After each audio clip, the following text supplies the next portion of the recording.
Hi, welcome back guys. This is your friend, Cabbage Head Fanfics, back with amazing fanfiction. This is the series of What If Deku Was Notorious Quirk Analyst. Now before starting, please give this video a like and subscribe to the channel if you want more videos like this. Now let's get into the fanfic. Hey, this is Quirky Analyst. A small, clumsy, modified voice squeaked out and cleared his throat. Sorry, this is my first video. He laughed nervously. So I'm making this for to analyze quirks. The black screen turned gray and various hand-drawn cartoons appeared. One was a silhouette with his hands sparking. Another had water flying around them. Of the last two, on the sides, one had wings and the other had flowers popping up on their hands. In the middle, of course, was a silhouette of All Might. Quirky Analyst's voice came back on. I am a bit nervous, so I decided to not show my face. So, he coughed.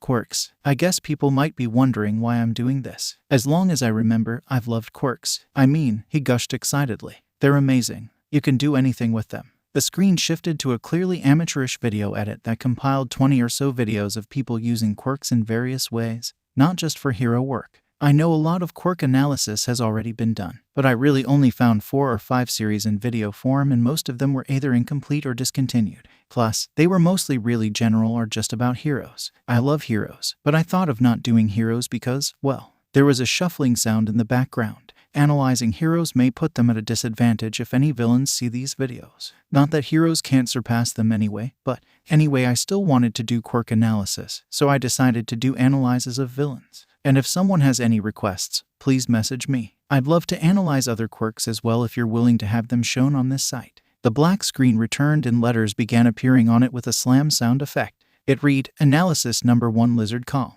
So, Quirky Analyst continued, his voice gaining a professional ramble. Lizard Kong is currently in prison, but I decided to start with him because he has a lot of information on him, and that gives me more to work with. First of all, let's begin with a basic background. The video continued on, detailing the backstory, the villain origins, the way Lizard Kong became number 10 on the villain list once, and how he was captured after nearly a decade of freedom.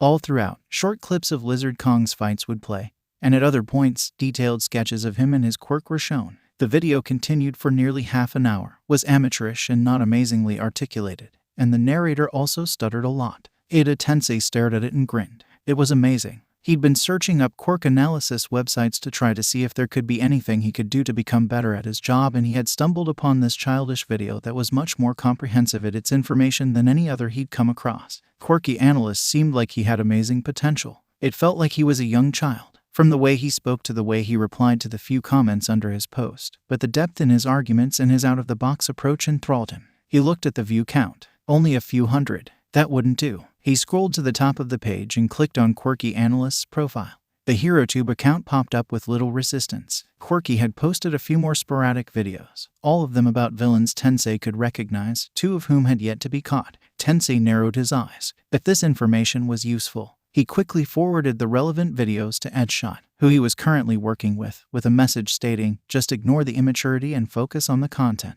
Tell me what you think. He also saved them to his account to watch later. Then he shot off a personal message to the creator using his official Hero Mail account.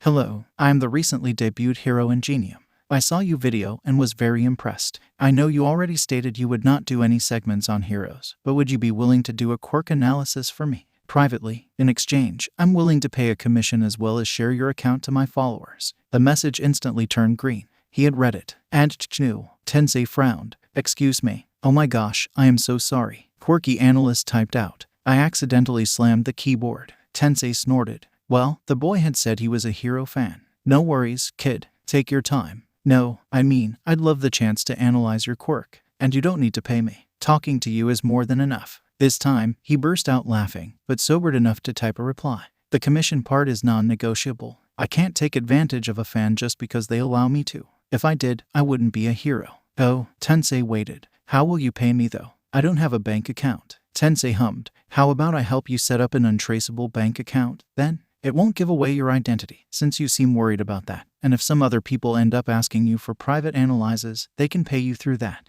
Really, the kid burst. That SOUNFS Amzang. Sounds, he corrected. Amazing. Tensei grinned. Great. How about I get back to you soon? Okay, thank you. Tensei closed Herotube and grinned. Sweet kid. His phone buzzed. Ed shot. He picked up. Where did you find these? The other hero asked without delay. This thing just gave me a pretty good counter idea for toe track. How the heck did you find this guy? Tensei laughed. I have my secrets, he answered. So we're going after him tomorrow. Yeah, better earlier. He might run from his current hideout if we don't act soon. Got it. See you, Edge. Ingenium. The phone dial rang. The call cut off. Tensei sighed. Time to see how accurate Quirky's analysis was. The bound and gagged figure of the villain sat unconscious in the police car, Quirk suppressants on his wrists. The door shut and he was driven away. Edgeshot whistled. Well, that was surprisingly easy. Your source was dead on. Ingenium. Tensei stared at the retreating car with something akin to incredulity. I was sure Quirky had some points correct, but to this extent. Edge sobered and shot a look at his partner. You don't think he's a villain?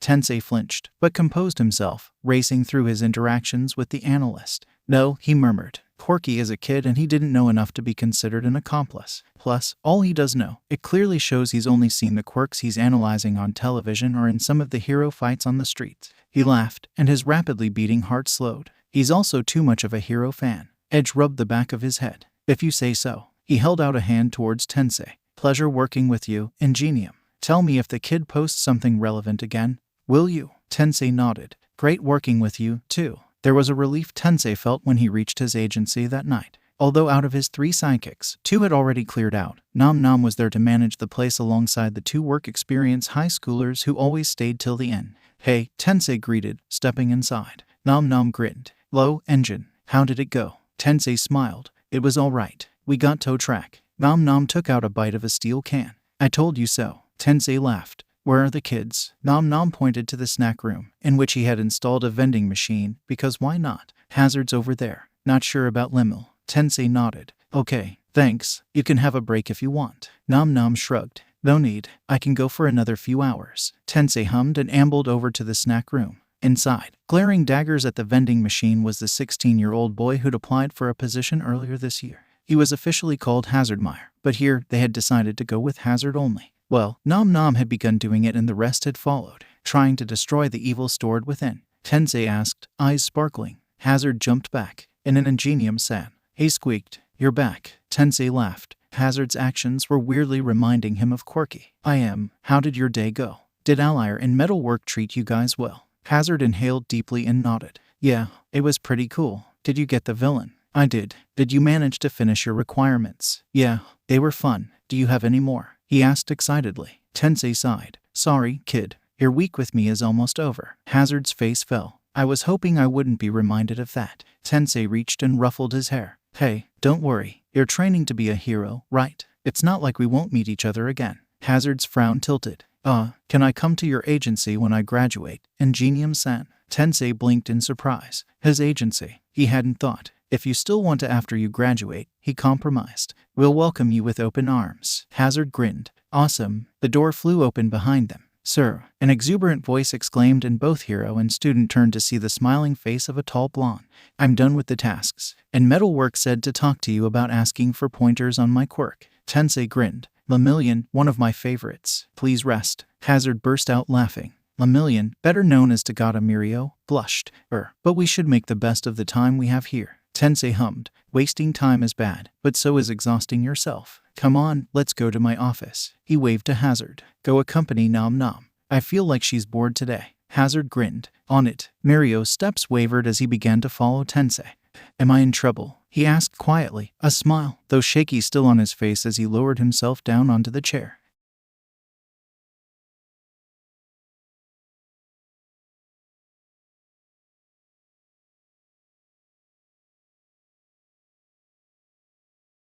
Oh, Mirio looked around, rubbing the back of his head. What about? Tensei tapped his desk. What's your plan for the sports festival next year? Aiming for the top spot. Mirio's smile widened. Yes, the classes are very competitive, so I need to do my best to catch up. But I'm aiming to save 1,000,000 lives, so I need to get to the top. And this year was a great learning experience, even if I couldn't get past the first round. Tensei laughed. Very nice. I'll be rooting for you. Mirio grinned. I wanted to ask, Ingenium-san, can you please tell me how I should improve my quirk usage? I'm not very good at it. Permeation is hard to use. Yes, I can't get the control I want with it, and all the research I managed to do requires fine control. So, could you maybe give some pointers? Metalwork said you helped your sidekicks with a bit of stuff. Tensei let his eyes wander, his mind mulling over the possibilities. Permeation. The quirk was so very different from his own speed-based quirk, so he didn't know. He shot up, eyes widening. Quirky Analyst, he announced. Mirio furrowed his brow. What? Tensei rubbed the back of his neck. Sorry. I remembered a quirk analyst I was talking to a few days back. Do you want to ask him perhaps? Mirio bit his lip. Aren't they expensive? Tensei shook his hand. Don't worry about that. I'm your mentor this week, remember? I couldn't. You're not. Tensei cut off. Besides, I've already commissioned him for one analysis. What's two? Mirio opened his mouth, then shut it in bewilderment. Tensei grinned and reached over to ruffle his hair. Tell me your email. I'll forward it to QA. Mirio nodded. I'll message it to you. Great. Tensei's eyes flickered to the clock. It's getting late. You should grab Hazard and go rest. We've got a full day tomorrow. Mirio nodded. Tensei turned to his laptop and flipped it open, logging into his Herotube account. There were 3 unread messages from Quirky Analyst. Tensei raises an eyebrow. He hadn't been expecting anything so soon. I saw the news. The first one said, "Congratulations on getting toe track." Tensei snorted. I also completed your analysis. Haha, I got a bit excited so I did it in pretty quickly. Where should I send it? Don't worry, it's not incomplete or anything. I already had a bit of notes on your quirk so I compounded on them. But, I mean, if you want me to redo it, I can do some more. Tensei let a fond smile stretch across his teeth. The kid wouldn't survive business if he let people take advantage of him with words like that. Thanks, he typed. You can send me the file at ingenium@heromail.com. He hesitated. I'll have your account set up soon. And a PO box at the GPO. I'll PM you the number and you can pick everything up. I won't be watching it, don't worry, but if you are, have it changed. You can change the details for your bank account later as well. Also, please send me an electronic bill as well. I need to file it under official costs. He waited for a few minutes, but it seemed Quirky was going to remain offline for a while. I would also like to commission you for another quirk. Please tell me whatever details you will need. The messages remained unread. Tensei sighed. Well, he'd wait for the morning. Quirky was, after all, a kid, and it was way past bedtime. Midoriya Izuku woke up blearily, his alarm ringing with the sound of All Might's laughter. He blinked as he stared up at the ceiling. Sunday, the best and worst day of the week. Izuku, his mother called from downstairs. Come for breakfast soon. Okay, he called back, his voice carrying. Then he snuggled back into the warm comforter. Ugh, bed was so comfortable. Why? Moments later, guilt began to eat away at his conscience and he sighed, throwing off the blanket. Rise and shine. His computer was still lit up from the video he had been editing. He still wasn't good at it, but he had been trying. His latest video was definitely going to garner more views than the other ones. After all, it was about one of the few female villains who were well known by society. Most of the famous ones were usually males. Her quirk had been really fun to dissect. Matter breakdown. He hadn't really been able to find out if he was correct, but from the videos he had watched, Broken had very good control over the range and strength. She had to have contact, but it seemed she didn't have to have direct touch. One object away seemed to work as well, though her limit seemed to be a couple of kilos. Izuku shook his head. He'd already said all of that on the video. He didn't need to hash it all out again. Unless, his eyes widened. Hand limitations. Did Broken have that? He needed to rewatch all her videos and find out, because if she did have that sort of limit, the hero's jobs just got a lot easier. He grinned. He was glad he had been able to assist Toe Track's capture. The tactics Ingenium and Edshot had used were based off the ones he had outlined in his video. He blushed. Ingenium and Edshot had watched his videos. How incredible was that? He let out a soundless squeal. And then Ingenium had talked to him after that, to commission him, because his analyses had been that good. He sighed. Deciding to make a Herotube account and posting the analyses videos had been the best decision of his life. He pulled on a jumper and quickly bounded downstairs before he got distracted by Herotube again. He needed to get energy and then return making the videos, and to see if the hero had replied after yesterday. Are you going to go out today, Izuku? His mother asked worriedly, probably thinking about last said when one of Kaken's rough play days had left him to come home with very visible bruises. Izuku flinched at the memory. Not right now. I was thinking of working on my Herotube account. Inko's worry slowly began to fade, leaving behind a beautiful smile that made Izuku feel all happy inside because his mom definitely deserved the best. That's fine. Do you need anything? I'm going to the supermarket today. Izuku shook his head. No, thank you, Ka-san. I'm just going to work on my analyses videos. Inko beamed. Izuku couldn't help but grin in return. His mother always had been incredibly supportive. Oh, he exclaimed. Ka-san, I saw the news yesterday, and Ingenium actually caught Toe Track with your video. Yeah. Oh, Izuku, Inko exclaimed, rushing over to his side to engulf him in a warm hug. That's incredible. You're helping heroes. Oh, my lovely boy. She sniffed. Izuku reddened. Ka-san. He protested weakly. And Ko squeezed him tighter. Izuku hugged her back. It was around half an hour later when Izuku managed to return to his computer. The screen was still open to the video page, so he saved and minimized it, still needing to edit it for the latest information he may or may not have acquired. With trembling fingers, he brought up Herotube. There were a few more views and likes in his videos, and one of those nice work comments that made his heart balloon. But he instantly headed to the red dot decorating the tab for the conversation with Ingenium. The hero had replied. Izuku swallowed and the tab popped open. Thanks, it began, and Izuku's eyes flashed through the rest at breakneck speed. Wow, just wow. His hand fell on the keyboard and a stream of nonsense fell out. Thankfully, this time, the enter key was out of reach. Izuku erased the random combination of letters and quickly opened a new tab. He already had an email, yes, but something Ingenium had said was right. He wanted to keep his identity a secret. People would probably ask him if he was stupid. A jump onto the fame bandwagon. But Izuku bit his lip. Those people had quirks. He did not. Would people still watch his videos should they realize? Would they still heed his ideas that had helped Ingenium capture Toe Track? Would any more heroes ask him to analyze their quirks? His browser pinged. Izuku jerked. There was another like on his video. He blinked and returned to the Hero Mail account creation page. Quirk Analyst. A small red cross appeared. Quirk Analysis. Cross. He sighed. Quirky Analyst. Ping. The screen turned green. Seconds later, his account had been created and the empty screen looked up at him mockingly. He clicked compose and pushed in all the relevant information, attaching the file labeled Ingenium, analysis and stats.pdf. Sent. Izuku sagged in his chair. He should probably change his Herotube email from his private one to this one, too. He hummed, then switched the tabs. The Ingenium chat was still open. And once again, Izuku let his eyes flicker across it. Wait, another commission. He blinked, but he had just now sent the first one. Why was Ingenium so sure? And a bill? How was he supposed to make a bill? He bit his lip. For the other quirk, can you first see if you're satisfied with the analysis I've already done? He hesitated. If you still want another one, I'd need details on the quirk and current quirk usage capabilities. Also, preferably a video of the utilization of the quirk if available, please. He quickly pressed the button to shut down the messages and turned to the search bar. Time to re-research Broken's limitations. It was the next night that Tensei managed to check his email. It seemed that this was how their communications were going to work from now on. There were some dozen from random people, fans, and advertisement companies. He ignored them, scrolling down for the special one he was Lou.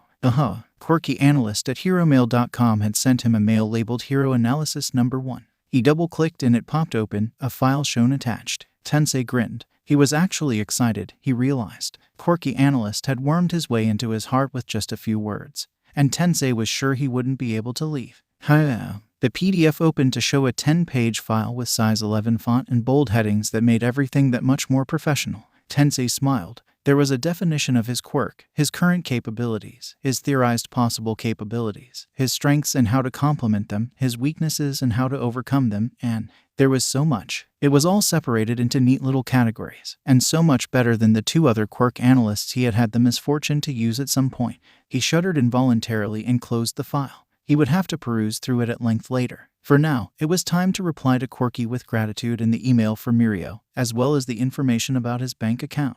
He had already transferred the standard amount for quirk analysts there, though he was pretty sure Quirky would be blustering with nervous refusal. No matter, Tensei wasn't about to take it back. Besides, with how good Quirky had made it, he deserved more. Much, much more. And Tensei would try to pay that with business in the form of his fan base recommendation.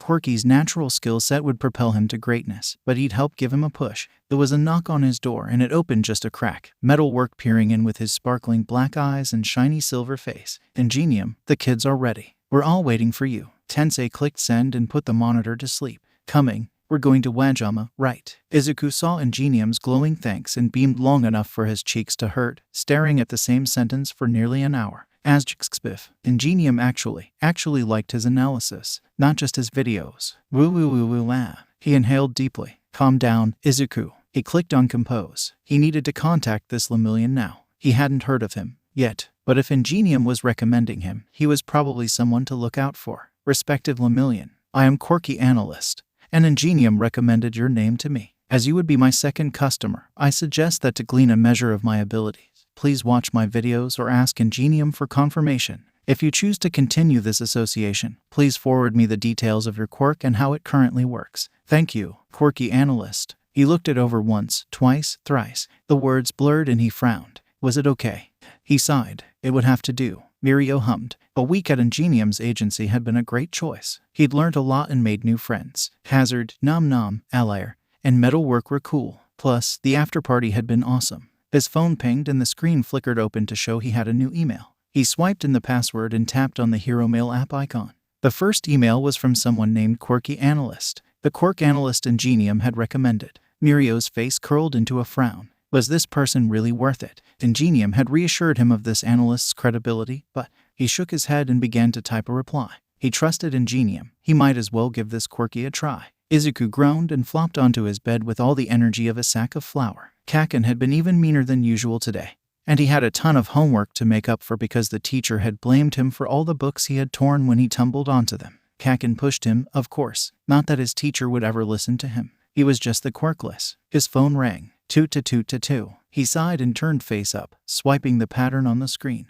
Oh, Lemillion had replied. He opened the email and his eyes widened. Permeation. That was an incredible quirk. Granted, he thought all quirks were awesome, but this one was extra awesome. Whoa, the possibilities were endless. Izuku skimmed through the rest of the message and the details Lemillion had provided, poring over it with a deep excitement and anticipation. Time to hit the analysis board. Mirio found himself on edge all day. Quirky had been silent the entire time. And sure, analyses took time, but surely Quirky should have contacted him before it. He tapped his shoes on the wooden floor and for a moment, his quirk fired up, letting his shoe sink off his foot. He scowled and put it back on. He had tried to busy himself. There was still a day left till his school began again, and his friends were still busy. Nejire had replied, but only with a smiley face, and then she'd gone radio silent. That was 2 days ago. Mirio would have been worried, except she was working with an underground hero. And so, he guessed this was part of the job. He sighed and looked at his computer. Maybe the internet would elevate his boredom. He slipped into the chair and pushed the power button. The CPU spurred to life. For a quarter or so of an hour, Mirio scrolled through the various news articles that popped up on his browser, but after that, he got bored. Again, he looked at the time and pouted. Why was it moving so slow? He sighed yet again. When would Quirky even reply?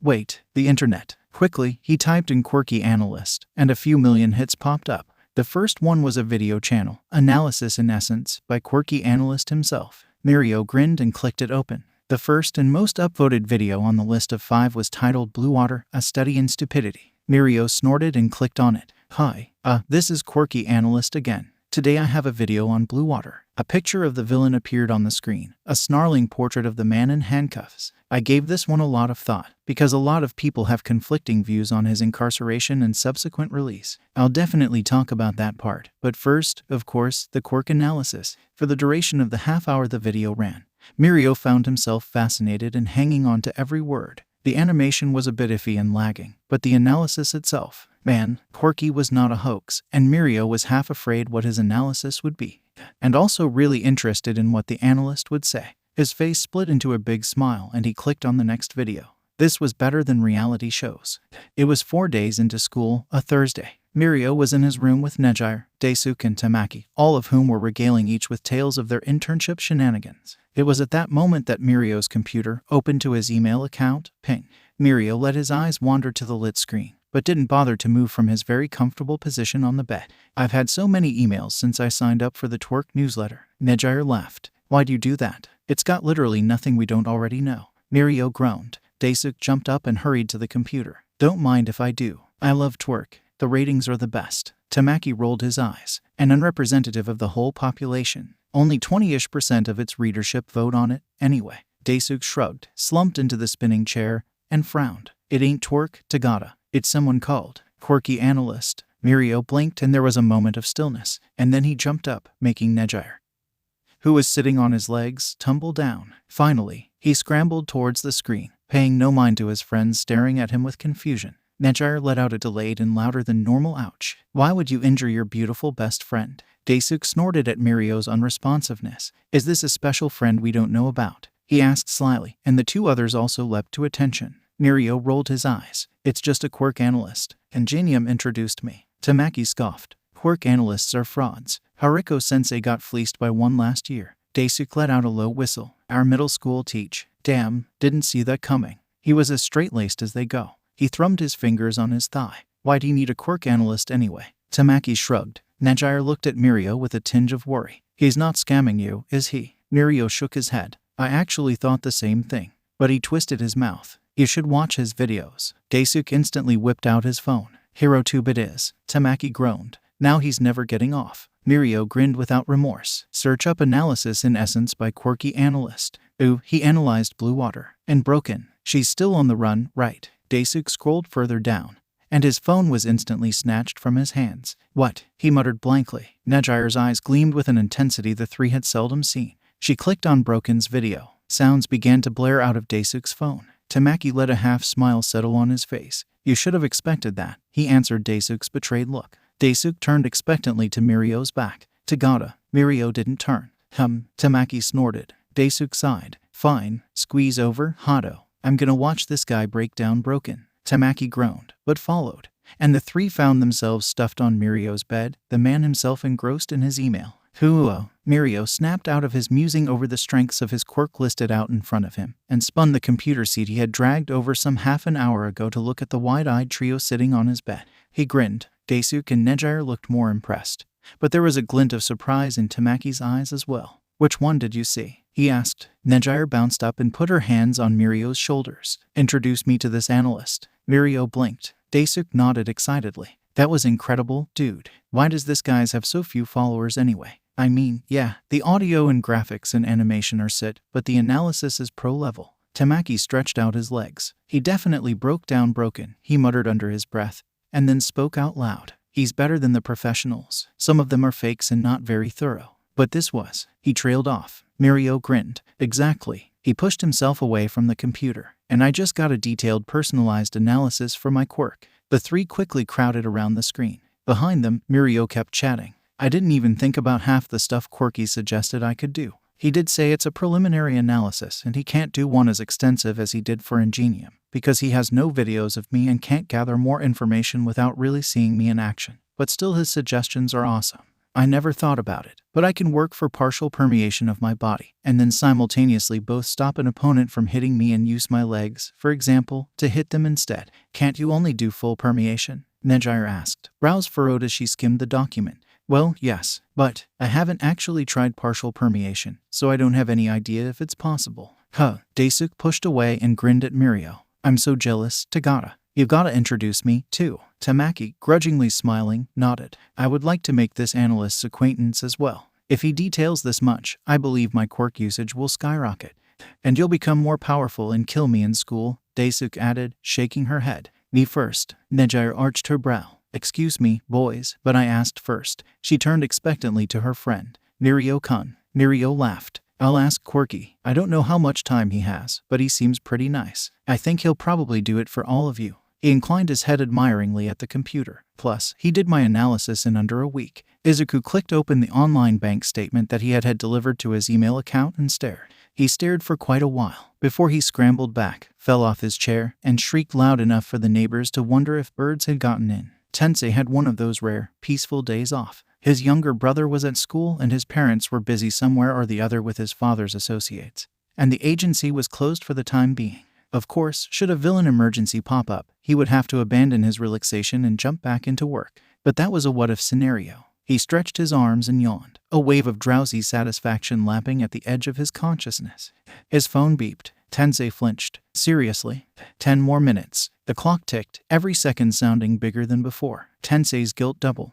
Ugh, fine, he muttered after nearly 2 minutes. What could hurt? He was already prepared for the worst-case scenario. He turned to his phone and let his glazed eyes scan the identification before sharpening.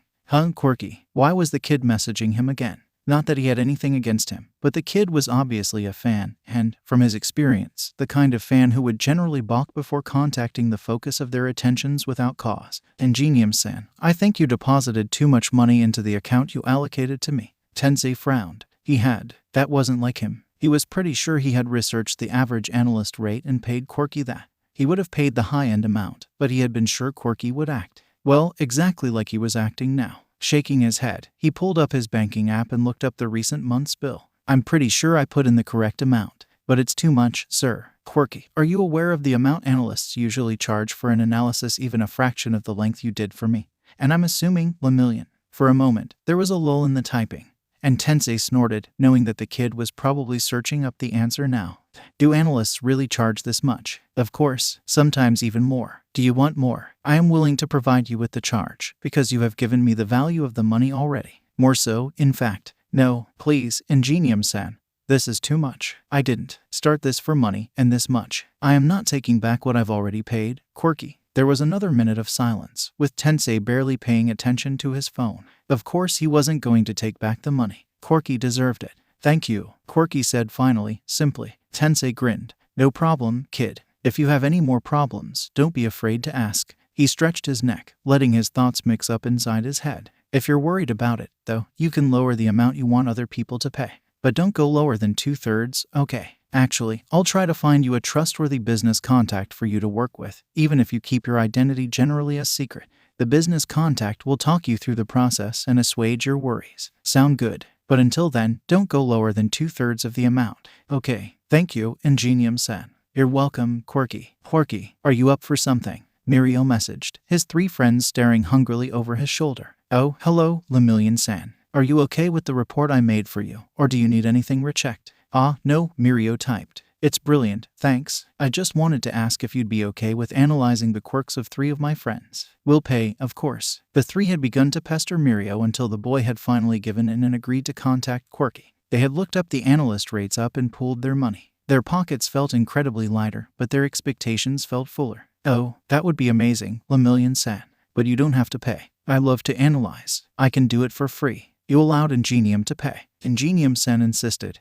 And I couldn't do anything. Mirio snorted and tilted his head to his friends. Well, Nejire huffed. Of course we're going to pay him. You said he's around our age, right? Plus, the analysis he did for you was amazing. Tamaki nodded. Daisuke shrugged. I'm up for whatever. Wouldn't mind a free meal, of course, but I've already taken out the money. He frowned. Exactly how old is Quirky, by the way? I don't know, Mirio replied, stretching his wrists over the keyboard. Should I ask? But Mirio was already typing. Daisuke snorted. Horse, we'll pay. Just make us a receipt to officiate it. Ah, okay. Quirky typed back. Thank you. I'll work on the receipts. By the way, Quirky, how old are you? It's okay if you don't want to tell us. I'm 13. There was silence. Mirio's fingers froze. Ah, you don't have to ask me for analyses if you aren't comfortable with my age. I just love to analyze. I'm sorry, Mirio sputtered. He's almost 3 years younger than us. Tamaki, though similarly surprised, managed to shrug it off. It's not that surprising if he has an intelligence or analysis quirk. Age doesn't really assure credibility. Daisuke chuckled. If it did, Haruko-sensei'd have his analysis in full. Nejire clicked her tongue. Well, at least reply to the poor boy, Mirio. He seems the type to think you'd abandon him for not replying to something like this. Ah, Mirio spun back to the computer screen. Don't worry, Quirky. We aren't doubting your skills. My friends still want to have their quirks analyzed. I'll have them contact you with the details of their quirk through Hero Mail. How about that? Yes, that will be awesome. Thank you, Lemillion-san. So, anyway, can you forward the receipt and the bank account details? We're paying in collective. Yes, please wait a second. There was a 5-minute gap, and then a PDF file attachment popped up on screen. As Mirio clicked it open, Daisuke whistled. Damn, that's lower than what the internet's boasting. Mirio grinned. I should have guessed Quirky would want less than he deserves. Nejire crossed her arms. There was a hard glint in her eyes directed at Daisuke. This child is a treasure. Daisuke snorted. Not gonna argue with you, Hato. I happen to agree. Izuku waited for Lemillion's reply of acknowledgement of the receipt, then hurriedly shifted his communication tabs so that his conversation with Ingenium was open. His body trembled with adrenaline and joy, and his mind whizzed at impossible speeds. Ingenium-san. He typed in, backspacing and rewriting constantly when his fingers fumbled in their tremble fest. I got 3 new customers. They're Lemillion-san's friends. There was no reply for quite a while. Izuku drooped. Ingenium was probably busy as a hero. But Izuku had wanted to tell Ingenium-san first. His phone zinged. Congrats, kid. I'm proud of you. Izuku felt himself glow. Thank you. Do you want me to announce that you're starting an analysis business? You could get a few more customers from that. What do you mean? I could post the information pertinent to your business on social media. I'm not as popular as a lot of other heroes, but I've got a decent following. Izuku stilled, Ingenium promoting his page. But he jumped up and rushed out the door to his mother's room. Kosan, he called from the entrance. Midoriya and Co looked up from the book she had been reading and smiled warmly at her son. Yes, Izuku. Izuku hesitated, courage wavering like it always did when there was no screen between him and the person he was talking to. Proud of you. Izuku straightened. Do you think I should let Ingenium-sen advertise my analysis business? He spewed in a ramble of excitement. Inko's eyes widened and she jumped off the bed, rushing to engulf Izuku into a hug fit for kings. That's wonderful news, Izuku-kun. She sniffed and burrowed into her son's fluffy hair. You're growing up so fast. Izuku reddened, glad his mother couldn't see his face. Ka-san, what should I do? A minute later, Inko stepped back, wiping one last tear from her eye. You don't want more quirks to analyze? She asked. Of course I do. But, Inko looked at him with worried eyes. I'm quirkless, he mumbled. Inko fell to her knees and grasped Izuku's face in her hands, looking up into his shining green eyes. I know I haven't always been the best mother to you, Izuku, she began, silencing Izuku's wide-eyed attempts to disagree with that statement. But you are a brilliant child. You managed to start an analysis channel that attracted the attention of a pro hero and even helped him catch a wanted criminal, all without a quirk. I should have said this years ago, Izuku-kun, but a quirk doesn't make a person. She smiled tremulously, more tears leaking out of the corner of her eyes. So don't make a decision on the basis of quirk abilities. Make it on the basis of what you want to do. Izuku swallowed, eyes shining. He stared at Inko for all of 10 seconds before he fell forward onto his mother, clutching at the fabric of her shirt. Without a quirk, he really had, hadn't he? He'd made a name for himself, for his brains, for his intelligence. He'd made a name and he had done it all with his hard-earned skills and no quirk whatsoever. Thanks, he mumbled into her clothes, voice coming out muffled before he drew away. Thank you, Ka-san. Inko smiled and wiped tears from her eyes. What will you do then, Izuku? Izuku clenched his fists. On the one hand, his mother was right. He could get so many more customers, and that way, more quirks to analyze. He could help so many people. At the same time, though, it wasn't only the good guys who used the internet. He took in a deep breath and nodded decisively. I'll tell Ingenium, and I don't want him to tell everyone about this. Inko raised her face questioningly to his. Because I think it'd be better to work by referral. I mean, Izuku sighed. Do you think that would work, Ka-san? I just don't want to accidentally analyze for and therefore help a villain. And I think referral would make sure that didn't happen. That sounds perfect. Izuku-kun and Inko agreed warmly. Plus, this way, you can concentrate on your studies as well. Izuku laughed nervously. His mother drew him into another hug. Anything you choose is already fine with me, Izuku-kun. You don't have to prove anything. She smiled and Izuku's eyes prickled with tears. You're already a hero in my heart. A sob escaped Izuku's throat. And suddenly, both Midoriyas were crying into each other, uncaring of the world around them. It took 10 minutes for Izuku to trudge back to his room, an apple in hand that Inko had forced on him. Munching on a big bite, Izuku pulled open his conversation with the hero and began to type. I'm sorry, I left to ask my mother what she thought of the idea. You are an amazing hero, Ingenium-san, but I don't think you should promote my analysis business. I think that work by referral would be best because otherwise, villains might be able to take advantage of this, and I don't know how to distinguish between who's a good person and who isn't. So, thank you, Ingenium-san, but I have to turn down this opportunity. Tensei looked at the words that began to appear on the screen with a level of awe he reserved for those people he was most impressed by. This kid was thinking of stuff he, as a hero, hadn't bothered to take into consideration. A civilian kid had more maturity than he did. That sucked. But damn, Quirky was incredible. He surprised Tensei at every turn, and never failed to make him feel like the world didn't deserve him. Wow, you're right. I won't advertise your analysis business. Thanks, Quirky, for once again helping me. I owe you another one. Shaking his head, he switched tabs to his social media and pulled up the new post button. Hey, guys, Ingenium speaking. I was surfing the web the past few days and you wouldn't guess what I found. Objecto form, Ingenium was right. Damn, this kid has brains. Furious Bia's genuine dude. Sure, that the editing etc. could use work, but the analysis is hella cool. Giganautical, great work, Quirky. Fab, excuse me. Fab, this sit is sit. Fab, learn how to make videos, you idiot. Fab, you just ruined Ingenium's name. Sereno, hey, you can not like stuff but you don't need to insult PPL for it. Objecto form, hey at Fab, how would you like me to spam all your accounts with the flaming mound of garbage you're spewing? Strawdug, hate to agree with haters but Fab's got a point. Quirky for the win, shut this. Quirky for the win, I've been a Quirky fan since forever and his analyses are amazing. Quirky for the win, he's working alone so obviously he can't do everything. Quirky for the win, but the main point is the analysis and that's amazing, so stop your pointless insults. This is a constructive criticism only zone, douche. Fab, I just said the truth, morons. Fab, if he's gonna get Ingenium to promote his vids then he needs vids that have even a minute of effort put into them. Sereno, uncalled for. This is a public space at Fab. Quirky can see your comments too. Fab, why do you think I posted them? Lemillion, what the heck? When Ingenium sees this, he's going to explode. Desu 321. Quirky's videos have more effort put into 1 minute of them than you seem to put into the words that come out of your mouth at FAP. Darkness are abound. Well, this devolved quickly. I just came to say it was a great video. At Quirky Analyst. Quirky for the win. YYEH. The analysis of Ranger was amazing as always. And looking forward to your next video. Quirky Analyst. Thank you, everybody. Quirky Analyst.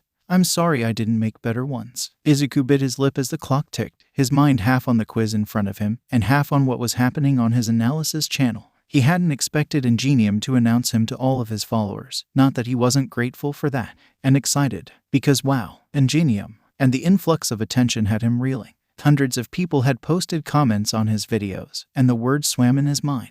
He sighed, looked down, and realized he had just scrolled down an All Might doodle. Well, it was official. All Might doodles were a definite sign of him being overwhelmed. He pulled out an eraser and rubbed out the pencil strokes. Q6. What was the 5th president of the Hero Commission most famous for? Include relevant references in your answer.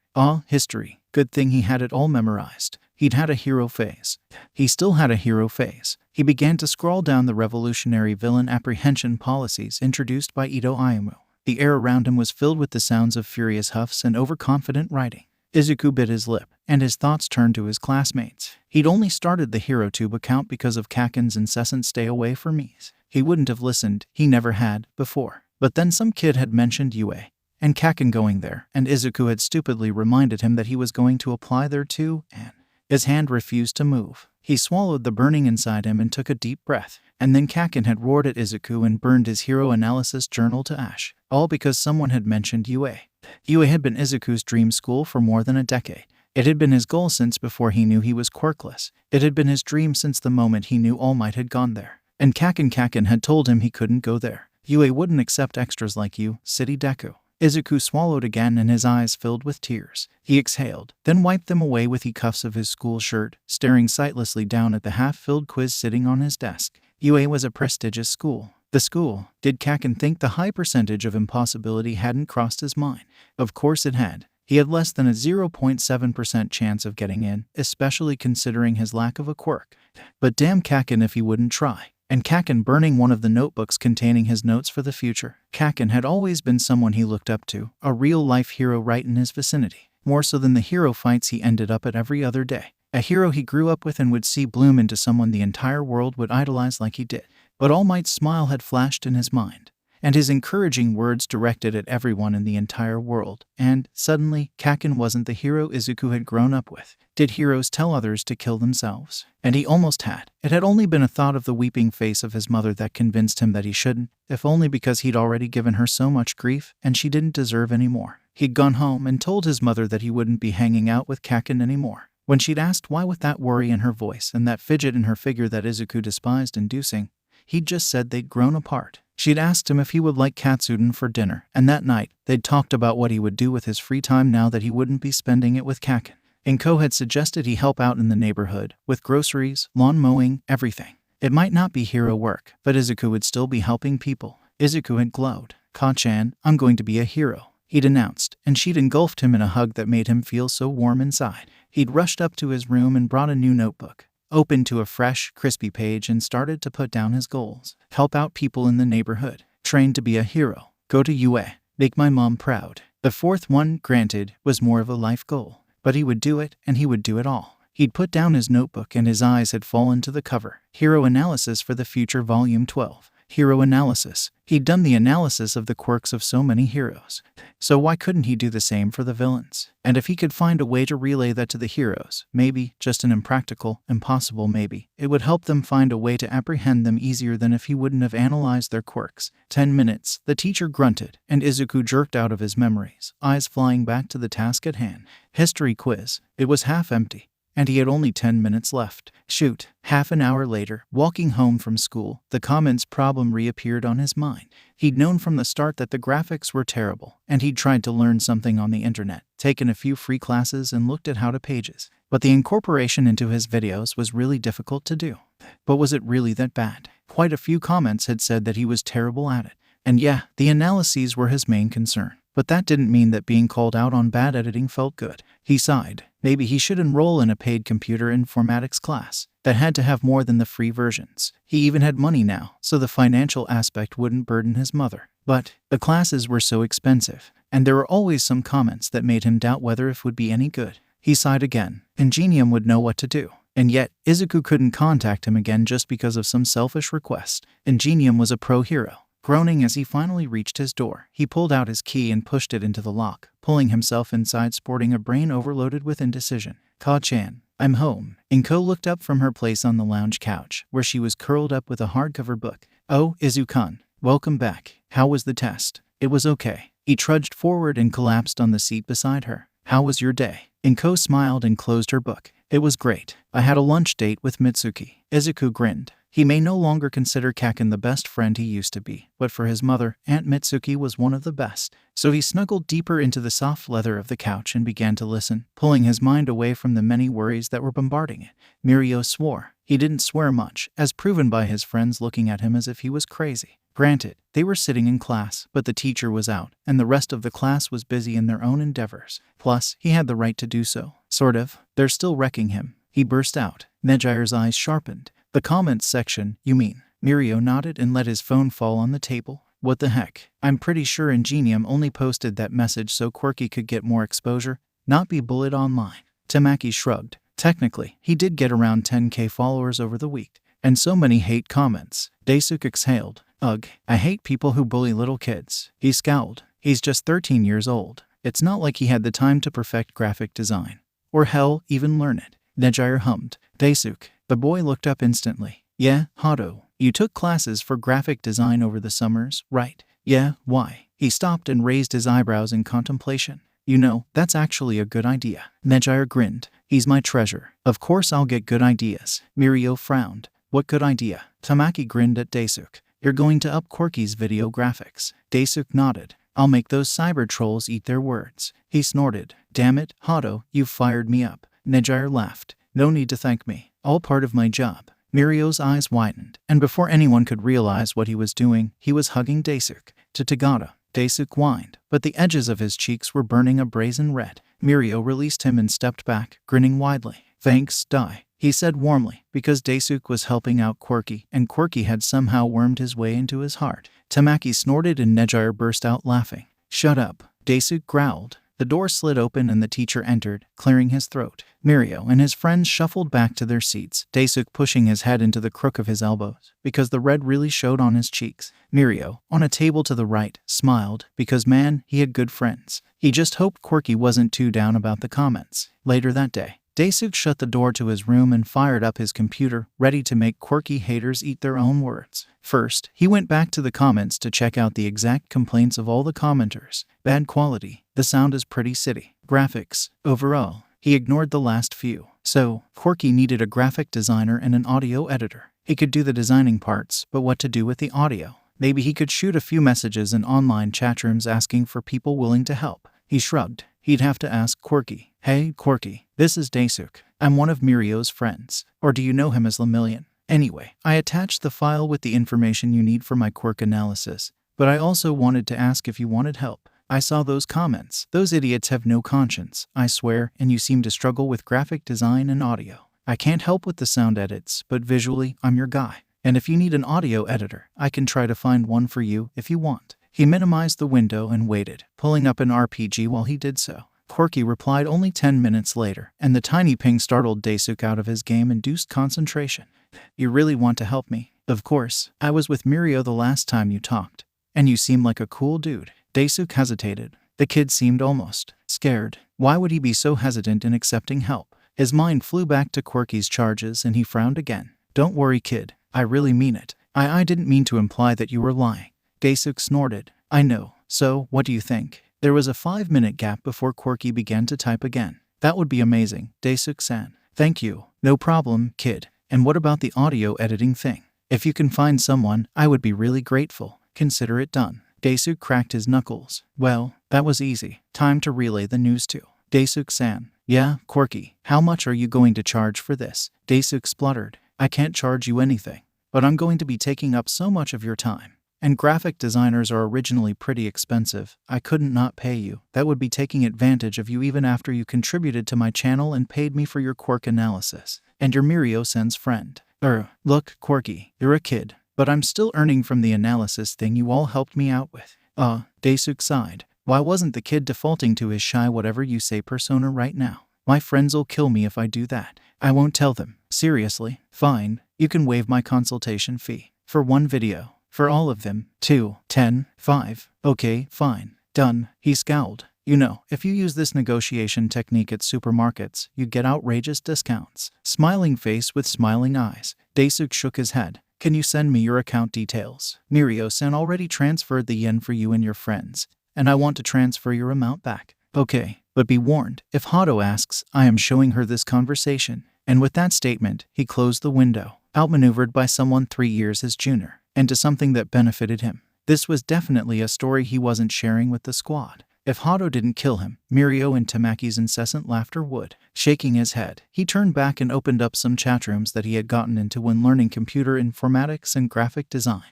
They were a den of computer geeks, be they amateurs or experts, and these online rooms were the best way to get to the biggest audience. He posted a simple ad stating looking for a young audio editor for a small-time Herotube account. Timings are flexible, and the person hired will be paid by the hour. And now, for the wait. I found someone for the audio. Izuku opened his messages and blinked. What? Then his eyes widened. Really? He typed with trembling fingers. Ask Kujinsk's. He clicked send. Sorry, I accidentally key smashed. The reply was quick. No worries, kid. I know people who do it intentionally. So, you said you found an audio editor. How? Who are they? Are they willing to work with me? How much do they need me to pay them? Whoa. Calm down, Quirky. Izuku blushed on his side of the screen. Daisuke continued typing. It's a kid, like you. I wasn't picky on the age. I was actually going for the whole older, more experienced vibe. But most of the PPL who replied to my ad seemed like creeps. Haha. So I picked out the only one who seemed actually interested in just editing sound. Oh, no need to worry. She seems chill. Her pen name's Kaio too, but she told me to call her Kaio. I told her your channel and she said she'd have a look. She'll contact you about the details in a bit. Izuku squirmed in his bed. Another person was watching his videos. Okay, granted, a lot of people had after Ingenium had posted his link on his social media, but every view seemed incredible to him. They liked his videos. A quirkless kid's creations. He sighed. Thank you. He typed in instantly. You've done so much for me, Daisuke-san, I don't know how to repay you. Just do me a good analysis, sure. I want to become a cooler hero than Tagata. Okay, I'll work hard on it. You know I didn't mean right this instant, right? Izuku, who had scrambled up from his bed to grab his notebook, stilled. What am I going to do with you, Quirky? Daisuke-san. Yeah. Anyway, I've got to get back to studies for now. Got a huge test coming up and Tagata's eating my head about it. Send me the next video whenever. Got it. Okay, cool. See ya. Daisuke's indicator went red. Offline. Izuku frowned. He'd just now realized. Daisuke-san was a hero in training too, just like Mirio-san. So why had he volunteered to help Izuku? Surely he didn't have time. His resolve hardened. Daisuke-sen was giving up his free time to help him. Now he had an even bigger obligation. He was going to have to make sure he gave Daisuke-sen the best analysis he had done in his life so he could become one of the best heroes in existence. His phone pinged. Hey, this is Kaio too. That Daisuke guy said he'd tell you about me. She didn't wait for him to reply. So, I checked out your channel. Izuku held his breath. The comments are right. The production quality could use improving. But I think you've got a bit of talent and a strong base, and I like your choice of background music. I'll help you. Izuku shook himself out of his stupor as Kaio stopped typing. He pushed himself off the bed and began to pace the length of the room. That sounds incredible. Thank you, Kaio-san. I mean, there's no need to say thank you. You'd be paying me, after all. There was a second before another message shot off. Prior warning, I'm not an adult. If that was your expectation, you're going to be seriously disappointed. Oh, no, I don't mind, Kaio-san. I'm pretty young too, so I guess that. You didn't hide your voice in your older videos that well. Oh, that said, I don't know how much money it takes. My ideal is a 1,000 yen per hour. Izuku frowned, then shot up a question on the search engine, pulling up part-time salary statistics. The lower range. That didn't sound so bad. And even if Kaio spent 2 or 3 hours on one video, the total still wouldn't affect the earnings he had just gotten from Ingenium, Lemillion, and the rest a lot. That sounds fine, he answered. If you're sure. Cool, Kaio replied. DM me the vid files as soon as you're done making the RAWs. I have to send them to Daisuke-sen first, for graphic editing. Yeah, okay, send them to me after that then. Also, I suggest you buy a new mic and recorder. They'll cut off the white noise. It really distracts from what you want the audience to hear. I'll DM you the specifics of the best models in a bit if you want, Rex. She logged off. Izuku stared at the screen, his heart heaving. Shoot, that had been nerve-wracking. He'd never talked to a girl before. He shook his head. This was no time to spaz out. He had to find someone to make an analysis video on. He had been planning to make one on Rinazaki Henai, who the public had taken to calling Caper Queen. She'd recently pulled off a heist off a small-time jewelry store, but the compilation of robberies she'd done in the past year were staggering in comparison to the normal thief. And Izuku, like a lot of the online presence, thought there was an accomplice. But even beyond her thievery, her quirk, Gymnast, was absolutely amazing because it made her body fully flexible. She used body contortion to get into and out of the most impossible of places, and her mastery over her quirk was one of the reasons she always escaped the heroes. Well, that, and she mostly stayed in the areas where the heroes patrolling were incompatible for her capture. He'd been thinking of doing an analysis on her, but now, with both Daisuke and Kaio working with him, he wanted to do something more, something special. He flopped down on the seat in front of his computer and began to type. It had been a week and Tensei had not been contacted by Quirky. He realized at that moment, stuck in the middle of handing over a criminal to the police, that it felt odd. Quirky was a kid who he'd known for, 2 months? 3? He frowned. Damn it, the kid's grown on me. Nom Nom peered over his shoulder at the criminal the police were processing. Who's grown on you? Tensei jumped. Nom Nom laughed. Sorry, Engine. It's a habit that you need to turn off. His sidekick shrugged. Tensei sighed and returned his attention to the policeman who had signed one of the forms and was pushing it his way. Smiling, he read over the piece of paper and wrote down the details required. Let's go, he told Nom Nom. And the two strode out of the police station. It was a slow night, characteristic of the lower-rung criminals that were prowling the streets. They had already caught 3 on their way back to the agency, and few else were showing. Some of the other sidekicks that the Ingenium agency had recently taken on, working under metal work, were patrolling the rest of the areas. So, his companion continued. Who's grown on you? He didn't answer. Tensei sighed. This kid online. He posts analyzes videos. And he did an analysis for me. Nom Nom whistled. You mean the one that gave you the idea for that really amazing new move you pulled off last week? Engine, you've been holding out. Tensei laughed. Funny, you always say you already know everything about your quirk. Of course I do. But Metal's new bestie doesn't. The new psychic Robin. Yeah, he and the rest of his crew are pretty unexperienced in quirk variations. Katsuhai really did good on their basics, but not so much on variable fighting. Tensei hummed. That's true. I'll take it up with the guys when they get back. He shot a grateful look to his colleague. Thanks, Nom. The woman grinned, pulled out a chocolate bar from her pocket and inhaled it, cover and all. Tensei's smile slipped. I swear you only do that to annoy me. She smirked. The rest of the walk back to the agency was spent in similar bickering. It was apparent as they entered the agency that Metalworks Group hadn't returned. Loris sat at the entrance, golden eyes taking in everything. He had the best night vision out of the Ingenium agency sidekicks, and therefore was almost always active at night. Ingenium sent him a wave and pushed inside while Nom Nom stayed to chat.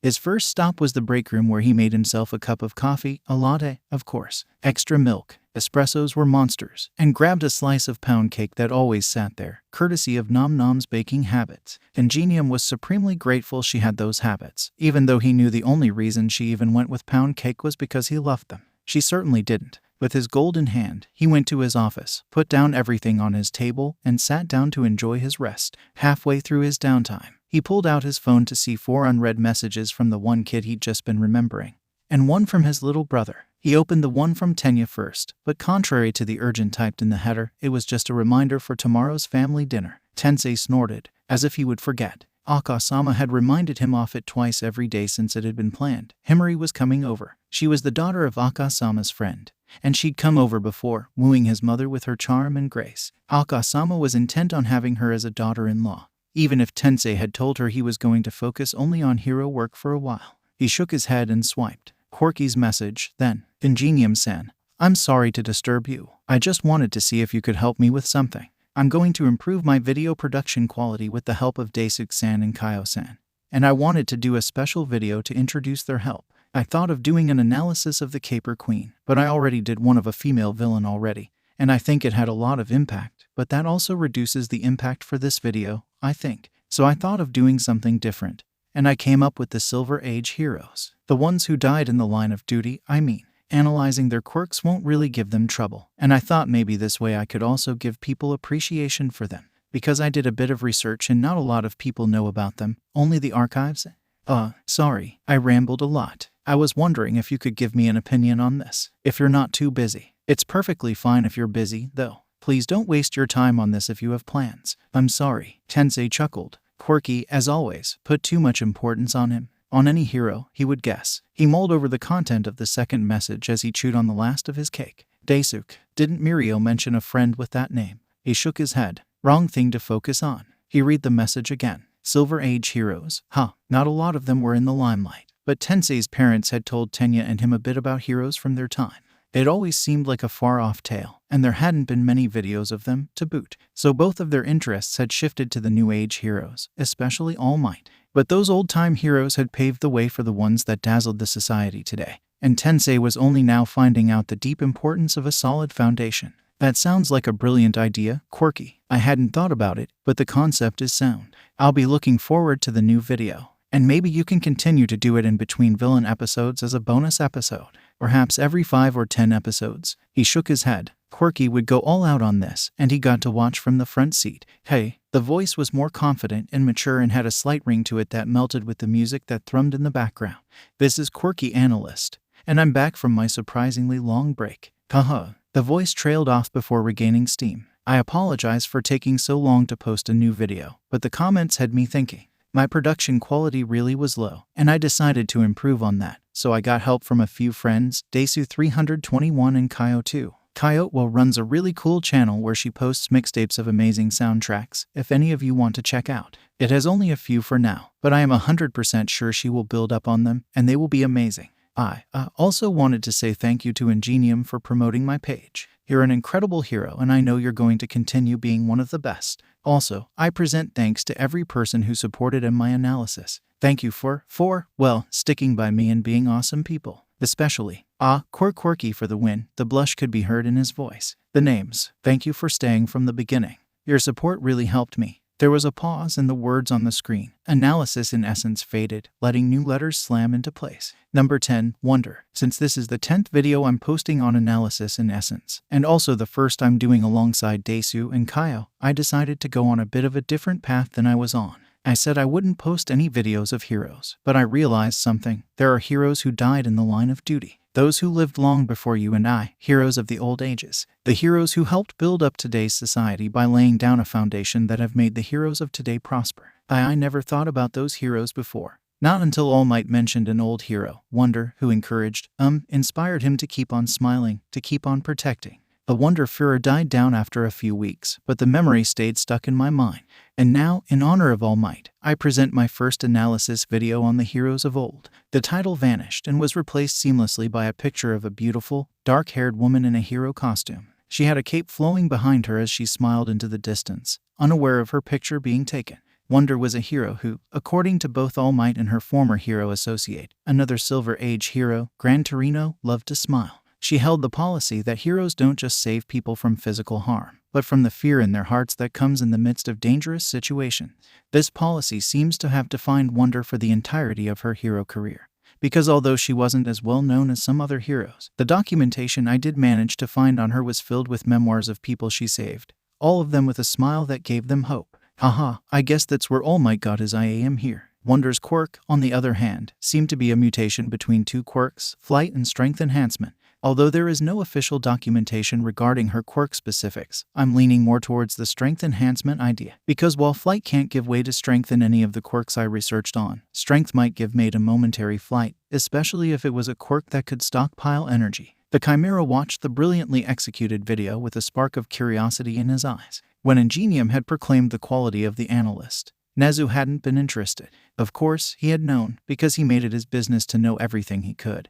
But he hadn't really focused on it, for quirk analysts were fairly common in the world. They had to be, to match up the requirements forced upon society. Many of them, though, were overworked quirk counselors who wouldn't have the time to present more than a basic structure of a quirk and had lost the creativity to improve upon them. The private analysts were almost always selective and incredibly expensive, and therefore pointless to collaborate with. And yet, a student at his school had started to portray a large degree of progression that would have usually been impossible. Nezu had looked into it, and Tagada turned out to have interned with Ingenium. And Ingenium had just promoted the Quirk Analyst. Nezu hummed. Everything led back to the Quirk Analyst. Quirky was a child, Nezu was sure. and yet he seemed to be highly intelligent, more so than many adult humans Nezu had had the displeasure of meeting. An analysis quirk or a special intelligence quirk. It wouldn't be apparent until he talked to the child in question, of course, but now his attention was hooked. He would get this child in his clutches no matter what. The world was already lacking intelligent humans. It wouldn't do to lose one more.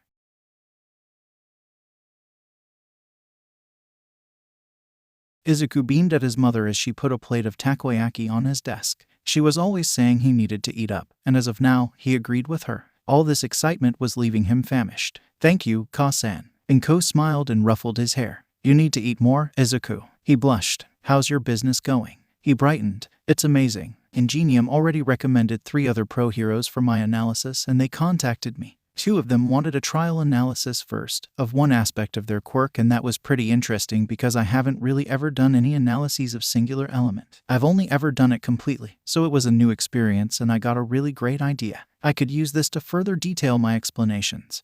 Because if individual aspects of quirks can be analyzed and used to construct various moves, then it would give heroes an even greater arsenal against villains." He grinned widely at Inko. Selkie and Diamond had decided to take the full package after that, and Enigma asked for the full analysis from the get-go. She's Ingenium's newest sidekick, so she probably didn't need proof. He began to vibrate in his seat. "It's so fun, Ka-san." Inko's lips trembled and she burst into tears, pulling her son into a hug. "Izuku, Ka-san, these are happy tears," she answered between gasps. "I can't believe my Izuku-kun is finally growing up." Izuku turned red, but his hands automatically wound around his mother. "Thank you, Ka-san." His computer beeped. Inko stepped back, sniffing. "You're my little boy. I will always support you. I only wish." She shook her head. "Go and see to your work now, Izuku. I won't disturb you anymore. Dinner will be at 8, okay?" Izuku nodded. Inko smiled tremulously, walking outside, and shut the door behind her. Izuku's eyes burned. The computer beeped again. He inhaled deeply and turned to the screen.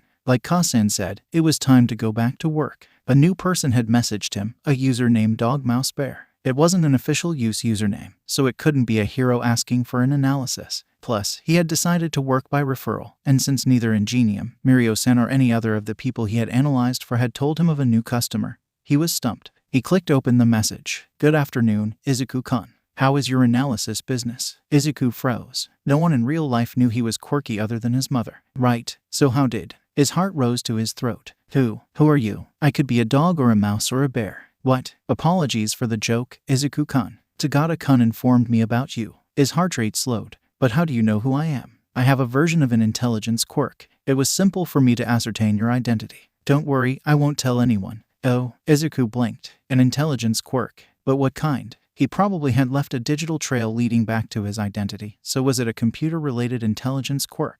But no, the way this person talked of it seemed different. So was it an intelligence quirk that allowed him to easily learn computer mechanics enough to find him? "You haven't replied, so I assume you are theorizing about my quirk as you're still online." Izuku flinched. This person was dangerous. Did Mirio-san even know him, or was it all a production of his quirk? And if he could tell that Izuku was thinking about his quirk, he must be good at reading people, too. Just who was he? "Please, don't hold back. I would love to hear what you make of me." Izuku swallowed. Should he? What if Mirio-san really had sent him? And even if he hadn't, what he had though of until now? It wasn't enough to hurt anyone. "Right." He began to type. Putting his words on the screen made them feel clearer to him. But he let them stay jumbled as he sent them to the stranger, shifting a clearer copy to the side in a separate document, wherein he kept adding more elements of quirk theory that jumped into his mind, ready to be analyzed and addressed. DogMouseBear was quiet for nearly a minute after the message. Izuku waited with bated breath. "Izuku-kun," the message typed out. "I am very impressed. You skillfully captured much of my quirk from the small hints I provided. Ingenium is correct. You are a worthy analyst." Izuku blushed. "You also know Ingenium." "Even if I did not, he presented your skill for the world to see." Izuku darkened further. "What do you want to become when you grow up?" Izuku's hand stilled over the keyboard. What? Where did this come from? What he wanted to be when he grew up? Well, there was only one answer, really. "I want to be a hero." The text was sent with unconsciously typing fingers, automatic and without regret. "How do you plan to do that without a quirk?" Izuku's hand slipped and slammed on the keyboard. A string of illegible letters stared back at him, unsent but an accurate reflection of his mental state. Logically, he should have known. If this person knew he was Midoriya Izuku, he would have known he didn't have a quirk. It was written in his files, in his social life, in the way the people around him treated him, either like he was a fragile creation on the verge of breaking, or an abnormality unneeded in the world. I will, he wrote after a long while, his entire body trembling but his will unshakable. He had been told his entire life he couldn't be a hero. What was another naysayer? I will be hero. Oh, I have no doubt about that, Izuku-kun. I only wanted to know how you plan to do that. Which hero school will you use as a stepping stone to your future? How will you defeat the dissenters who would seek to destroy your career merely because you are different from them? What will you do to become more than the title of useless that has been taped to your temple? Oh, I have no doubt about that. No doubt. You believe I can be a hero. Any child with a brain as yours has the capability. Whether you will use it or not is the question. His brain, his analysis ability, his capability to become a hero. He had been told that. Ka-chan had said it. Ingenium had, as well. So why was it that finally he believed someone who said it? Someone who he didn't even know. Yes, he had an intelligence quirk, but his mother and the pro-hero weren't lacking in that aspect either. So why? Why would his heart believe a stranger when he said it and not them? Because a stranger didn't know him. He knew of him, of his quirklessness that Ingenium didn't know about. He didn't know him and didn't care what his feelings were, like Ka-chan did. He didn't care, didn't know him, and knew his darkest shame. All that, and he still believed he could be a hero. Izuku began to sniff, rubbing his hands over his eyes in a futile gesture. They stopped after a while, but the words had already embedded themselves in his heart. I'll use anything I can to become the hero this world needs. On the other side of the screen, Nezu grinned. This child, for indeed a child in both mind and body, was bright and precocious, and he wanted to be a hero. How incredibly lucky. Which school do you plan to apply to? The child began to type. Nezu shook his head slightly.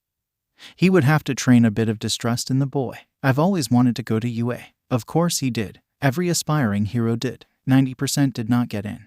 The acceptance rate was brutal, as he very well knew, for he had been the one to suggest such a format, but this child, perhaps he would be unable to get in through the heroics exam. But the general department was very high level as well, and the boy's intelligence would make it an easy target. He would then be able to groom him to his heart's content. Perhaps he would even transfer to heroics later on, or serve as Nezu's apprentice. That sounded very desirable as well. Well, they would see. How lucky. I happened to teach at UA. What? There were a few seconds of blank screens, and Nezu laughed. I'm so sorry. I didn't mean to be rude. Are you really a teacher at UA? Of course. Feel free to seek confirmation from Tagata-kun. I can't believe I told a teacher from UA that I wanted to go to UA. More than 50% of the population of middle school students hope to get into UA. Not everyone applies, but a lot of children see this as an ideal. Oh, I didn't know that. Thank you, sir, for saying I have the potential to be a hero. Brilliant. Now, Izuku-kun, I have a job for you. What? What kind of job? Analyzes, of course. That is your business, correct? Analyzes, plural? Yes, I want an analysis of all my students. All of them. Nezu grinned at the panic, a glint of challenge entering his eyes. Of course. Can you not do such a simple thing? I will, of course, give you the entire summer to fulfill this request. But UA has more than 200 students in any given year. I only want you to commit to the current second-year students. There are only 215. Nezu began to do his paperwork. The answer would undoubtedly take a while. 215. The teacher was crazy. Izuku flinched. He shouldn't call someone crazy, especially not this person. But 215. How was he supposed to complete 215 reports of people whose quirks he had never seen in person, and whose quirks he hadn't been theorizing about for years in just a few months? Even if the teacher sent him the quirk details right now, the 2 extra months would mean little to nothing, especially with final exams in the second month. He shuddered. He couldn't. It was as simple as that. He really couldn't. He couldn't. So why did he so desperately want to? He sighed. 215 students. Guess he wasn't going to be sleeping for a long time. The 7th holder of One for All. The 7th holder of the one quirk that denied him. The one quirk he couldn't get back. All for One's eyes narrowed the slightest bit. No one could see it, of course. No one could see a lot of him, submerged and covered in his path to recovery as he was. But his eyes narrowed and Kurogiri, standing only a few meters away from him, shivered involuntarily. Sensei, Tamura asked, his voice as childish as ever. Kurogiri paused the video that ran on the battered television screen in front of them. It stopped on an image of the 7th holder of One for All, smiling in the only way that annoyed All for One to no end. He forced his muscles to relax. Yes, Tamura, why are we even watching this stupid video? We should be out there, raising the lying heroes to the ground. All for One inhaled deeply. Tamura's dedication to his goal was refreshing and entirely following his plans, but the intolerance in the boy was childish. Well, he admitted, he was still a child. Nevertheless, patience, Tamura. The time will come for us to make our move. He turned to Kurogiri, and the man played the video as if having read his mind. What a wonderful Namu he had created. The video spun through the remaining 10 minutes, the small voice behind the connected images and animations washing through All for One's mind. He smiled. Finally, he had seen many intelligence quirks in his centuries of existence.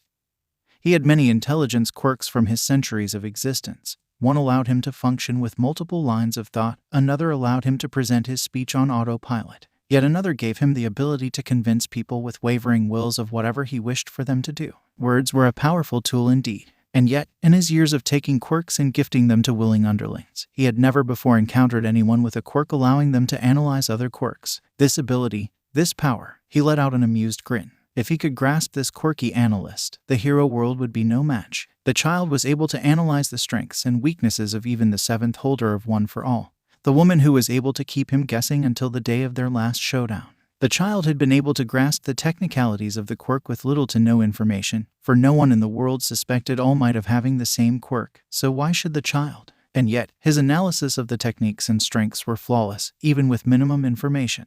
And if All for One could convince this child to join his side, well, and if he couldn't, well, there was no problem either way. Have the League find this analyst, Kurogiri, and bring him to me. Kurogiri nodded. Tamura, biting his nails raw as he often did in times of nervousness, yanked his fingers out of his mouth and scowled. We don't need someone like that, he announced. I can do so much better. Sensei, let's destroy the Tamura fell silent, falling to his knees with a strained look on the visible parts of his face. Kurogiri sighed. All for One smiled and a chill pervaded the room. I said patience, Tamura, and if we succeed in claiming this child as the newest member of our league, we will have a greater chance to topple the Hero Society from the inside. He laughed, the hollow sound echoing through his chambers with a delight he hadn't felt in years. You might even earn a friend, Tamura. Now, wouldn't that be nice? And I shall finally have a disciple for my role. The last sentence was near silent, no doubt meant only for All for One's own ears. Shigaraki Tamura heard and flinched. Yes, Sensei, he said. Kurogiri spared him a glance that held more emotion than a Namu ought to have, but All for One was too wound up in his own glory to notice. Yes, Sensei. Kurogiri raised a hand,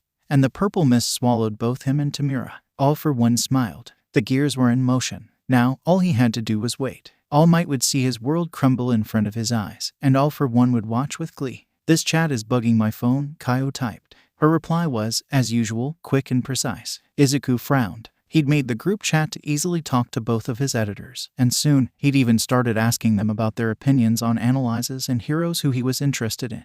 Their replies were often different to the way Izuku thought, and mostly pretty refreshing. They brought him out of the nitty-gritty details when he was stuck too much in their grasp. What do you mean? He asked. I know what she's talking about, Daisuke answered before Kaio could talk. It takes so long to type, and a lot of stuff is lost in translation, so to say. I was actually going to say it's taking up too much space. But that works too. Why aren't we calling? We could make more progress and it wouldn't distract me from my studies as much either. Mom's driving me mad about my grades. Haha, I pegged you to be good at school. I am, and yet. Oh, shut up. Izuku bit his lip. Calls. They weren't meetings, or even face-to-face video calls. Maybe, but would they recognize him?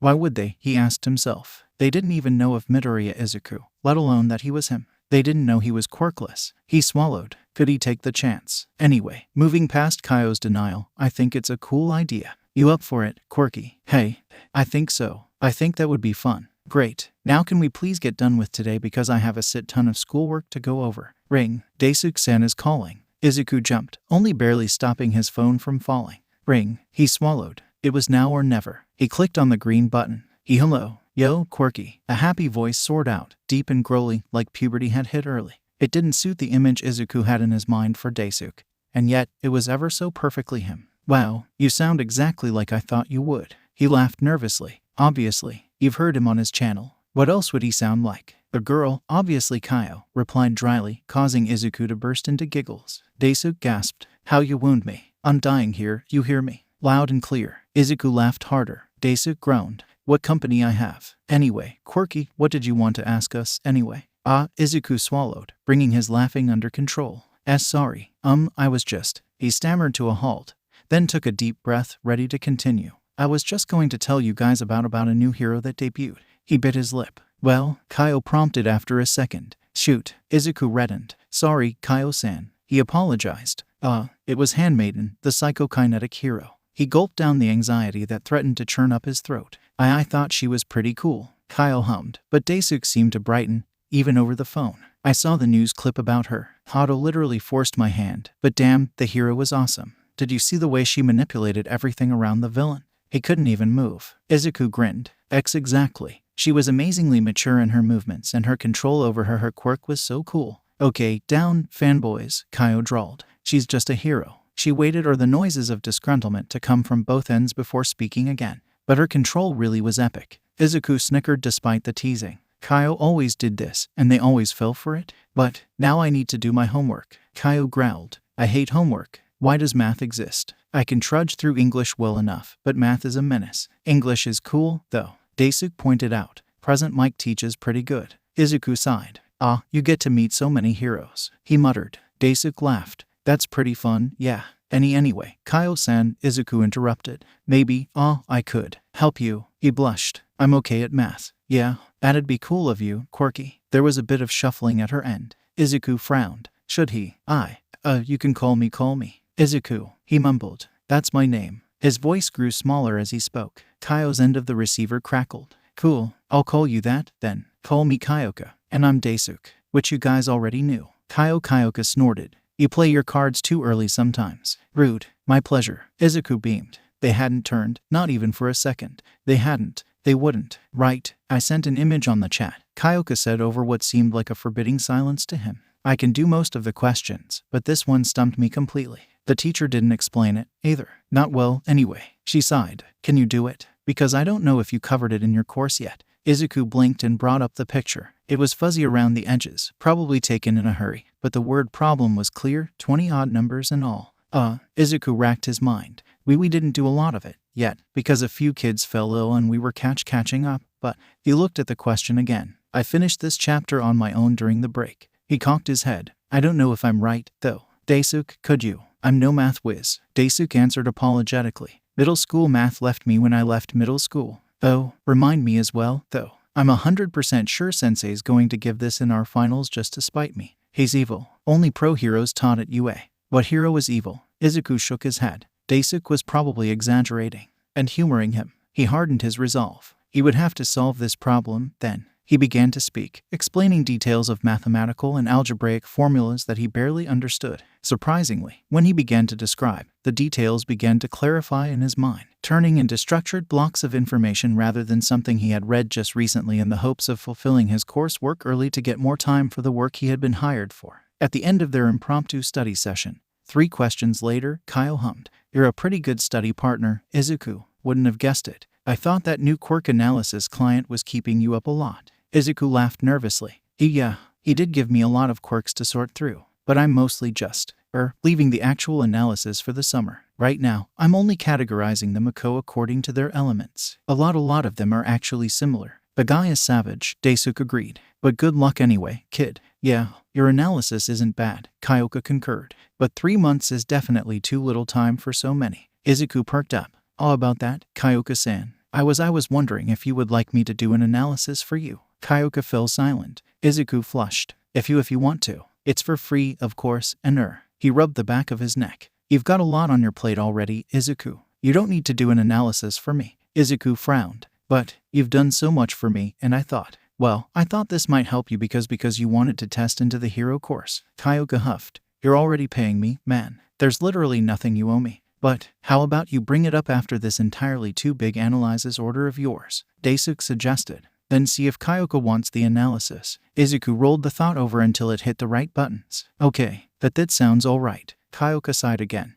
Loudly and intentionally this time, it seemed. Alright, well, I'm out. Mom will call me for dinner in a few minutes, so I need to go downstairs so she doesn't yell. She huffed. Her screams are terrible. Bye. The call cut short. Izuku swallowed. I guess I should be going too. Wait, Daisuke called and Izuku put the phone back to his ear. The older boy seemed to struggle with words. The finals are coming up. Izuku nodded. For me as well, he added when it seemed as if Daisuke was waiting for him to speak. I'll stop the account during that month. Daisuke exhaled harshly, uncomfortably. Yeah, well, there was static from his end and Izuku's breath caught. My grade dropped a bit in the mock exams. And I guess it's because I'm spending a lot of time editing your videos. Don't apologize. He nearly growled. Do you have any idea how quickly Hato and Tagata will murder me if you do? He scoffed mockingly, then laughed. It's not because of you, Quirky. I just overestimated myself. Izuku gripped the phone tighter. Are you going to stop editing my videos? He asked in a small voice. Daisuke was laden with regret. Yeah, next year's going to be even tougher, so I wanted to be ready. I'll still work this summer, though, he reassured. And I'll try to find you another editor. What do you say? Still friends? His tone was flippant. Izuku's heart took it seriously. I wouldn't unfriend you because you stopped helping me. I'm kidding, Quirky, Daisuke laughed. I know you're a good person. Oh, Izuku stared at his black computer screen. Daisuke was leaving, genuinely stepping away from this perfect bubble of happiness Izuku had made around them. Around himself. He gulped down a sob. Daisuke didn't need to hear him cry. No one needed to hear him crying. Oh okay, Daisuke softened.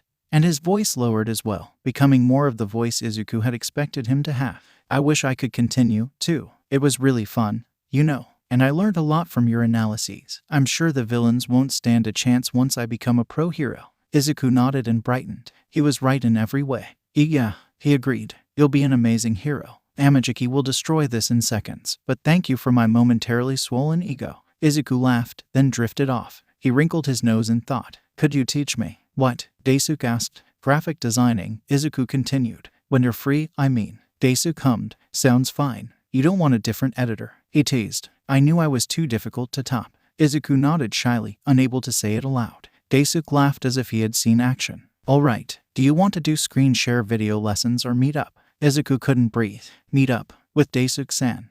Would he stare at him with the same disgust Kaken did when he found out he was quirkless? The same hate. The same disinterest. He swallowed and his mouth flew open, ready to decline. Stop. He did. Daisuke wasn't like Kaken, his mind argued. He was 100 times better, more heroic. He was a hero in training and a hero in heart. And he was a friend. Daisuke. Even if he would no longer believe he could be a hero after he found out Izuku's lack of a quirk, Daisuke would never treat Izuku like he was worthless, and that was one thing Izuku was sure about. I would like to meet up in person, he answered.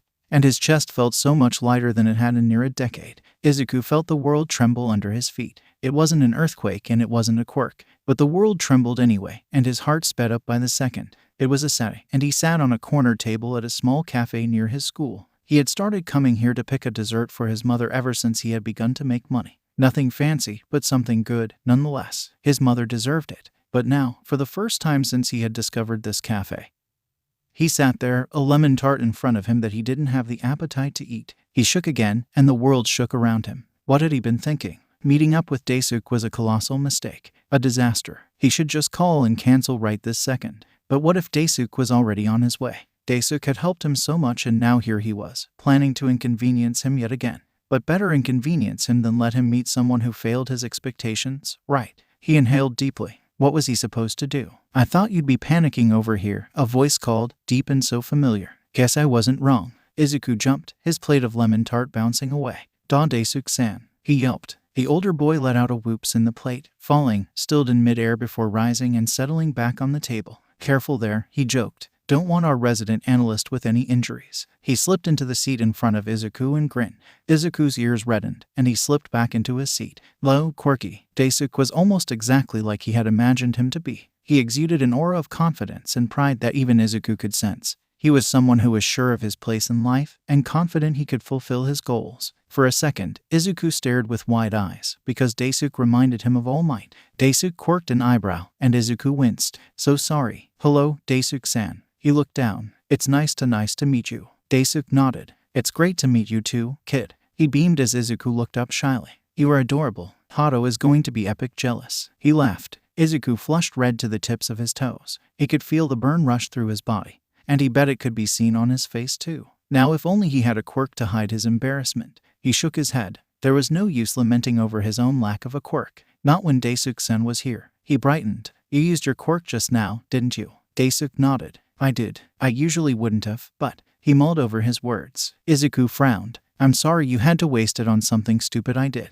Daisuke's shoulders slumped. Baka, he grouched, leaning forward to ruffle Izuku's hair. It's not that. What I meant was, I couldn't have used it like that before now. My danger sense allows me to control stuff only if I feel there is a threat to me in my current radius. So a plate breaking usually would have stumped me because it doesn't really hurt if the pieces don't stab you. And I was standing pretty far away. Izuku's eyes glowed. But since there's even a 1% chance that it could hurt you, your quirk activated. Pretty much, Daisuke admitted. That's so cool. Daisuke burst into laughter. Quirky, you are literally the one who came up with the idea. I should be the one saying it's cool. Izuku blushed again. Daisuke-san, he mumbled. Daisuke only grinned. 10 minutes later, after Izuku had finally calmed enough to talk evenly with Daisuke, and Daisuke was sipping a caramel macchiato and making faces at the level of sweetness while at it, he tilted his head and stared at the younger boy. I've talked a lot about me and Yue, so what about you? I'm not really that interesting, Izuku answered, eyes flickering away. Really? Daisuke asked, his voice teasing and light-hearted.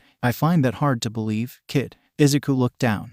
I'll let you keep your secrets, he continued, the smile never leaving his face, even as a hint of tension climbed up his spine. But you've got to tell me before Hado, right? I want to lord it over her. Izuku yanked his head up to look at his companion, teary eyes trying to keep in the pain that he had never thought he would ever have to show. The pain he thought he had well in hand. A pain that made Daisuke's mouth tighten and his fists clench under the table. They stared at each other like that for well over a minute, Izuku trying to keep in his sobs and Daisuke trying to let him know he didn't have to. In the end, after waitress stopped by and deposited a piece of cake on Daisuke's side, breaking the exchange, Izuku looked down and scrubbed at his eyes. I'm sorry, he mumbled. I didn't mean to. Daisuke hesitated. Should he get up? Try to calm him down? Did Izuku even want him to? But it was too late, and Izuku was already looking up. His eyes were impossibly large and still not 100% dry of tears. But he had composed himself, and Daisuke let the hardness seep from his shoulders. I'm okay, Izuku said without prompting. I didn't mean to cry, so I'm so sorry. But he swallowed and bowed his head in the small space. Thank you, Daisuke-san. It was his turn to be befuddled. For what, Quirky? I should be the one thanking you. You've done so much for Tagata and the rest of us. He quirked his lips. Hell, if it hadn't been for you, I'm pretty sure the gritty details of my quirk would still be lost on me. Izuku reddened. Daisuke laughed. Then how, in all 7 levels of hell, did Quirky not have friends? His muscles tightened, but he didn't let it show on his face. Thank you for being mine, he said instead. Let me lord this over Hado too, yeah? Izuku burst out laughing. Daisuke grinned. You like to tease Hado-san, don't you? He asked brightly, his smile as bright as the sun outside. Daisuke would need sunglasses if this was going to become a regular occurrence. Well, Hado is significantly hard to annoy, so I have to make do with what I have. Oh, Izuku stumbled. His eyes seemed to hold something. A memory, maybe. A fear. Do friends tease each other a lot? Daisuke's eyes narrowed. Izuku was staring at a spot of the table almost religiously, as if that spot held the most interesting thing in the world. It depends, he answered carefully, on if the person you're teasing finds it funny. If it hurts them, it's not teasing anymore. It's bullying, because maybe harassment was too strong a word for now. Izuku seemed to flinch. Near imperceptibly, Daisuke's mood darkened. Whoever hurt this kid was going to have hell to pay. From Daisuke and all his friends. Izuku, he began, using his name for the first time. His own discomfort over using given names didn't matter, seeing Quirky's smile did. I know you don't want to tell me, and you don't have to. Izuku's eyes widened. But if someone treats you like that without your consent, that's not a friend. And you don't have to stay friends with someone who treats you badly. You have other friends, kid. You have me, Hado, Tagata, Amajiki, even Ingenium. Izuku sniffed, pulling up his hands to wipe at his face. Daisuke slumped. Thank you, Daisuke-san, Izuku said amidst soft sounds of falling tears. And he didn't know he looked up, eyes filled with a joy he hadn't known he could feel, and smiled a watery smile. Daisuke snorted. You cry a lot, don't you? He raised an eyebrow. And don't you dare apologize. It was just an observation. He sighed, leaned over and ruffled Izuku's hair. This was heavy, he murmured as he pulled up his drink to swallow a sip. Izuku smiled tremulously. I'm sorry, we couldn't even talk about what we came here to talk about. Daisuke rolled his eyes. No apologizing, he admonished. And it's fine, isn't it? We can start at our next meeting. He grinned. Besides, it's easier to teach someone I know. Though I don't know if I can teach at all. Izuku smiled. I'm sure you can do anything, Daisuke-san. Daisuke smirked. I don't need a lie detector quirk to know that's a lie, Quirky. Izuku brightened, exactly like Daisuke had been expecting him to. Do you think they would though? He babbled. Capture a lie someone thought was the truth, I mean, even for something objectively incorrect. Like, a blind man believing the sky is red because they were always told that. So if they say the sky is red, and they think that's the truth, would the lie detector quirk recognize it as the truth? When the person with the quirk knows it's a lie, he bit his lip and stopped. Daisuke put down his milkshake. Now you've got me interested, Quirky. He interrupted. Tell me more. The smile he got in reply was 100 times better than any free time would have been. All Might, please tell us about your villain apprehension yesterday. All Might, could I? All Might, please. All Might's smile wavered for a small second. The time was ticking down. He had only 15 minutes left until he would forcibly be transformed back into his Yagi Toshinori persona, and these reporters seemed to have no intention of letting him go.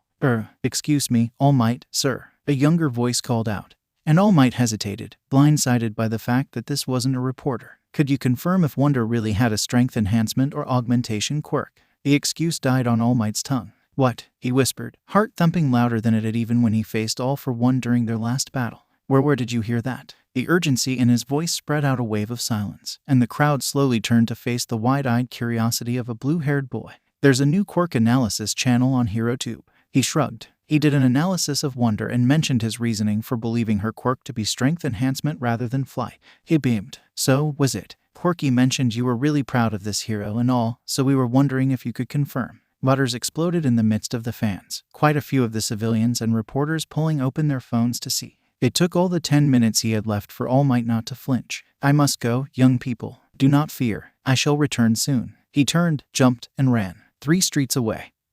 He fell in a deserted alleyway and his transformation faded away, leaving behind a gaunt man with a terrified expression. Who was this Quirky? How did he know of One for All? Maybe not in so many words, but he swallowed. He had to contact Tsukachi. Bayamasa Tsukachi filled a cup with lukewarm water and passed it to his friend, pouring an ice-cold cup for himself. Toshinori grabbed at it with both hands and stared at him with wide eyes and an anxious face that was so at home in his nearly destroyed body. "Did you find anything?" he asked. Tsukachi sighed and gestured towards his office. The walk to the small, private room, though under 2 minutes, was fraught with a tension neither could rightly ignore. Tsukachi shut the door behind Toshinori and waited until he sat. Quirky Analyst runs a page called Analysis in Essence, where he dissects the quirks of villains, both apprehended and on the loose. He claimed to not do heroes as it may severely impact their careers and give undue knowledge of their weaknesses to villains, which, he admitted with a smile, is very ingenious of the child. He walked to his own seat and descended on it, leaning back with the comfort of a friend's company. Usually, only an analysis account wouldn't be cause to look into a person, but since you brought it into our attention,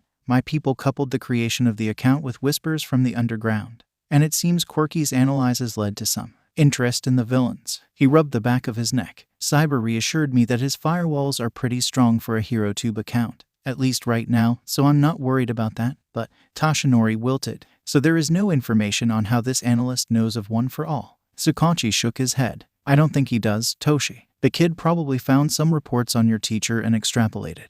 But I doubt he connects it to you, anyhow, nor to a never-before-seen quirk that can be passed down," he added dryly. Toshinori snorted. "Thanks, Tsukachi." The detective beamed. "Of course." He raised an eyebrow. "And what about you? Have you found a successor yet?" Toshinori drooped. Yet again. "No," he answered petulantly. "I think I might have to accept Nezu-san's offer of employment if an idea doesn't strike me soon." Tsukachi grinned. "No need to sound so glum," he ripped. "I happen to remember you adored your days at UA." Toshinori shivered. "I think you're losing your memories in your old age, my friend." Gran was. He gave a shudder. For a second, both of them locked eyes, neither willing to back down. Then they burst out laughing. "Good times," Tsukachi agreed. "Now, it's all work." Giving a lopsided smile, Toshinori pushed himself off the chair with a wince. "I can attest to that," he agreed. "I shall see you at dinner tomorrow." Tsukachi nodded. "I'll tell Asaya to keep your requirements in mind." His eyebrows wrinkled. "And I think Makoto will be there, but..." He shrugged. "Who knows?" Toshinori nodded. "I would love to meet Makoto-san and Asaya-san again."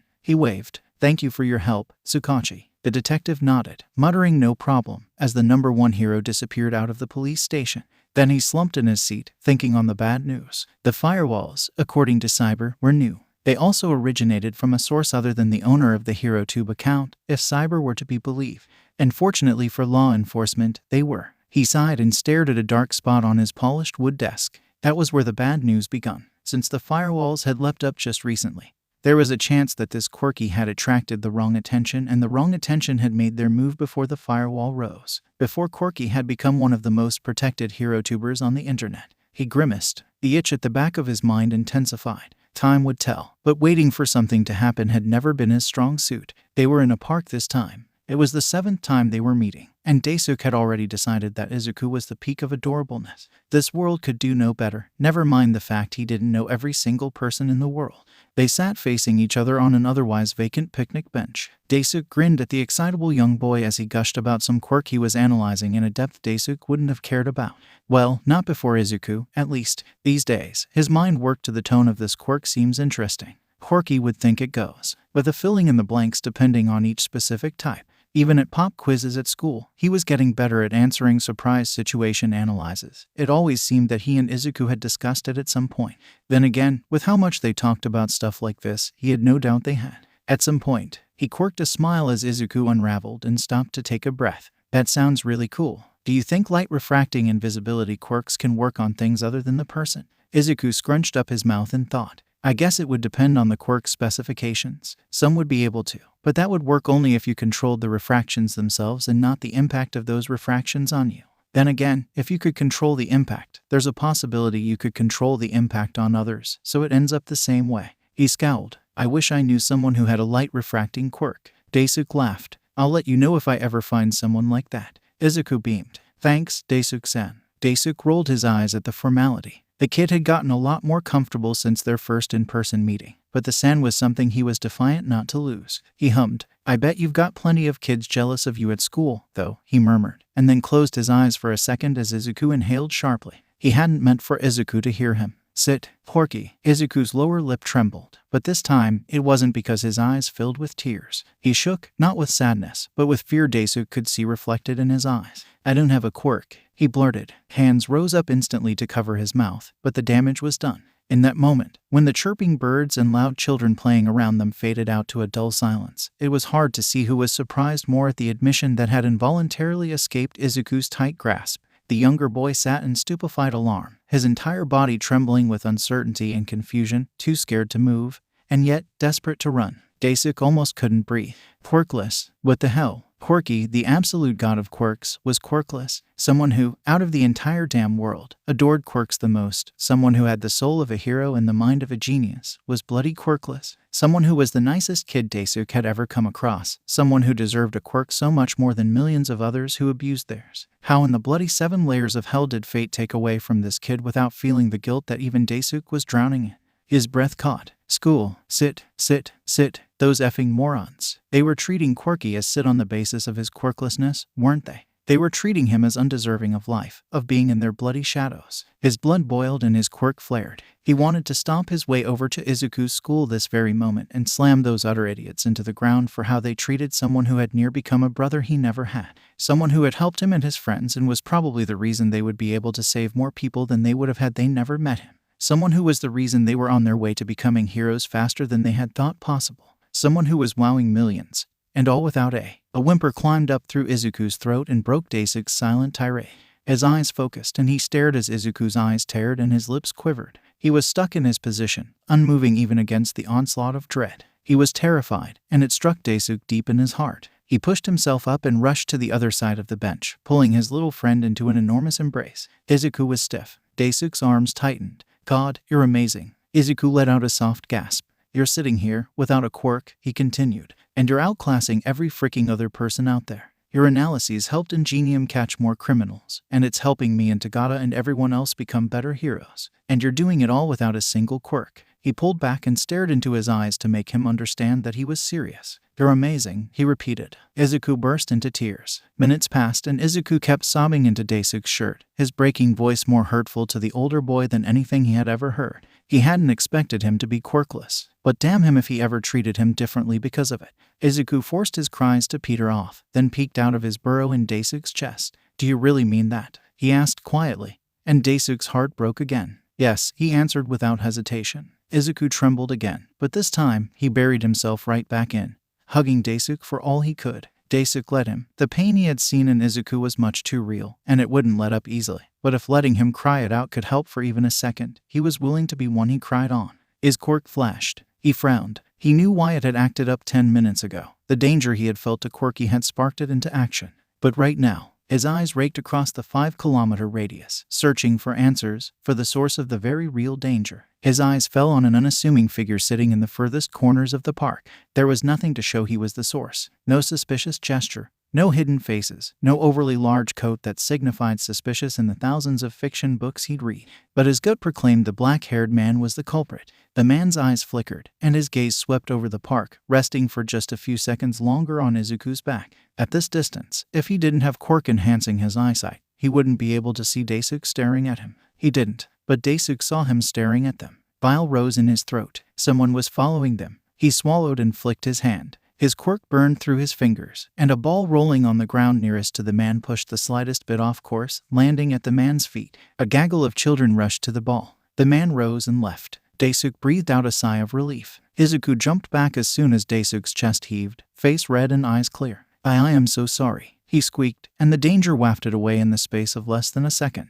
Daisuke grinned. What have I said about apologizing, Quirky? He reminded teasingly. Besides, he added, ruffling his soft green hair, I don't mind. You can cry on me anytime, kid. Izuku smiled back over the shade of embarrassment coloring his face. Thank you, Daisuke-san. Daisuke nodded. Izuku frowned. Are you okay? Daisuke's eyes slipped and snapped back to Izuku. Oh, yeah, Quirky. Sorry. I thought I saw one of your fans. Ha. He plastered a happier smile over his uneasy one. Izuku blushed. Daisuke-san, he whined. Daisuke held out an arm, stepping away from the bench. Should we head back to your house? We only promised to take a break for an hour. Izuku jumped up and grabbed the proffered hand. Yeah, Kasen would be worried. And I really want to know how to balance colors. They fell in step together, ambling back to Izuku's house. Yuha, that used to be a bit iffy for me, but I know it pretty well now. Izuku's eyes sparkled. You were bad at something. Daisuke snorted. I'm bad at a lot of things, Quirky. Izuku grinned widely, and Daisuke had to spend the next 20 minutes dodging questions about what, exactly, he was bad at.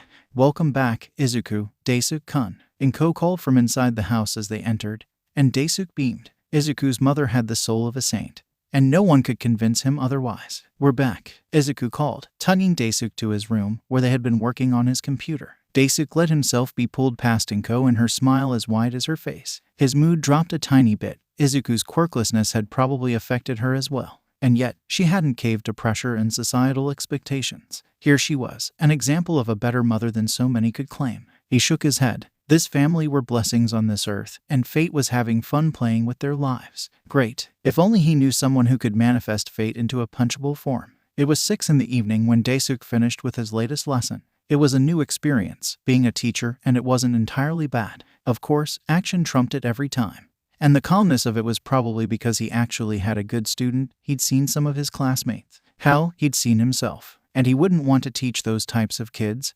But still, Inko tried to have him stay over the night. It was a Saturday, after all, but Daisuke shook his head. He had plans with Tagata and Amajiki tomorrow, and he needed to complete a bit of homework before Monday. So, with a goodbye, Midoriya-san, Quirky, he exited the house, walking leisurely to the nearest bus station, which was around 10 minutes away. It was a calm night, really, as the sun disappeared into the horizon and the moon pressed out from behind distinguished clouds. A few people walked past him, and a couple across the street from him. The occasional car slid past. His quirk screamed. He stopped. The world around him turned purple and swallowed him whole. Izuku frowned. Okay, so the lack of communication was understandable. Yes, he'd left quite a few messages for Daisuke, even a phone call or two, but the calls all played the same voicemail, and the messages came back unread. That was understandable. The finals were right around the corner, and Daisuke was probably knee-deep in studies. But today was supposed to be their one last session before the exam furor started for real. And Daisuke wasn't one to forget something like this, right? Something raw and sharp gnawed at Izuku's heart. Could something have happened to Daisuke? Was he in such a bad condition that he was unable to even reply to Izuku? Or was he just angry at him for something he didn't realize he had done? The second option was much more preferable of the two, Izuku admitted to himself. He loved Daisuke, but if it came to his happiness and safety over Izuku's, well, there was honestly no competition. He switched his phone on again, flipping through the contacts he had until he reached Daisuke's. There were a few emergency contacts above it, but right below it was Ka-san's, and right under that, Mirio-san's. Daisuke had given it to Izuku with a promise to call in an emergency, and Izuku had accepted it with a bursting heart. He had friends. Of course, Daisuke told him that multiple times when they met, but it was still hard to believe, really. He had friends. He, Deku Izuku, had friends. Heaven help him, there was no higher feeling of euphoria. Then he remembered Daisuke's smile and heaven came crashing back down. He pressed call, and for a second, it rang. Tiorara ring. That first ring was so misleading. And Izuku always fell. Sorry, guys. I can't come to the phone right now, but leave a message. Yeah, I'll get right to it. Beep. Izuku flinched. He stood there, silent and unresponsive, minutes after the second beep came and left, ending the silent voicemail that Izuku was starting to feel Daisuke would never hear. He shook his head. No, maybe Daisuke had just lost his phone. That was possible. He could have lost his phone and be unable to get a new one because finals, and then why didn't he come today? His mind whispered traitorously, and it drifted along his skin like the barest of shivers. He has friends. Why didn't he have them call you? Because maybe he's sick of you. Everyone gets sick of a Deku. You don't even have a quirk, and he knows it. No, Daisuke was not like that. He was brilliant and nice and probably in trouble. Then Izuku gasped loudly and his phone fell to the ground with a clatter that made him freeze. It bumped into his collapsing mind and froze it, jumbling it up with a fury that didn't cease until the right combination was found. And he was him again. But the thought echoed with the tenacity of a hero pursuing a villain. Daisuke. Izuku swallowed. He had to call Mirio. He knelt to retrieve his phone with quivering fingers, the lock screen an unholy mess of notifications. He swiped past, entered his password, and stared. Mirio-san. It had Tagata Mirio-san when he'd first entered the number into his address book. But Daisuke had forced it out with an oof. Too many names. Stick with one, Quirky. So Izuku had. He swallowed the nervousness in his throat and wondered if Mirio would treat him with the same kindness that Daisuke had. He shook his head. Mirio had been good to him even before he'd known Daisuke. Of course he'd be nice, and if not nice, at least he'd be kind enough to tell him where Daisuke was. He inhaled sharply. He would gather up the energy for this, and he would do it now. This was not for himself. This was for Daisuke, a person who, alongside Inko, deserved more than Izuku could ever give them. This was for Daisuke. He would muster up the energy if it killed him. He clicked call. Mirio was staring at his ceiling, his eyes listless and confused. His arms twitched for something to do. But they had a holiday today. A vacation. A rest day. It sure didn't feel like it. He drew in a ragged breath as his phone rang. He considered letting it ring. The tone, a tune from a movie he'd watched with Daisuke, Tamaki, and Nejire, was comforting and flowed over him strangely therapeutically. He let out a huff. If only. He forced himself up from the bed, his body heavier than he ever felt before, and pulled his phone from his bedside table. Unknown number? He pressed answer anyway. Hello. The voice was small, hesitant, and nervous. Familiar. Mirio frowned. Who is this? The voice inhaled slight. I'm Midoriya Izuku. The voice seemed to reply in habit, but then stopped. Mirio raised an eyebrow. He didn't know any Midoriya Izuku. He would have hung up, too, if his mind hadn't shut him up. I'm Quirky Analyst. Mirio's eyes shot wide open. Quirky, as an adorable kid Quirky who was an absolute genius. He relaxed and his first, small laugh of the day escaped, striking the pain of a rusting spear through his chest. Quirky, what a time to talk. Quirky seemed to swallow on the other side of the phone. My Mirio-san, he began softly, and his voice seemed to become more nervous the more he spoke. Mirio frowned. He'd known Quirky wasn't confident in himself, but Daisuke had said, Daisuke, I wanted to ask if you know where Daisuke-san is. Izuku's voice murmured with static. I've been trying to call him, but he isn't answering. And he was supposed to come today for one last lesson, but Quirky no. Midoriya Izuku seemed on the verge of tears. Mirio's own throat clogged. Quirky, he swallowed. Daisuke as he broke off. The kid's light gasp reverberated alongside the crackle of the telephone. What? What happened to Daisuke-san? Mirio stared at the screen and breathed deeply. Izuku, he began intentionally, the name putting a stop to Quirky's concerned muttering. Dai didn't answer his phone a few days ago, he explained. So Tamaki called me and we went over to his house. His mother was worried to pieces. We looked everywhere, but there's been no sign of him. The police are working on it now. There was a sharp inhale, and then silence. Mirio frowned. Ingenium's also looking for him, he added. Izuku didn't reply. Quirky, shallow breaths filled the speaker and the shaking sounds of scratches filled Mirio's ear. Until Quirky, with a small voice that bespoke more fear and blame than Mirio thought possible, spoke up. How long has he been gone? There was a heaviness in the air that clung to these words. For a moment, Mirio considered withholding the information. 3 days, he answered, pushing back the foreboding. There was a loud screech and Mirio pulled the phone from his ear with a wince. What the heck? Kid, Quirky, he called after the ring vanished. There was a muffled thud, and then a ringtone. Mirio stared at his phone with wide eyes. What the heck was going on? He knew Quirky and Daisuke had gotten closer than Mirio had expected with Daisuke's lack of delicacy, but they had. And of course Quirky was taking it hard, but he hadn't taken it that hard. Not until 3 days. What had happened 3 days ago? Are you okay? Flickering eyes, distracted smile. Oh, yeah, Quirky. Sorry. I thought I saw one of your fans. Ha. Izuku breathed in raggedly. Daisuke. He had lied. He had lied, and Izuku had known it, and yet, Izuku had let him go. Are you okay? He hadn't been. Oh, yeah, Quirky. He hadn't been okay. And it was all Izuku's fault. I thought I saw one of your fans. Ha. One of his fans. Izuku shuddered. Daisuke had probably seen someone aiming for him, and then stupidly stopped them. Because Daisuke was a hero. He was a hero and one of the best people Izuku had met, and now, he sobbed. And now he was gone. Izuku. A soft voice pushed past the door, never entering, but a hesitant worry that clashed against Izuku's guilt. Go away, he mumbled, burrowing deeper into his pillow, mind drowning in memories of Daisuke and the blame that came with them. Inko, on the other side of the door, sighed heavily and stepped back, the plate of food in her hands going cold. Izuku had shut himself in his room for nearly 2 days now. He was barely eating. He spent the entire time huddled under a dark blanket, sniffing. Usually, Inko would have pushed in anyway, and grabbed her son in a hug. She had tried the first day, but even then it served no purpose. Izuku had just cried harder, sniffed more, and mumbled out, Daisuke-san is gone. And then he begun to cry again. Inko swallowed. She'd known Daisuke for less than a month, and known about him for just a few more, but Izuku had bloomed under him. He had started to smile more. He came home from school happier. He looked as if a weight had dropped off his shoulders. Inko loved Daisuke for that. And so, hearing that he was gone hurt her with a ferocity she hadn't even felt when Hisashi had left for America indefinitely. She could only imagine what Izuku was feeling. She swallowed. What was she supposed to do? She'd felt helpless her entire life, never more so concerning Izuku. But now, at least now no, especially now, she didn't want to disappoint her son. Not like she had when they'd found out he was quirkless. She steeled herself and pulled up her phone. She didn't know what to do for Izuku, but she did know who to call. And if he were half the hero Izuku held him up to be, he would do something. Accepting random calls from the public wasn't in Tensei's usual routine. It was definitely not routine when he was running ragged and on the verge of shutting down.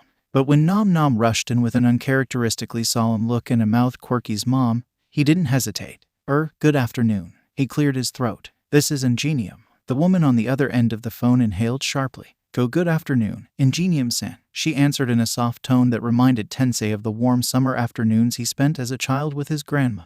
My name is Midoriya Izuku, and I'm calling about my son. Tensei snapped to attention. Quirky, is something wrong? He asked, voice only barely under control. He'd promised Mirio he'd search for Daisuke, and the poor kid was already weighing on his conscience, but if something happened to Quirky's mother sighed. He's still here, but she swallowed, the sound crackling through the receiver. His friend was reported missing, and I think Izuku might be blaming himself. She sniffed. I'm sorry for taking up your time, but Tensei forced himself to relax. Why the hell would Quirky be blaming himself for Daisuke's disappearance? He knew that the kid had been receiving computer lessons from him since a bit after the whole cyberbullying fiasco. But why on earth would Quirky blame himself for some villain kidnapping Daisuke? He frowned. Why does Midoriya-kun think this is his fault? Midoriya Izuku huffed. I don't know, she admitted. Daisuke-kun and Izuku parted on great terms when he left our house after their last lesson.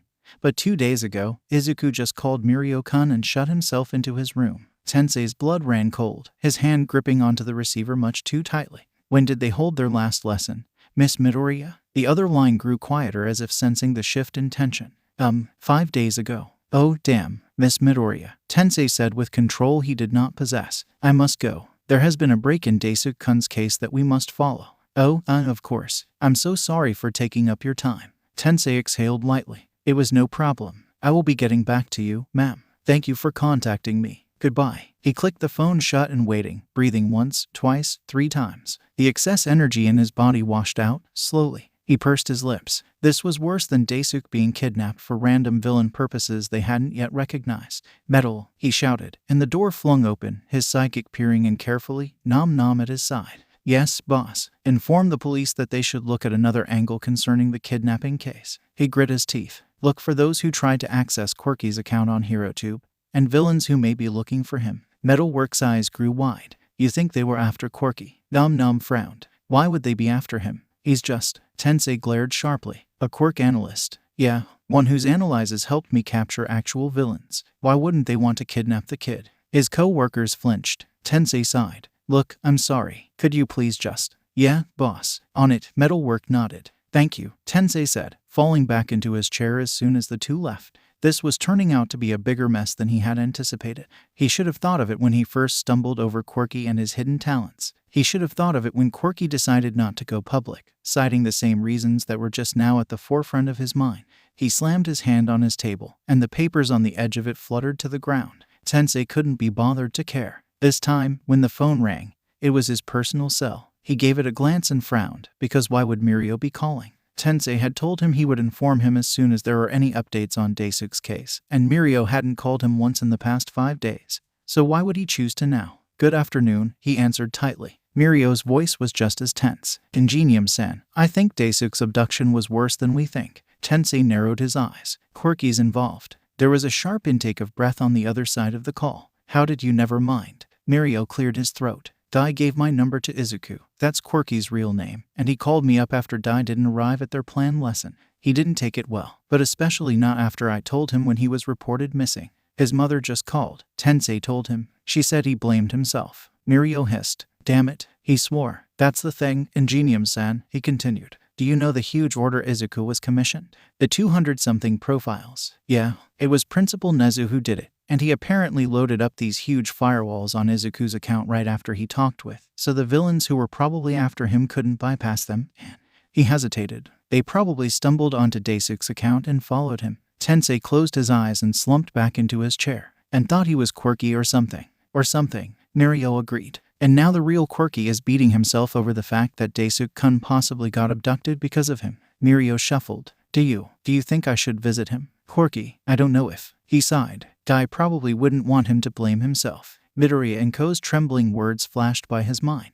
He swept a hand through his hair and sighed. I'll ask Midoriya-san for their address and pick you up as soon as I'm off duty. Okay, Mirio said. Thank you, Ingenium-san. Tensei chuckled. Call me Tensei, Mirio. And with a final goodbye, he hung up. Naomasa did not have a habit of eavesdropping on his co-workers. This once, however, that was exactly what he had been doing. Unintentionally, he fixed his frown into a neutral expression as he walked to his superior's office, his mind a muddle of theories and thoughts. He never liked it when his instincts proved correct.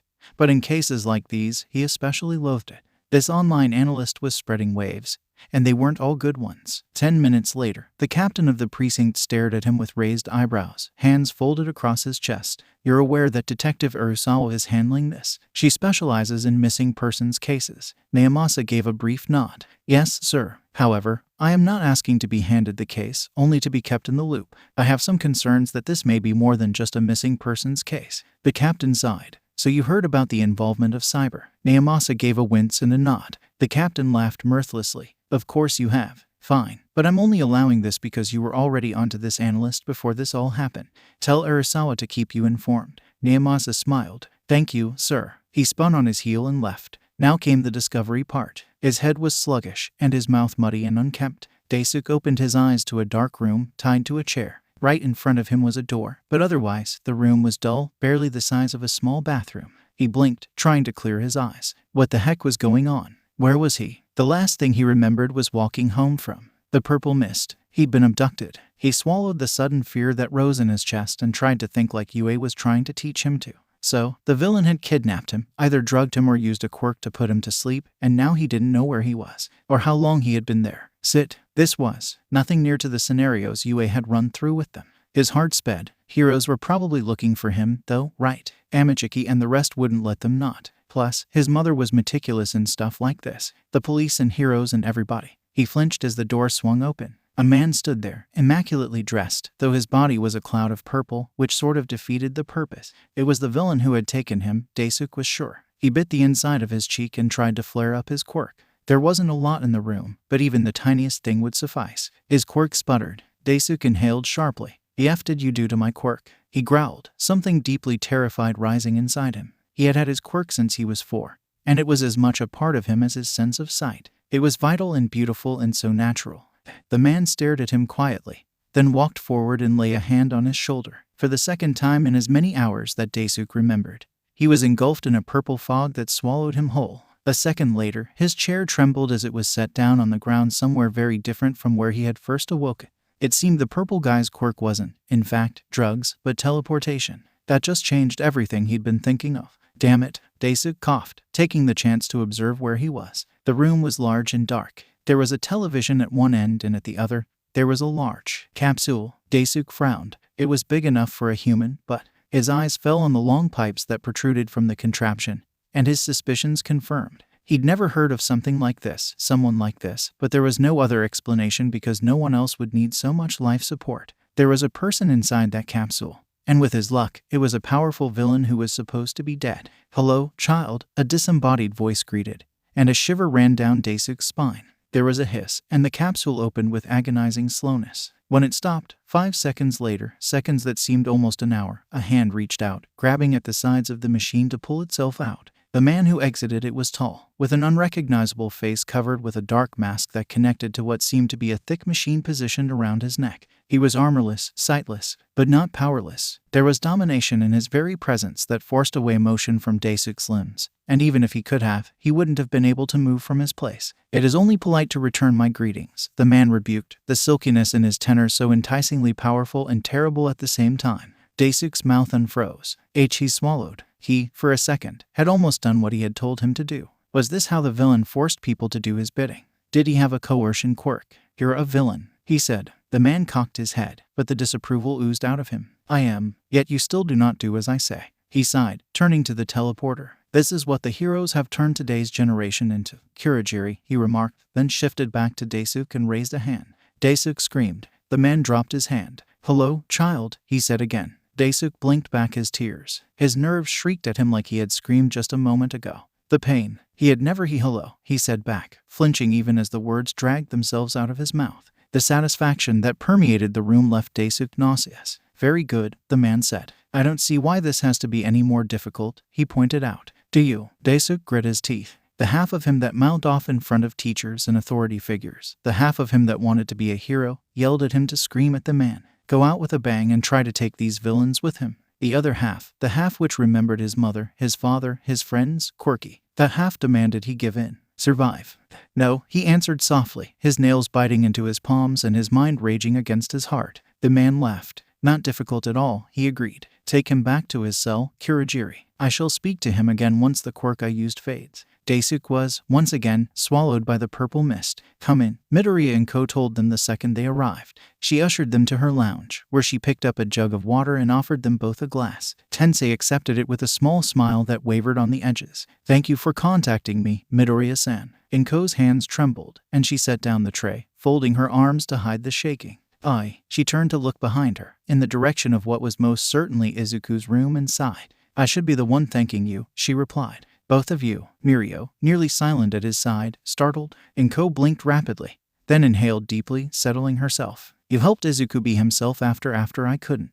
You brought him out of his shell." She sniffed. "I've never seen Izuku happier." Tensei frowned. "What? But it was only because you raised him to be such a great person," he replied back, half courteously, entirely truthfully. Inko's lips trembled, but she didn't cry, only serving to flash them both a sad, tearful smile. "I shouldn't hold you up," she said. "Izuku's in his room." She spun and began to walk deeper into the home, and Tensei set down his drained glass and followed, Mirio at his heels. Seconds later, Inko stopped in front of a door with an all-might welcome sign that, in other circumstances, would have made Tensei laugh. All he did now was grimace. Inko turned the knob, and the door silently slid open to reveal a darkened room. She stepped away, letting the two guests enter, then hovered in the doorway. "Izuku," she called. "Yes?" A small muffled voice floated out from a mound of blankets on the bed. Inko wrangled her hands. "You have guests." There was no reply. Tensei inhaled, then grinned full force and stalked closer until she stood a step away. "Evening, Izuku," he boomed. There was a sudden stillness, and then the blanket started to shift, a small head framed by fluffy green hair pushing out. "An Ingenium," Izuku yelped. Then he swallowed and tried to move back, but his hands were trapped in a prison of his own making. What are you doing here?" he mumbled, looking down. Tensei couldn't help but laugh as he sat down next to the child.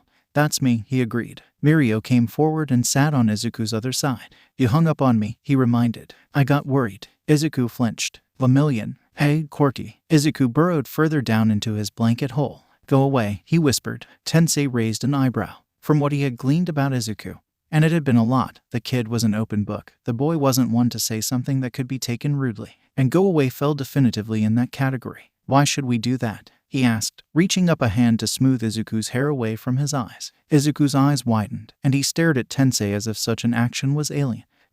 What? He managed after a minute of recollection. Mirio finished his work for him. Why should we go away? He repeated and stared at Izuku intensely. Izuku trembled, the blanket hill vibrating with him. Because, he sniffed. It's my fault Daisuke-san is gone. Mirio inhaled sharply, then locked his jaw. No, Izuku shook his head, buried as it was alongside him. It is.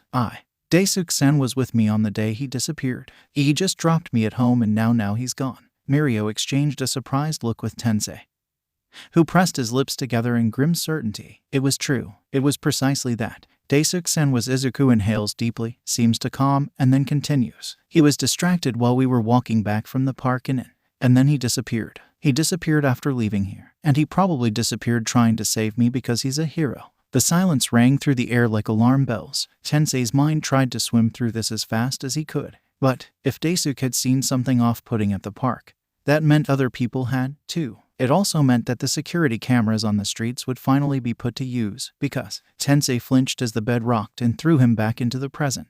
Izuku. Mirio pulled up and began to peel off the layers of blankets that made up the mock fort Quirky had made. He did it with trembling fingers, slowly and resolutely. When the last layer pushed away from Quirky's curled-up form, he was so small, Mirio pulled him into a hug. Not your fault, he murmured. Izuku blubbered something that sounded suspiciously like a yes, it is. Mirio ignored it. It's not your fault, Quirky, he repeated. Who knows what the villain was there for? And even if, for some stupid reason, they had decided to go after you, Daisuke being kidnapped was not your fault. It was the fault of the villain. It was the fault of the person who chose to be evil. Izuku whimpered. But if Daisuke-sen had never met me, he mumbled, he wouldn't have been in danger. Tensei placed a warm hand on Izuku's back. Daisuke was being a hero. Izuku, he said softly. Heroes always have a target on their backs. Mirio nodded and pushed back to stare at Quirky, whose giant eyes were filled with fear and pain. You don't want Dai to be a hero, he asked simply, and Izuku's eyes widened. What? He gasped. That's not. Mirio smiled. Then don't say it's your fault. Even if the villains were after you, you gave Dai a chance to be a hero. He held out a hand, and Izuku hesitantly placed his own on it. He's always wanted to be a hero. Izuku swallowed, and a second later, threw himself at Mirio and Tensei. Thank you, he whispered. They stayed like this for more than a minute, but that was more than enough, and when Inko opened the door and stared at them with the beginnings of hope, asking if they would like dinner, Izuku nodded. I would, Ka-san. Inko's eyes filled with happy tears. Mirio and Tensei grinned. The man had called for him again. This time, Daisuke was ready, or as close as was possible with these limited allowances. Over the one-day respite he had been given from the deafening presence of who was undoubtedly the leader, he realized that whatever these villains had done to his quirk had put them under chains so tight that he could not use more than a wisp. His reliable limb had been nearly severed and was hanging from a tendon. At least when Aizawa-sensei from that other class did it, it was a momentary thing, being bound up by ropes, not being cut up by saws. Still, his quirk was safe and inside him, and for that, Daisuke would continue to thank the heavens. As Kurogiri entered and placed a non-existent hand on his shoulder, Daisuke steeled his nerves. The man he was being taken to see was powerful and terrifying, but what he had thought of his aims was correct. He would not waver, not when Quirky's life was on the line. He was a hero. He was a hero. He swallowed and was swept up in the warper's quirk. They landed precisely where they had the first time around. This time, however, the man was waiting for them. For him. Takahashi Daisuke, he said. How wonderful to see you again. Daisuke swallowed. The man's eyes narrowed. Have we not had this conversation yet? He asked. Daisuke flinched. I don't know your name. The man chuckled. It does make for bad manners. Very well. My name, Daisuke, is all for one. You may call me sensei. Daisuke's mind raced. You won't find any mention of me in your recent villain compilations, child. I am not a villain, nor am I a young, misunderstood person seeking to change the world. I have come a long way for this, for my aim. He sighed and stood up, raising a hand. Kurogiri vanished. Now, let us have a conversation. The man walked forward until he was close enough that Daisuke could hear him breathe through the contraption on his face. Why? The man chuckled. Oh, it's quite simple, really. You have knowledge about the Quirk Analyst, and I would like to borrow that knowledge. Daisuke closed his eyes and inhaled. Why? Is that all you children are capable of saying these days? It truly is a sorry state those heroes have out you in, is it not? Daisuke shook. Who is Quirky Analyst? All for one demanded suddenly. And Daisuke stiffened. Tell me. He swallowed. I am. There was a moment of silence, then all for one laughed. What a deflection. He murmured, then walked a few steps back. Please, he said, mockingly, ironic humor in his voice. Convince me. I am. Daisuke insisted. I just hired another person to record the videos and edit the audio because I had no time with my hero studies. Indeed. Yes, I analyze the quirks of the villains and send the details to the speaker, and he puts them together for the videos. All for One stared at Daisuke for an entire minute. Daisuke began to shiver. The man smiled. How amusing. You sacrifice yourself to protect another. His smile shifted to a growl. Pathetic. Daisuke's eyes widened, and he flinched. The pain didn't come. All for One walked forward and clasped Daisuke's chin, forcing him to look. Child, you are a terrible liar. Tell me who the analyst is. Daisuke tried to shake his head. No. The man squeezed tighter. Daisuke winced. Very well. He let go. If I cannot take the analyst's quirk, I shall take yours. Daisuke's eyes widened. What? All for One raised a hand. And the one connection that was left was ripped apart. Daisuke began to scream.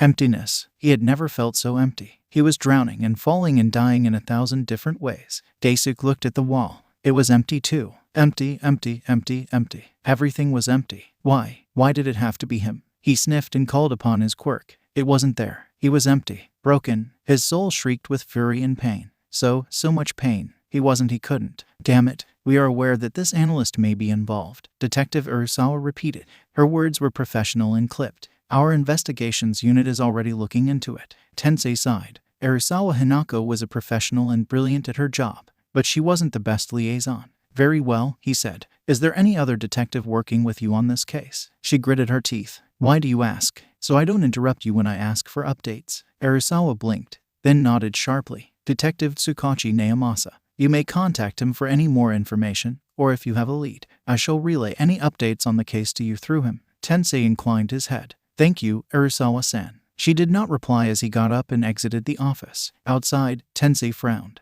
Detective Tsukachi was from the Villain Organization's unit, not missing persons. What the hell was he doing on this case? He was an amazing detective, yes, but his focus was not. Unless the videos had attracted a villain organization and not just one villain. If that were so, this whole thing just got 1,000,000 times more complicated. Ingenium, a voice called, and the very man Tensei had been thinking about ambled over. I've been meaning to speak to you. Speak of the devil. I've just realized that I need to talk to you as well, Tsukachi-san. He replied courteously. Naomasa smiled freely and gestured. Shall we convene in my office? I'm sure we have quite a bit to discuss. Tensei gave a sharp nod and followed. Naomasa's office was small and furnished, a cozy, unassuming feel to it, which Tensei gathered was intentional. Either way, after the detective shut the door behind him, Tensei settled into the chair in front of the desk. The other man opted to stand next to his own chair, one hand gripping the leather. You wanted to talk to me, Tensei reminded, breaking the monotonous silence. You did as well, Ingenium, the man countered, but then he sighed. I apologize. I assume you have realized. This concerns Quirky Analyst. Tensei nodded. His work connects with Takahashi Daisuke's disappearance. He narrowed his eyes. And not just that, if you're working with missing persons. Naomasa's face tightened. You aren't wrong, he agreed. Usually I wouldn't have believed as I do. What changed? Wonder. Tensei frowned. Wonder. Who? All Might's inspiration. What does she have to do with anything? She's just one of the old heroes Quirky decided to do a segment on. How does she figure into a villain organization coming after Quirky? He huffed. Wouldn't it be more likely that they're going after him because of the analyses? If it was any other villain organizations, you would be correct, he admitted. Then what's so special about this one? Naomasa hesitated, glancing at his phone. Tensei raised an eyebrow and waited. It is not my secret to share, the detective finally answered. But suffice to say that the leader of this organization was All Might's sworn enemy. And while the leader is no longer a threat, his organization was fanatic to follow in his footsteps. But why would they? Tensei's eyes widened. Wonder. Yes, Naomasa agreed. Wonder. We believe that Quirky's expert analysis of Wonder's quirk may have led them to unsavory avenues of thought. A heavy load curled itself around Tensei's shoulders. All Might's enemies. This was way bigger than literally anything he had imagined. All Might was the #1 hero for a reason. Is All Might aware? Naomasa inclined his head. Yes, he was made aware the moment we suspected this organization's involvement. He is also looking for Takahashi-kun, so please rest easy on that end. Tensei breathed in raggedly. Of course, please relay my thanks to him. He swept his hand through his hair. Are there any other updates? Naomasa's expression hardened. The cameras in front of the park were scrubbed clean. Unfortunately, whoever was in the park following the two could not be seen. He sighed. We may need to personally talk with Midoriya-kun. Memora. But Izuku didn't see anything. You'd be surprised how much our peripheral memory stores. Naomasa grinned, especially if the kid wants to remember. Tensei chuckled. What? With both his desire to help Daisuke and impress a hero. Of course, I'd be surprised if he knows Memora. He's been out of the public eye for a long time. Tensei smirked. You haven't met Quirky. He's full of surprises. He straightened out of his seat, giving a last nod to the detective. Thank you for your help, Detective Tsukachi. It was most enlightening. Naomasa smiled. It was no problem, Ingenium. May we meet again, under better circumstances. Tensei chuckled grimly, then walked out. It was going to be a long day, and he was going to make it even longer. The detective may not be willing to share information, but Aldera was always good at finding things nobody wanted found, and he had a feeling no one wanted this found. Izuku knew the policeman was coming. Tsukachi-san had called a day before to confirm the time and place with Inko. What the young, idealistic, hero-worshipping boy did not know was that a hero was coming with him. Memora, he squeaked, his entire face burning red. The memory hero. His eyes widened and his voice disappeared. Naomasa exchanged a strange look with his hero partner for the day, but Izuku paid no heed to that. Hello, Midoriya-kun. Could I ask how you know of me? I'm not very well known. The hero obliged. Izuku nodded almost hysterically. That's true, but there was a series of videos of villain fights on the internet a few years ago, for Electra, and you were in it. And then I searched up on you a bit more and you were registered in the hero directory, so you weren't an underground hero, just someone who likes to keep out of the public's eyes. So I looked at all your videos I could find, and a memory quirk is so cool. How does it work? Do you have to have direct contact? Can you manipulate memories? Or is it just he buried his face in his hands? I am sorry, he mumbled, and his throat seemed to clog up. This was almost exactly like the many days he had spent talking to Desu. Izuku swallowed and looked up. Memora looked contemplative, and yet still a bit pleased. On the other hand, Naomasa was smiling. It was a small, comforting smile, but one of interest, nonetheless. Very noteworthy, Midoriya-kun. You are a hero fan, aren't you? It was obvious it shouldn't have been a question. Izuku nodded anyway. Yes, Memora smiled. If you'd like, I can talk a bit about my quirk with you after all the formalities are over with, he offered, and it was worth it to see the smile bloom on Izuku's face. Naomasa cleared his throat. Yes, the formalities. He took out a recorder and placed it on the table between him and Izuku. For the record, do you, Midoriya Izuku, permit the hero Memora to look through your memories of the last day you spent with Takahashi Daisuke? Izuku swallowed. Yes, thank you for your consent. Memora, if you will. The hero nodded, and their eyes seemed to ripple. Midoriya-kun, they said. Please do not be alarmed. You need to think of the day that you last met with Takahashi Daisuke, as much detail as you can recall. You only need to think about it once, until I can capture the thread of memory, and then my quirk will do the rest. Do you understand? Izuku screwed his eyes shut. Okay, he replied. Memora's eyes rippled again. And this time, the ripples seemed to cross from their eyes to the air around them, continuing through the process until they were prominent enough to reach Izuku's eyes. The scenery around them, the lounge they were sitting in, distorted and disappeared, giving way to faint laughter, an open park, and the sparkling light of the sun. Naomasa grinned. Memora's quirk worked by implementing this change through manipulation of light waves and was always incredible to see. Unfortunately, it also left them slightly vulnerable, so they needed to have a hero or policeman with them at all times. Thank you, Midoriya-kun, Naomasa said after the ripples settled and the image cleared. Izuku blinked. Is Memora all right? Naomasa gave a reassuring nod. Memora's fine. They can see every bit of the memory as well. It merely takes all their concentration to maintain the images for other people, so they cannot interact with us while doing so. Oh, Naomasa turned, and then spotted a bench a few steps away where Izuku and Daisuke were sitting. There you are. You said Takahashi-kun saw something before you left. Beside him, Izuku nodded, staring with a haunted look at the pair. He did. He pretended that he saw a fan of mine, but you haven't revealed your identity. Izuku shrugged. The image zoomed. Memory Izuku was sniffing, curled up into Memory Daisuke's hug. Naomasa heard a sharp intake of breath and knew exactly who it belonged to. He frowned. And then Memory Daisuke frowned as well, and the detective's attention snapped back to the events playing out. Memory Daisuke stiffened and slowly turned, looking for something, someone. Memory Daisuke's head stilled, and Naomasa followed his line of sight to glimpse a man looking directly at the two children. Memora, he barked. The man with black hair and the blue t-shirt. The memory stopped just as Memory Izuku raised his head to squint towards where Memory Daisuke was looking and zoomed towards the man Naomasa had specified. And then the memory began to roll again. A ball seemed to roll towards the man, and he got up and walked away, casting one last glance at Daisuke once again. The memory rippled and broke into the lounge again. Izuku gasped. That man was the one who took Daisuke? He asked. Memora blinked, casting a look Naomasa couldn't recognize towards the boy. Perhaps, they answered. Detective Naomasa will confirm whether it's true or not. Naomasa nodded, sending Memora a relieved smile for not promising anything. Promises were always a double-edged sword. Thank you for helping us, Midoriya-kun, he said quietly. We are doing our best and will continue doing our best to find Takahashi Daisuke. Izuku nodded. Thank you. Memura smiled sadly. How about we postpone our talk about my quirk for the next time we meet, Midoriya-kun? They asked softly. Izuku swallowed, wondering if what he felt was so plainly displayed on his face. You don't mind. Memura grinned and reached forward to ruffle his hair. Not at all. I would love to talk to you again soon. Izuku smiled. Thank you. You're welcome, kid. They said, and the two turned to leave, the detective waving his own goodbye. The door shut behind them, leaving Izuku alone in an empty room nearing tears. Sweetheart, Inko asked, coming in from where the detective and hero had exited. She had waited outside at Izuku's request and had come back in as soon as the two law enforcement officers had left. Are you all right? Izuku shook his head and buried it into his arms, trembling as he stared at the wooden table from between his fingers. Inko sighed and came forward, reaching out a hand to stroke Izuku's hair. You're not at fault, Izuku.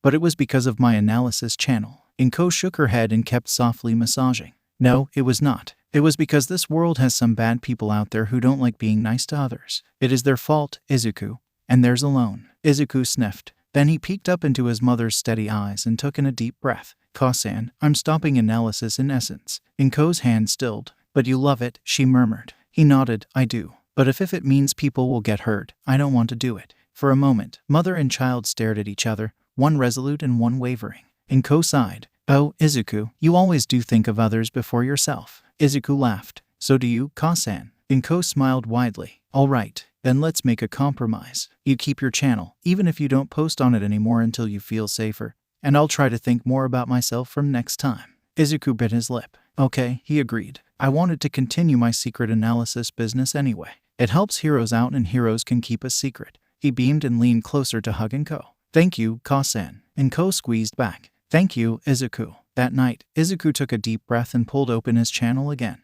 There were a lot of new comments, but he gave no second thought to them. Not right now, at least. Instead, he pulled up the message thread he had going with Kyoka. Hello, he typed. For a bit, Kyoka didn't reply. Hey, Quirky, she wrote back. I heard about. Izuku inhaled sharply. Of course she did. She was important in the investigation too. I see. He stared at the screen, and his eyes began to blur. What was he going to say? Sorry, but you're out of a job. Huh. I know, Kyoka typed out. Why you're messaging, I mean. Izuku's heart began to hammer. You do. Yeah, took me a while to get why you never even contacted me about all this, but you think that this analysis thing is what got Daisuke. You know, right? Izuku swallowed. It is what got him kidnapped, Kyoka-san. The police practically confirmed it. I'm not going to pretend I can help you through this, I'm not a therapist. Hell, I can't even fix my own issues, let alone yours. The writing lulled. But I'm a listener. If you want to talk, I'm here. Thank you, Kyoka-san. No worries. I also wanted to tell you that I'm stopping the channel. Oh, I don't want happen to Daisuke-san happen again. To you. Well, that's sensible. But I am going to be a hero, you know. What's life without a few risks? Izuku huffed, laughter bubbling in his throat. Kyoka-san. Right. Anyway, I get it. Don't worry, I get it. There was a moment's break. But if you want to ever start this again, hit me up. I like this gig. Hit you up even when you're a famous hero and an equally famous musician. Especially then. Haha. Thank you, Kyoka-san. You're a great person. So are you, man. And I don't want to hear any of that depreciating shit you hold close as a mantra. Destroy it or I will. Izuku bit his lip. Before all of this, before Daisuke, he would have flinched, fried, probably wouldn't have believed any of it either. Right now, though, I'll try to do as you say. Good, Kyoka typed back. And keep in touch, you idiot. You're my friend now, not my employer. Yes, Kyoka-san, I will. Thank you for everything. Headphone smiling face with smiling eyes. Izuku heaved a deep sigh and turned away from the computer. This was it. Finally, he wasn't going to do the analysis videos anymore. Well, his eyes began to burn and Izuku startled at the familiar feeling of tears building up.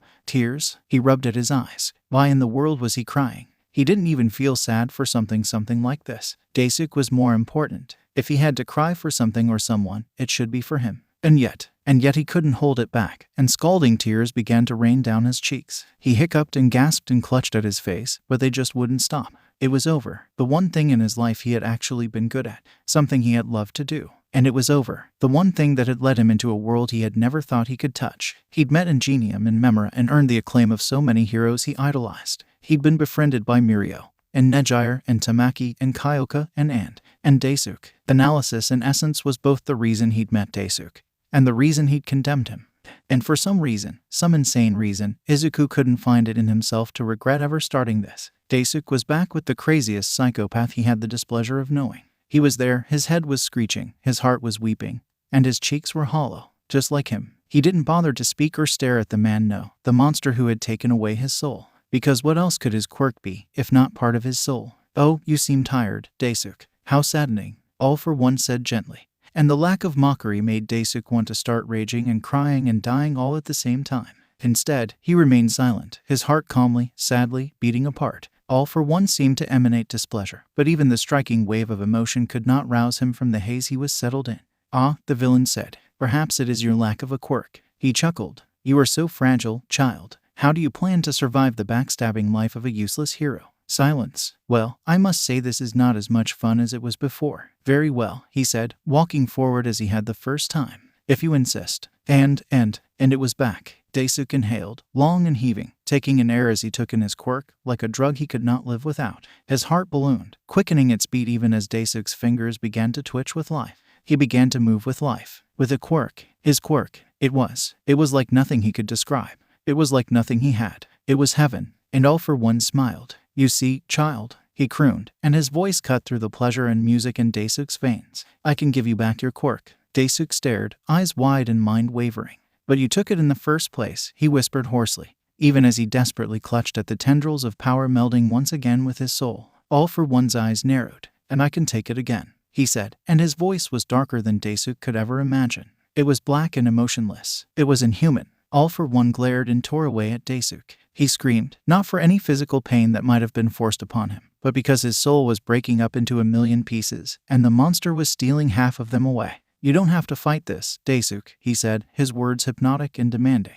You don't have to lose yourself. Why do you even submit yourself to this torture? It will take just one name, child. One name, and you could have your quirk back. The air dulled, sound disappeared, and the only thing left were those words. The only thing left was All for One. You don't need to sacrifice yourself for someone else. What have they ever done to save you, to deserve this? Give me a hint, Daisuke. Just a hint, and you can be free. Just a hint. One name. Daisuke swallowed. Just one name. It would take just one name, and he could be free. He could have his quirk back. He could have his soul back. He could have his life back. He could go home. He just needed to tell him that Quirky was Izuku, Midoriya Izuku, a 13-year-old kid with brains to spare and kindness that would probably get him killed someday. A 13-year-old who damn well wasn't going to blame Daisuke even if he did give up his name, because that 13-year-old probably already blamed himself. A effing 13-year-old, and Daisuke was ready to throw him under the bus. He didn't even have the quirk this monster was looking for. He didn't have any quirk. He was a kid who wanted to be a hero, like Daisuke was trying to be. Daisuke wanted to sob. His quirk was worth the life of this child, this fantastic kid who was going to save more people than anyone he knew. This person who had been destined for failure but had lifted himself up amidst the stupid society's insults and made himself into someone worth a million gold mines. More, how the F would his quirk ever compare? How the heck would his quirk ever matter in front of Izuku? It wouldn't. It didn't. Because Izuku mattered more. The world mattered more. And if this was Daisuke's last chance of being a hero, then so be it. He would not give up. He would not give in. He began, slowly enunciating every word, and his eyes blazed with a fire he knew in heart no one could extinguish. Don't know anyone. All for One snarled. Self-sacrifice, he said. How quaint. And then his eyes glowed, and for the umpteenth time in who knows how long, Daisuke screamed. The man's name was Akiyama Botan, and he was harmless. Well, as harmless as a man who took on odd jobs from villains could be. I promise I didn't know he was a villain. Akiyama sputtered. I was just short on cash and this guy came up to me. It was 50,000 yen for just watching a bloody kid for one day. I couldn't refuse. How would I know he'd kidnap the boy? Naomasa sighed and nodded at Arusawa. He was telling the truth. You have still aided and abetted a kidnapping of a minor, Arusawa said ruthlessly. The charges for this are up to 15 years of jail, Akiyama. Akiyama shivered. Please, I didn't know. Arusawa shrugged. That might be so, but even unknowingly aiding and abetting can have a long sentence. It's up to you, Akiyama. What? If you want to cut a deal for immunity for this case, she said, you'll have to help us out. Akiyama began to nod furiously. Anything. Please, I can't go to prison. Arusawa smiled thinly. Good. Moments later, Naomasa followed her out of the interrogation room. That was impressive, Detective Arusawa. She nodded. Thank you. Were you really going to give him immunity? Sure, she said. If there was a chance he could have been convicted. Naomasa nodded. He'd thought so. The cameras had been scrubbed, and the only evidence they had was an innocuous video showing only that this person walked from the park to another place, like countless other people that day. And since Memora's memory quirk wasn't admissible in court without additional proof, start collecting any and all data on people with warp quirks, Arisawa barked to her team, and they hastened to return to their computers. The suspect has a physical quirk that turns him into purple smoke, and he can teleport to different areas, which confirms how Takahashi was kidnapped. Name, age, and other factors are unknown. I'll get cyber on it too, Naomasa offered. He was already looking into this case before it began, so I'll update him. Arisawa nodded sharply. Get him to find any videos or pictures of this man from any camera on the network. Recent ones would be best, but if an older photo can help us ID this guy, that would be fine too. I'll update you, Naomasa replied, and spun on his heels. A purple warp quirk. Why was this giving him a bad feeling? On the next floor, he headed straight for the biggest office. It was chock full of computer equipment, wires, and darkness. Cyber, he greeted the somewhat sparking man sitting in front of a monitor. How are you? All right. What's up? Naomasa smiled tightly. We need to locate and ID a man with a purple mist physical body and a warping quirk. And we need to know where he's been the past few days, especially when Takahashi was kidnapped. Isn't this Arisawa's case? Cyber asked, even as he began typing away at his keyboard. Naomasa twitched. I'm helping out. Okay, Cyber replied. It'll take a while to run through all the images and videos in the database. Naomasa nodded. Then I'll be back in a few hours. Inform Arisawa if you find anything while I'm gone.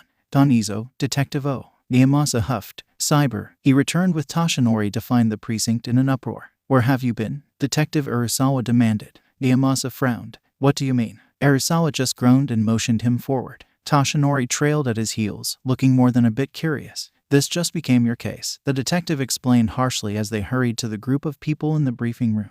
Surprisingly, Cyber, too, was amongst them, despite usually disliking leaving his office. Lo, detective, he greeted. Toshi-san. Toshinori gave a short nod, but otherwise went ignored. By now, the policeman had grown used to the emaciated man, knowing him as the indirect liaison to All Might. The glory had left quickly. Why? Naomasa asked, instantly on alert. What happened? Arisawa's face was threaded with grimness. Our criminal was traced to an old bar in Yokohama. Camino, specifically. While that wouldn't have particularly affected our operation, further observation revealed that there is a constant, illegal supply of electricity, water, and other necessities under this bar. We can only presume it is a secret underground facility. She sighed. Cyber's monitoring also revealed the constant movement of villains in that area. They regularly enter and exit the bar, and we were also able to connect several organized criminal elements with them. Naomasa nodded, though his heart was sinking. It's a villain organization, he concluded, though he desperately wished he were not correct, because the only organization that currently came to mind. Very well. He took charge. Please continue monitoring the feeds with Cyber. I'll gather a few heroes for the mission. You'll need to move tomorrow, Tsukachi, Arisawa warned. Cyber's monitoring says there is one window of opportunity when the bar is mostly empty, and that window passed for today. You can't get embroiled in too big a fight and risk losing the chance to rescue Takahashi. The detective closed his eyes, but reluctantly agreed. If that is so, I'll have the team ready tomorrow. Forward me the details. Arisawa's mouth hardened. I mean it, Tsukikui, she said under her breath, her voice quiet enough that only Naomasa and Toshinori could hear her amidst the buzz of the policemen moving about. The priority must be the rescue and not the apprehension. Toshinori frowned, probably ready to defend his friend. But Naomasa raised a hand to stop him and stared directly at Arisawa. I understand, he said, clearly, truthfully. Arisawa's shoulders loosened. Thank you. I'll handle the captain if they say anything, she said, then spun on her heels and began walking to her office. Naomasa did the same, pulling Toshinori into his when they reached the small room and shut the door. Why did she believe you would abandon a child to bag a few villains? Toshinori asked as soon as they were alone. After years of friendship, Naomasa didn't have to frown at the lack of empty politeness to start the conversation. Experience, he answered, mouth curling down. When Arisawa was a junior detective, she served under Okimura Teichai. He paused, but Toshinori showed no reaction. I forgot you weren't here then. Well, Okimura had a chance to catch a dozen villains at the same time while working to rescue a hostage the villains had kidnapped, and he chose the villains over the hostage. The woman ended up dying before they could get to her. Toshinori flinched. Okimura was removed from duty, but Arisawa still remembers. Naomasa shook his head. In any case, I have to approve of a roster for the raid tomorrow. He rubbed the bridge of his nose. I hate to ask. Toshinori stepped forward and placed a hand on Naomasa's shoulder. Despite it being small, shaking, aged beyond his years, Toshinori's hand brought more comfort to Naomasa than his all-might form would have. Of course, the man said, simply. Who else do you plan to call for? Naomasa grimaced. On such short notice, I'll have to mobilize some of the rescue heroes off duty. Ingenium will also want to come. And despite him not being suitable for covert ops, Toshinori gave a short laugh. Like me, I presume. Naomasa spared only a second for a smile before it melted back into tension and worry. I'll have to take what I can get. And we'll have to keep this on the down low, or the villains might find out. Toshinori nodded. I understand. Naomasa peered at his phone. I'll get the details soon and tell you. Please. He hesitated. Keep your maximum time limit free. I have a bad feeling we may be needing it. Ingenium was the first to come. Their raid was scheduled for 11:20, 10 minutes after the bar generally emptied, and 30 before it began to get busy again. But the pro hero was at their rendezvous point hours early, his body buzzing with energy and worry that refused to show on his face. Naomasa arrived an hour after he did, he was told, but 2 hours early himself. He did, after all, need to prep everything.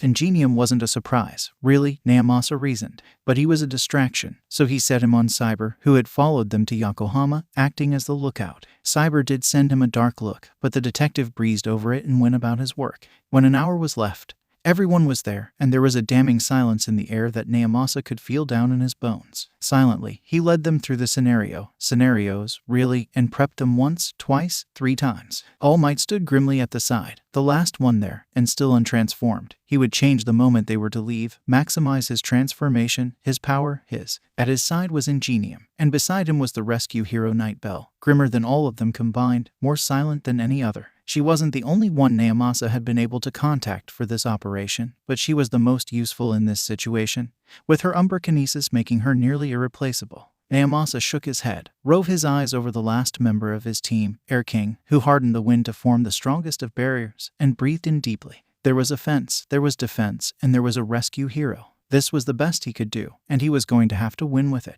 And finally, they were ready. Ready? Cyber asked, and at Naomasa's nod, a crackle filled the room, the sound of multiple mics whirring to life. Keep it fastened. And your earbuds in your ears, he instructed. I'll keep a watch on everyone using thermal imaging, so I'll let you know if you're in danger. Naomasa sent him a silent nod, then turned to look at his longtime friend and partner. Toshinori grinned, his Toshinori grin. Not his All Might grin, and Naomasa smiled weakly back. It was time. Naomasa stayed behind the professionals as they lined up outside the bar. He had a gun, and he knew how to protect himself, but his quirk was not suitable for combat. So in the face of villains with possibly destructive quirks, he positioned himself near the back, ready to jump in when his role became needed, but far enough away that he did not hinder the heroes when they decided to attack. They stormed into the sight of 3 surprised people, the villain with a warp quirk behind the counter, a hooded woman sitting by the corner, a pink margarita in hand, and one very young-looking, very wild-seeming boy sitting right in front of him, grumbling at something they couldn't understand, mostly because he stopped the moment they entered. Heroes, the boy hissed, the severed hands on his body spasming with the strength of his fury. The warp villain stilled, eyes stuck on the raid none of them had expected. That moment was all the heroes needed because Naomasa could taste the victory in the air when they attacked.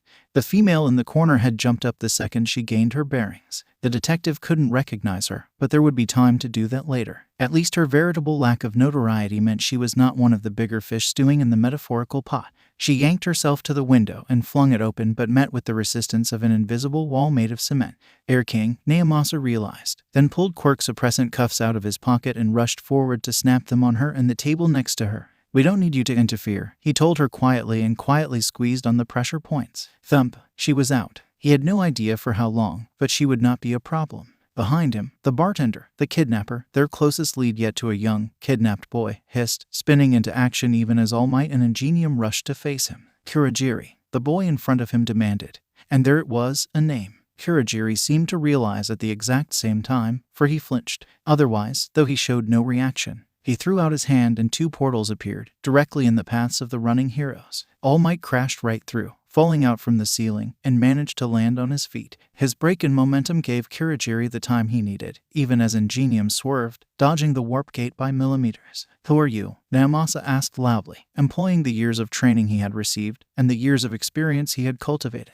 Distraction. Well, distraction was always the key. Kurogiri paid him no mind, but the boy? Oh, the boy did. He turned to look at Naomasa straight in the eyes and laughed, his smirk sending a shiver through the policeman. He'd never known children to have that gleam, but here, in front of his eyes, was proof. Evil, chaos, we are your doom, the child announced, practically cackling.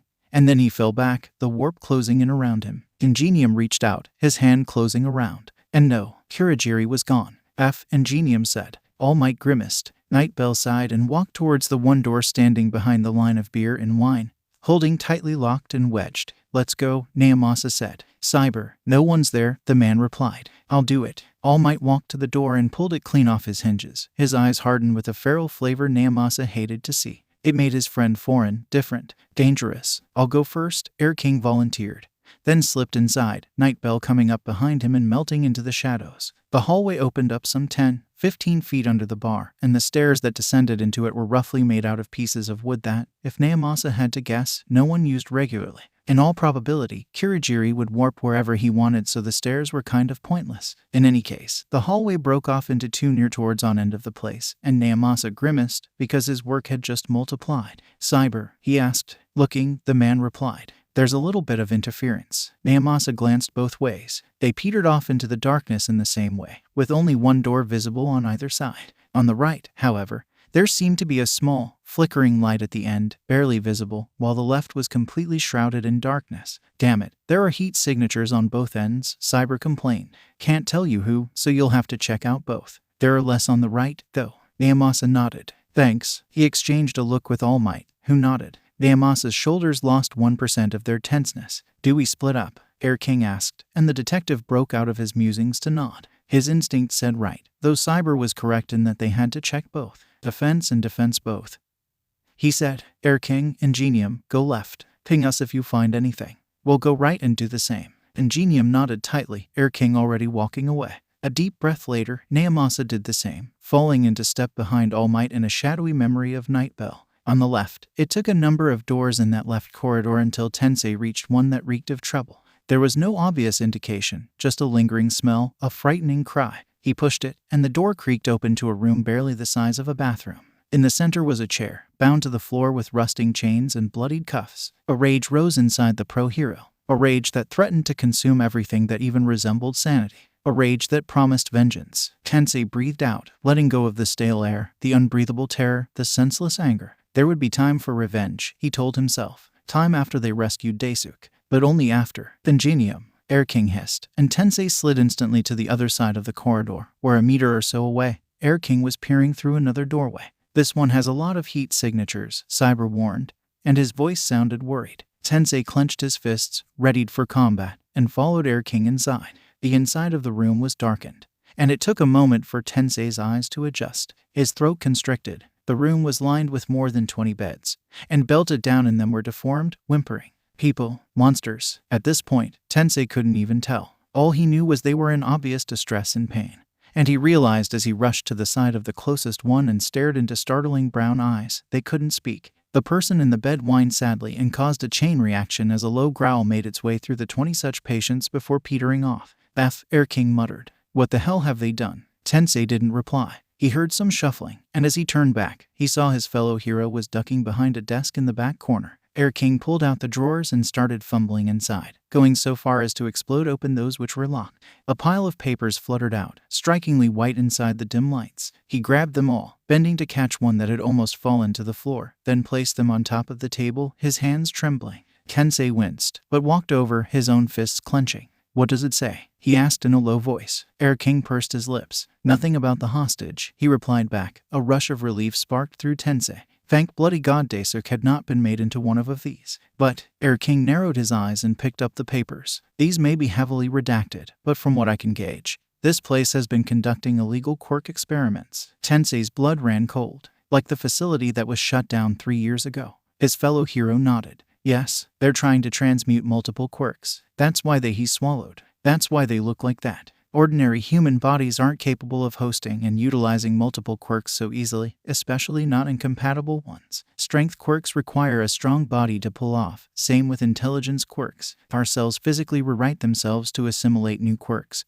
but it's not a quick process. He shook his head. Other than special cases, multiple quirks aren't meant to survive in a single body, not without compromise. A sick feeling started building up in Tensei's stomach. Compromise, he repeated dumbly, like their ability to speak. Air King nodded. They've had their appearance and humanity taken away, he confirmed, nearly growling. Then he closed his eyes and breathed in deeply. I'll bring the information. Cyber, he barked, and their earpieces crackled. Inform the other team that there is no sign of Takahashi at this side and to be ready for rescue. We're coming to back them up. Got it. The back of Tensei's neck bristled. What about these guys? Air King, a senior pro by more than 10 years, grimaced. I'll set up a barrier, but our first priority is rescue. His eyes hardened. We can't, he sighed. Tensei flinched. He knew. Of course Daisuke was more important. They didn't even know if these people were beyond saving or not, whether their experimentation could be reversed or not, whether they even wanted a hero in the first place. But Daisuke, before he could rethink and doubt himself, Tensei lightly slapped himself on the cheeks.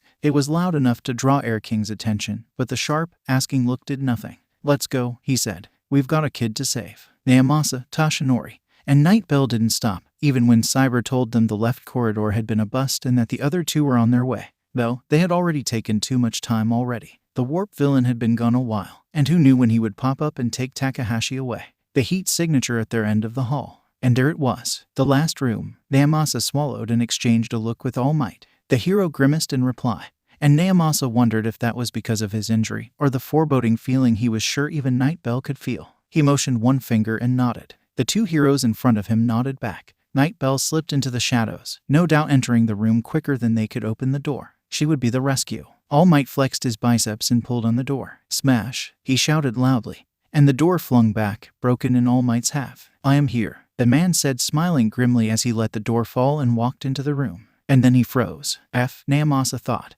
And it wasn't because the room is filled to the brim with dangerous villains. No, it was because right in the middle, a wide-eyed Takahashi Daisuke was tied to a chair, and All for One stood in front of him, an oxygen mask on his face and Night Bell dangling from his hand. The centuries-old supervillain smiled. Hello, All Might. Can't say I was expecting you, but what a pleasure. Night Bell clawed at the hand curled around her throat. Daisuke watched in his seat, his heart leaping through his throat, unable to move. All for One, however, turned to look straight at the door, where Daisuke could see All Might standing in the remains of the entrance, another man, not a pro-hero, it seemed, at his side. Hello, All for One said, his eyes gleaming with darkness. I was wondering when you would arrive. Daisuke saw All Might clench fists even as Night Bell continued to struggle. You're supposed to be dead. Daisuke flinched. All Might knew this person. Then did that mean that this villain was someone that even All Might feared? He shivered, and the room closed in around him. But no one around him paid him any attention. Both the villain and All Might were focused on each other and Night Bell. Well, she was just hanging in midair, grasping for survival. Let her go, All Might said. And why would I do that? All for One asked, his voice lined with malicious amusement. All Might didn't reply. Instead, he pulled back his fist, inhaling sharply as he did, and rushed forward, much like he did when he used his quirk. Except this time, he didn't yell out his attack, didn't bring attention to the strength he was exuding. All Might was furious, Daisuke realized, and more than anyone had ever seen him. The air whizzed around them and Daisuke was forced to close his eyes against the pressure, so much so that he missed the whole thing. When he wrenched open his eyes, All Might stood at the opposite side of the room, and All for One laughed, still at the center. But his arms were now at his sides and Night Bell lay on the floor, gasping for air. Even as All for One watched in amusement, the pro-hero pushed away and melted back into the darkness. And it was because he allowed it. Everyone in the room knew that, and Daisuke knew it would be a long, long time before they forgot. I have done as you asked, child. Aren't I so kind? He asked, his voice mocking. All Might flinched. You are anything but kind, he spat. And I will destroy you, the villain hummed, as you destroyed me 2 years ago.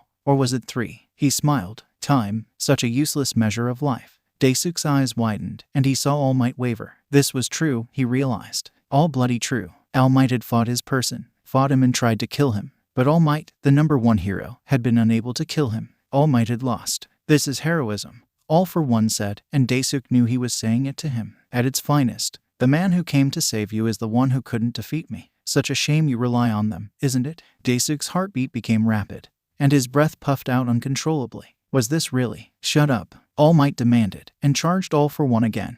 And for a second, there was a blast of air and quirks and pain, and Daisuke had to turn his head because those very slashes of wind were scratching his face. All for One was thrown to the right corner of the room, and All Might to the left. Opposite each other, they threw themselves up, but the power was obvious. It crackled the air between them and the cement creaked. Shit, the man who'd come with All Might muttered, then used the reprieve to hurry to the chair that bound Daisuke. You'll be fine, he said, his voice soothing, but the fear in the air overpowered it instantly, even though the man was trying to free him from his bindings. Is that it? All for One asked, cracking his neck. I'd expected more. He shook his head. Then again, what else do heroes do except fail all expectations? He threw up his hand and a wave of pure energy flew out. All Might ducked and it caved in the wall behind him, making the room rumble and dust fall from every crack. You'll crush the room, All Might snarled. Isn't that what heroes do? All for One shot right back and grinned as All Might halted his dash, because the ceiling had started shaking again, and there was absolutely nothing he could do. I haven't yet found what I wanted, he said easily, so I think little Desu and I should continue our conversation. He began walking, using one finger and an earth manipulation quirk to rumble the room to threaten the number one hero, and another hand to sweep the other man away. Desu inhaled sharply and leaned back, trying to wrench his hands free yet again. But it was not to be, because in seconds the villain would be upon him, and there was a small purple portal forming at his place, no doubt Kurogiri coming to rescue his master, and everyone had noticed that, not just him. All Might's eyes were wide and flickering from the ceiling to Desu. He was positioning his hands to support the ceiling and his feet to run. And the man who All for One had thrown away was struggling to get up, and it was all so damn confusing. And the rubble on the ground at the entrance of the room rolled, and Desu clenched his eyes shut. A wave of something strong and cold and condensed pressed against him and he was thrown backwards, still bound to the chair but safe. He pulled his eyes open even as his entire body exploded in pain from the very, very wrong angles he was settling in. Because what the hell was going on? But there stood a costumed man at the door, blurry but arms raised towards him. A second person, another hero, Ingenium, rushed at All for One faster than Desu had ever seen him run, faster than All Might could have been in this small, constrained room, and graze against the villain just enough to send him spinning to the side, further away from Desu. Ingenium slammed against the wall and crumpled towards it, clutching at an arm that was now bent in the wrong way. In the moment that he had pushed All for One had pushed him, but the villain wasn't smiling. Oh, not anymore. Right now, he was snarling, his visible expression contorted in annoyance and anger. Heroes, he spat. Night Bell melted out of the darkness, right in front of Desu, and placed her hands on the floor, and a blanket of darkness flew over him. For a bit, he couldn't see, and then his eyes adjusted. He was in the shadows, but he was still inside the room, and no one else could see him. Night Bell, however, stood just outside the shadow, breathing quickly, still worn from the previous altercation but giving her all into keeping the wavering shadows still. All for One narrowed his eyes, but the commotion had been enough time for All Might to build up the strength and plan to fight back, for the ceiling had stopped rumbling and All for One had lost his cool. All for One pursed his lips. Pity, he said, but we will see each other again. He turned, stepped into the portal, and it closed behind him. Ingenium couldn't even ready his engines. Well, King said. That went well. Night Bell collapsed. He grimaced. Desu swallowed. Yeah, he croaked. Went well. Desu had lost his quirk. The very idea that one could lose their quirk, that there was a person who could take someone's quirk was abominable. It was terrifying. It was like losing himself. And Desu was feeling it right now. Desu's quirk was gone, and there was nothing Tensei could do about it. He closed his eyes and leaned back against the wall, his mind swirling with strands of thoughts that just wouldn't come together. What did it mean that that monster, All for One, Desu had said, could take away people's quirks, that he could give them back as easily as he had taken them? Were there limitations, problems, weaknesses? How many could he take, and for how long? Did any of it even matter? And, most of all, how in the name of the thrice-damned world did no one know about the man? He was a villain beyond anything Tensei had ever seen or experienced, beyond anyone Tensei had heard about. He'd exuded such power and authority in the room. Tensei hadn't paid attention to it at the time, not with adrenaline and fear coursing through his veins. But when he'd revisited the entire scenario later, the truth had hit him like a sledgehammer, that he'd know he wasn't a low-level fighter with a desire to take over the city. No, that was too small a goal. And yet, he didn't seem like someone who'd wanted to, cliché, but often the case, rule the world, either. So what had he wanted? What was the long goal? Tensei knew he'd wanted Izuku's quirk as a short-term goal.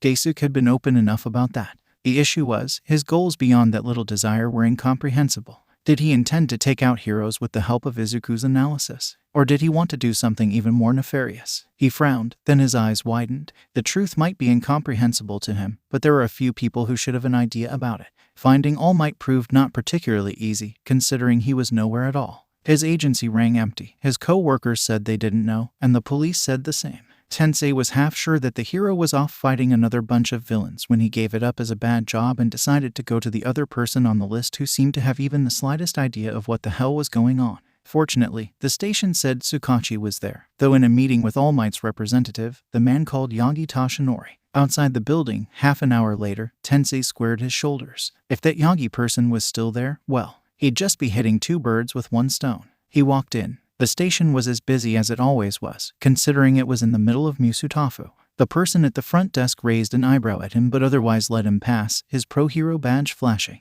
Ingenium swallowed, ignored the hints, and walked forward, heading straight to the office he'd been in a few times. An office where he could see Tsukachi still sitting with an emaciated blonde, locked in a heated discussion. Inhaling sharply, he knocked. The discussion stilled, and both heads snapped up to look at the entrance, and after just a moment's hesitation, Tsukachi stood and came to the door. Ingenium, he greeted slightly stiffly. "What can I do for you?" "Well, for one," Tensei forced out, "we're long overdue a conversation." Tsukachi's mouth pressed into a thin line. "I see." He managed to wait a few more unwelcoming seconds. "I am currently holding a meeting with Yagi-san. If you would be so kind." Tensei swallowed. If All Might keeps his representative in the loop, then I think this concerns him too. Behind the detective, Yagi's eyes widened. Tsukachi sighed, then stepped back. "Please come in, then." Tensei gave a short nod and entered, closing the door behind him. As if understanding the need for privacy, the detective shouldered past to shut the blinds, drenching the room in darkness before he pressed the light switch. Tensei inhaled sharply. "I'm here about the villain," he said without preamble, "and about what he did to Daisuke." Tsukachi didn't react, but Yagi twitched, so he did know. Tensei continued. "You too, and All Might, of course, seem to be aware of him." He narrowed his eyes into a glare. "Aware of a monster who can take quirks and give them to others. A villain who seems more cunning than many masterminds I've seen. A person who should probably be splashed all across the internet but isn't known at all." Yagi flinched, and Tsukachi sighed, reaching up to massage the bridge of his nose. "It's complicated," he said, his voice low and frustrated. Tensei leaned back, taking support from the wall. "Everything in our business is." Yagi swallowed. "All Might has promised to handle this villain, Ingenium," he said, something slightly sad and guilty in his eyes. "You don't have to worry." Tensei raised an eyebrow. "No matter how much he did want to leave this up to All Might. That's good to know, but it isn't what I'm asking." Yagi and Tsukachi exchanged a heavy look, seemingly communicating without words. It seemed to work, though, because Tsukachi leaned back with an exhausted sigh and massaged his neck. "All for One is a very old villain," he said. "I have been tracking him for quite a few years. Though in the last 3, we were led to believe he was dead." Tensei frowned. Why was that? How could they believe that such an overpowered villain was dead when they obviously didn't have his corpse? "All Might," Yagi said, "dealt him a huge blow." Tensei's eyes flared. While he knew not every fight a hero engaged in made it to the big screen for public consumption, the larger ones tended to do so almost immediately. And a clash of the proportions that Yagi was implying. We believed that due to the way in which their battle ended, and All for One's silence for a while after that the man had died. Yagi continued, frowning. Tensei raised his hand to his mouth to hide his grimace. "So All Might has been aware of the man for a long time." Yagi's eyes flickered. "Yes, and yet he never saw fit to inform anyone." Yagi winced. "He believed it would incite panic. In the civilians, perhaps," Tensei countered. "What about the pro-heroes? Any one of us would have helped him." Yagi had no answer. Tsukachi sighed. "A few pro-heroes know," he said when it was obvious Yagi wasn't going to. "And I understand your argument. If there had been no lull between his purported death and now, I would have urged All Might to bring a few more heroes into his confidence." He probably wasn't lying, Tensei decided. Probably, but things have happened the way they did. And unfortunately, we cannot change the past, the detective continued. "Now that we know that he is involved, you'll be informing the Hero Association?" "No," Yagi yelped, before reddening and coughing slightly. "Apologies. It would be more prudent to bring a few heroes into the know rather than inform everyone. There would be less chance of any civilian or villain finding out." "Well," Tensei muttered, "you're not wrong." He sagged and blinked rapidly, trying to get rid of the dry feeling. "All right, I'll agree to that, at least. If more people find out, they'll also know about Daisuke's involvement. They might either target him or allow All for One to discover his whereabouts. Until he is in the hospital or gets back on his feet, that would be inadvisable." Tsukachi let out a relieved hum. "Yes, that's fine," he said. "And as for Daisuke-kun," he hesitated. "Have you offered him witness protection?" Tensei's mouth thinned. All the while he'd been at the kid's bedside. All the while he had been musing over the situation, he'd thought about it. He'd realized the implications of a lost quirk, of a major villain targeting, and damn it, Daisuke wasn't even a hero yet. Even if he had been, the stress was huge, but he was a hero in training still, and what could he do? Did he even want to? Tensei had hesitated because he knew how much all of their group had wanted to be a hero. Mirio had been clear enough about that whenever he'd gushed about his friends and he couldn't.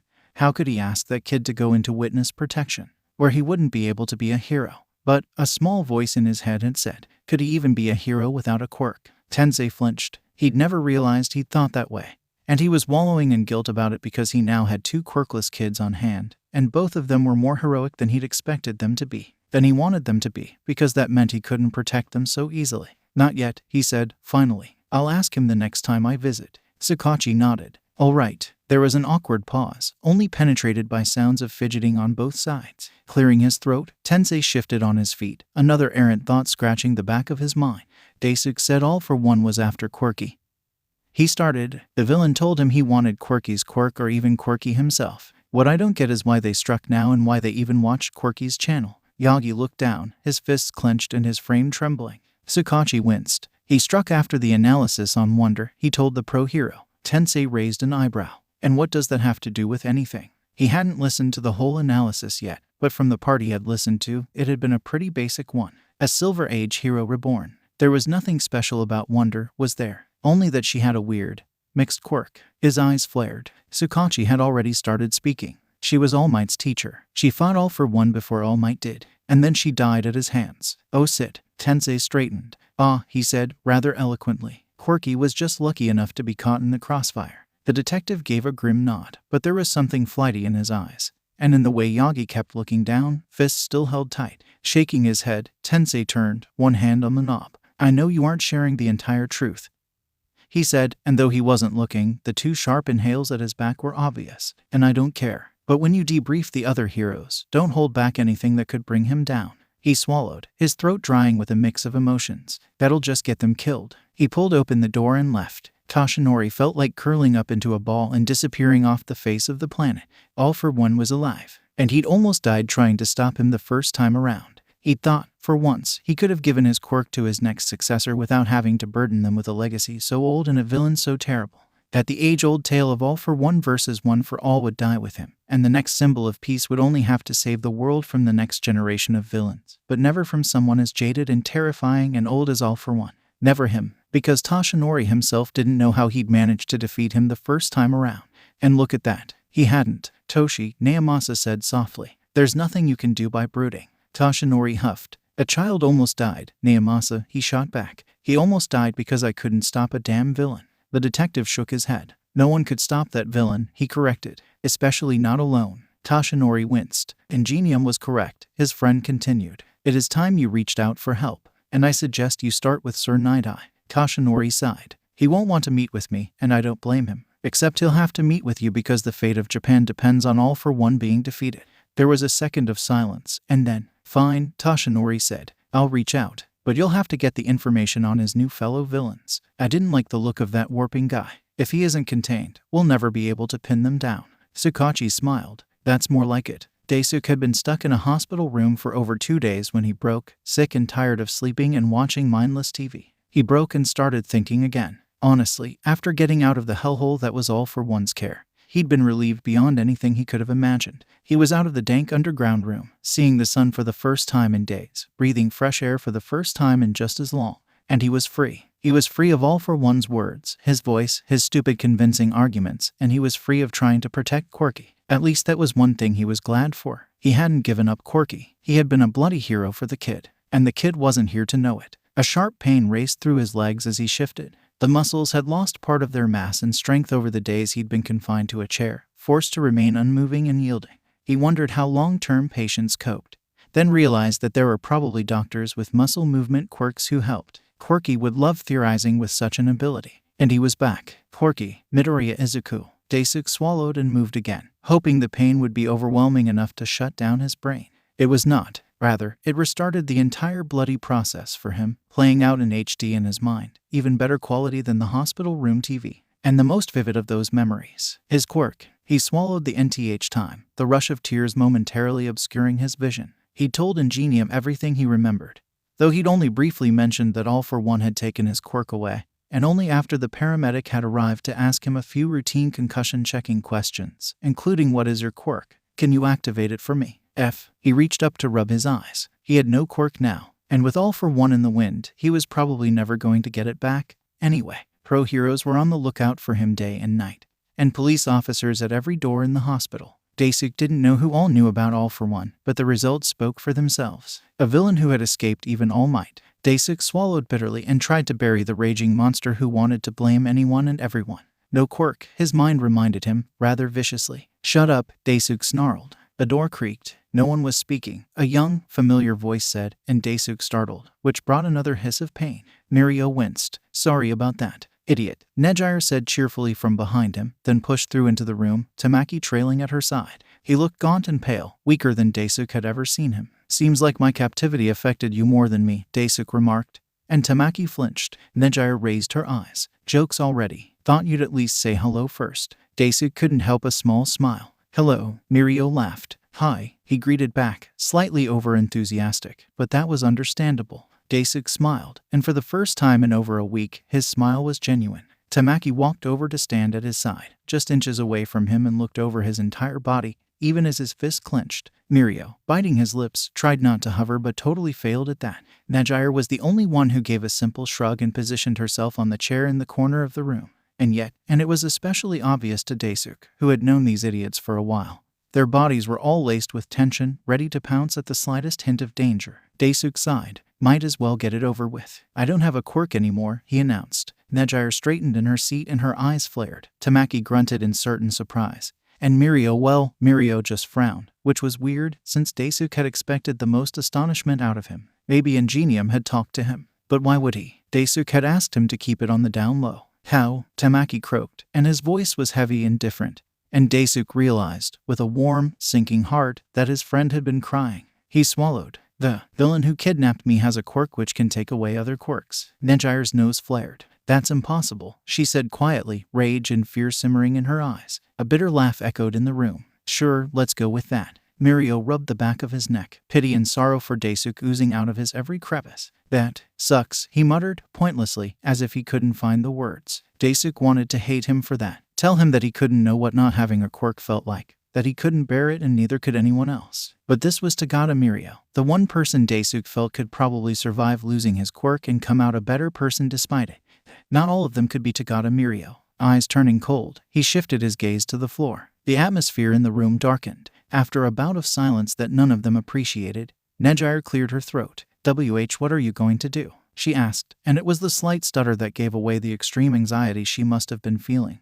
Because she never stuttered. Now. Tamaki and Mirio held their breaths in anticipation. Daisuke wished he could throw them out of the room, suddenly. It had all been well and good in the beginning, but now he was starting to think wallowing in his thoughts might be a more preferable option. You mean, what happens to my position in the hero course? He corrected, refusing to let inflection color his voice, because he knew it would otherwise break. Without a quirk, Nejire hesitated. Yeah, Tamaki looked down at his feet, unable to meet his eyes. Mirio just stood there, in the peripheral of his vision, but expression unchanging. His eyes, though. Daisuke wondered why he was getting that foreboding feeling. And no, it wasn't his stupid quirk. That thing was gone. Forever. Daisuke shrugged and turned to look at the window. The sun was glaring outside, and yet the light seemed almost harsh. I don't know, he said. Probably. He hesitated. Die. Nejire nudged softly. It was just the push he didn't need. He filled up with fury, his hands shaking and his feet burning, but he didn't care. All he wanted to do was to glare at the three people in the room who had their quirks. How dare they even try to interfere in something so stupid and confusing and downright silly? They couldn't imagine quirklessness. They couldn't imagine quirklessness after having a quirk their entire life, depending on it to help them succeed in a profession almost impossible to get into even with a quirk. Shut up, he shouted, and his friends flinched.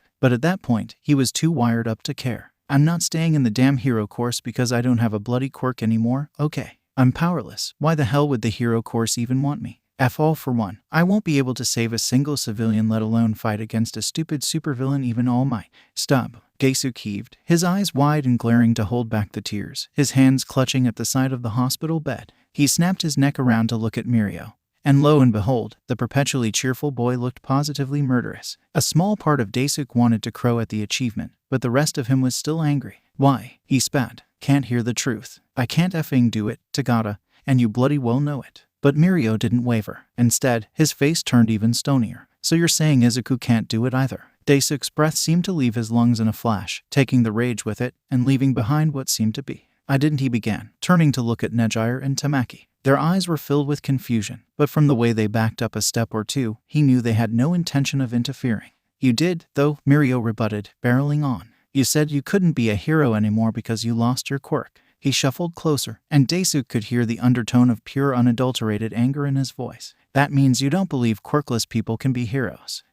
Let me just call Izuku here, then, he taunted. Tell him that. Why let him delude himself, right? He doesn't have a quirk, hasn't had one ever, so let's just throw his dreams down the damn drain and flush away the lies you fed him. Daisuke swallowed. Hey, Mirio knew about that. But of course he did. Ingenium probably did, too. And everyone who was searching for him. Izuku probably had to tell the entire story too. He probably had to tell people he was quirkless, again and again and again just so they could save him. And they did save him, they just couldn't save his quirk. Not that he blamed them, logically. Logically, they were lucky to even discover him alive. They were lucky to rescue him before he finally spilled the beans on Izuku, and God knows how the kid would have protected himself then. He didn't even have a... Daisuke's lips trembled because here was the crux of it, quirklessness. He can't protect himself, Daisuke said weakly. Not without I can't protect myself, Mirio scoffed. And the sound was so violently not Mirio-like that all of them had to flinch, even those that the scoff was not directed at. Bastard, he said. You have no right to pity yourself and pretend you can't be a bloody hero when you've made someone else believe they can. A single hiccup and you've given up. Why the hell did you even want to be a hero in the first place, then? Heroes never give up, and they damn well fall down again and again and effing again. He heaved, his voice breaking right there at the end. If you can't take responsibility for your actions, then forget about Izuku because you don't deserve him anyway. His eyes glistened, but holding the obvious tears in, Mirio spun on his feet and walked out, leaving Daisuke wide-eyed and afraid. After a few minutes of unbreakable silence, Tamaki cleared his throat. Izuku is Quirky, he asked, and Daisuke flinched because realization was dawning of Nejire's face, and she had practically been his biggest supporter. But even as the tense reaction stretched, halted, and calmed down into a frown, she didn't move, and she didn't say a word. Her eyes flickered to the slightly ajar door, and Daisuke figured that was thinking maybe Mirio had covered it all. Daisuke swallowed. Yes, he said, even though the answer had been obvious and didn't really need to be reiterated. Tamaki grimaced. Nejire sighed. Are you really going to quit? She asked, her voice the slightest bit cold and her eyes practically calling him out with an I thought better of you. Daisuke didn't reply. Nejire pursed her lips and leaned back. I don't know, he said, finally, and there was something much more true about this that there would be about a yes or a no. I can't, he inhaled sharply, then rubbed his eyes. His friends exchanged a look, then they straightened, and Nejire got up from her seat. I suggest you figure it out, Dai, she said, though this time her voice was soft, again. I don't really mind what you choose, Lai, as long as you're happy with it, but you do need to choose. Tamaki nodded, reached over to give Daisuke's hand a squeeze, and stepped towards the door. I'll talk to Mirio, he assured him. He's just probably. He shrugged, frustrated. He was pretty keyed up while you were gone. Wishing he had a provisional license. He smiled grimly. We were all wishing that. Daisuke couldn't find a reply to that. Tamaki sighed. Bye, Dai. Ingenium said we couldn't stay here long, but we'll come back. Daisuke wondered if the we included Mirio, but Tamaki was gone before he could ask. Alone in his room again, he was left to stare at the ceiling, wondering how he was getting out of this mess. Tensei stood at the door to the Midoriya's apartment for a whole 10 minutes before he could work up the nerve to knock.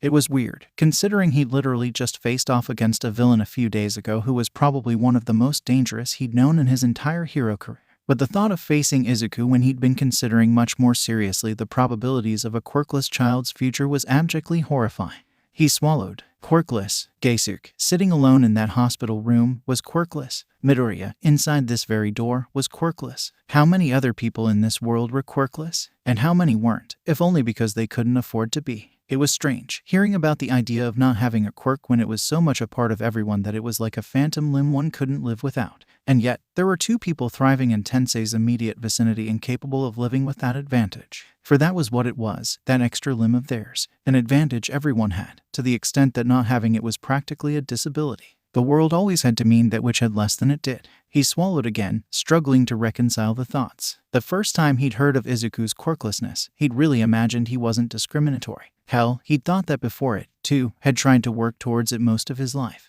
But that immediate thought that came exactly after Daisuke said he no longer had his quirk, that expression of pain and defeat etched across the boy's face, that despair that Ingenium hadn't been able to protect him from. How could he be a hero? He'd thought. He doesn't have a quirk anymore. He didn't really think that way, he told himself. He insisted. He had to, because otherwise it would be worse. He didn't really think that way.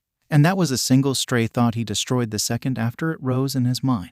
But the very fact that it did rise in his mind. He clenched his fists, nails biting into his palms, then rose one hand to knock, the sound loud and clear. He couldn't force himself to continue revolving around these thoughts. He couldn't, not when he'd already gone in those circles 3 times already. Not when there was so much to do, so much to fix, and certainly not when there was a little boy on the other side of the door waiting to know what had happened because they'd kept the media in a blackout. As if hearing his very thoughts, the door flung open, Izuku looking out at him, eyes wide and worried. "Ingenium-san," he whispered. Not stuttering but not confident either. Tensei attempted to smile, though it came off strained. "May I come in?" Izuku gave a short, jerky nod. Yes, please." He opened the door wider and stood to the side as Tensei walked forward. "Aka-san is cooking," he said, most likely to fill the charged silence. "She knows we're here." Tensei nodded. "Of course," he said. "Everything okay with you too?" Izuku's smile wavered. "Yes," he said in a small voice. "And in Daisuke-san, did you find anything?" Tensei inhaled and gestured to the sofa. "Let's sit down." Legs shaking, Izuku basically fell down on one end of the couch,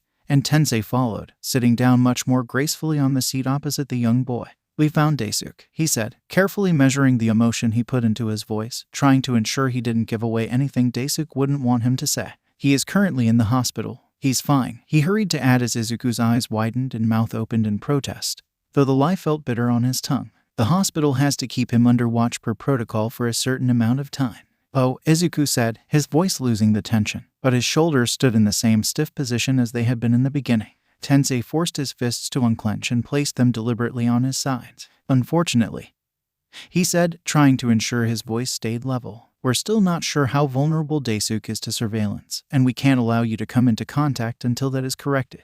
"Oh," Izuku said again, but there was now a sad frown on his face, even as he refused to protest. "Sometimes," Tensei mused, "this kid was just too old for his age. I can, however, deliver a message," he offered, "if you want to." He trailed off. Izuku blinked but nodded. "I'd like that," he said thickly. I want to tell Daisuke-san." He bit his lower lip. Could I write and give you a letter?" Tensei attempted a smile. "Sure, Izuku," he said. "That sounds great. I'm sure Daisuke would love to reply, too." "Thank you." He hesitated visibly. "Do you want to stay for dinner, Tensei-san?" Tensei gave a short shake of his head. "No, thank you. I really need to get back to the job." He tilted his head. "You can message me whenever you're done with the letter, and I'll come to pick it up." Izuku nodded, and then, just as Tensei was building the strength to stand up and leave, awkward as the situation was, he blurted out, "I'm shutting down analysis in essence." Tensei's eyes widened, and he stilled. "What?" Izuku's throat bobbed. My analysis channel," he explained, even when he really didn't need to. "I'm closing it down." Tensei couldn't help the pain that flashed across his face. "Quirky, it's not because of you," Izuku hurried to add, looking flushed. "Or die." He rubbed the back of his neck. I'm not strong enough, Tensei-san. I can't let this happen again." Tensei's forehead wrinkled with even more worry. "Izuku," he said, his voice almost choked. "That's not your job. It's ours." "Still," Izuku insisted. "I don't want to make it harder for you." Tensei's shoulders fell. "You're not. I am." The very fact that Daisuke-sen was kidnapped was the fault of the villain who did it and him alone, Tensei insisted. "You did everything in your power to help him, Izuku. You can't be blamed for something entirely out of your control." Izuku looked down. "Still," he said weakly but sounding more stubborn than Tensei could have ever imagined him sounding. Tensei took a deep breath, then sighed. "Okay," he said, finally, knowing when to back down in front of younger children. "Fine, I won't insist. It is your own choice, after all." Izuku nodded silently. "But I do think you should take the time to consider all your options first," he continued. "Even if you're stopping your channel, your analysis is one of your strongest qualities. I don't think you should bury a part of yourself." Izuku smiled again, just as sad. "I know," he agreed. "I don't want to stop." "Oh," Tensei thought. "Of course." And then, because he could and because Izuku looked like he desperately needed it, he stood and walked the few steps it took to move to Izuku and hug the boy. Just like before, he melted in his arms, clinging on with a shaking frame, and Tensei knew exactly how difficult the decision was for him. The channel had been an escape for Izuku in ways Tensei was only starting to comprehend as he came face to face with the reality of quirklessness and the consequences it wrought in this quirk-obsessed world. And Izuku was shutting it down because he had to. Because the heroes he so idolized had been unable to protect another child, had been unable to protect him. So, yeah, not being able to continue something that had saved him more than even heroes had to have a toll, and more so than Tensei could even comprehend. Izuku pulled back. He struggled for a few seconds. "I won't stop the analyses," he said. I want to help people, even if I can't help everyone." He looked Tensei straight in the eyes, even as his body trembled the slightest bit. And maybe when I'm stronger, I can start up my channel again." Tensei inhaled deeply and did the metaphorical equivalent of slapping his cheeks. Okay, he told himself. If Quirky was good with it, who was he to obsess over something he didn't do himself? Who was he to demand Quirky be sad and terrified when he was obviously trying to be strong?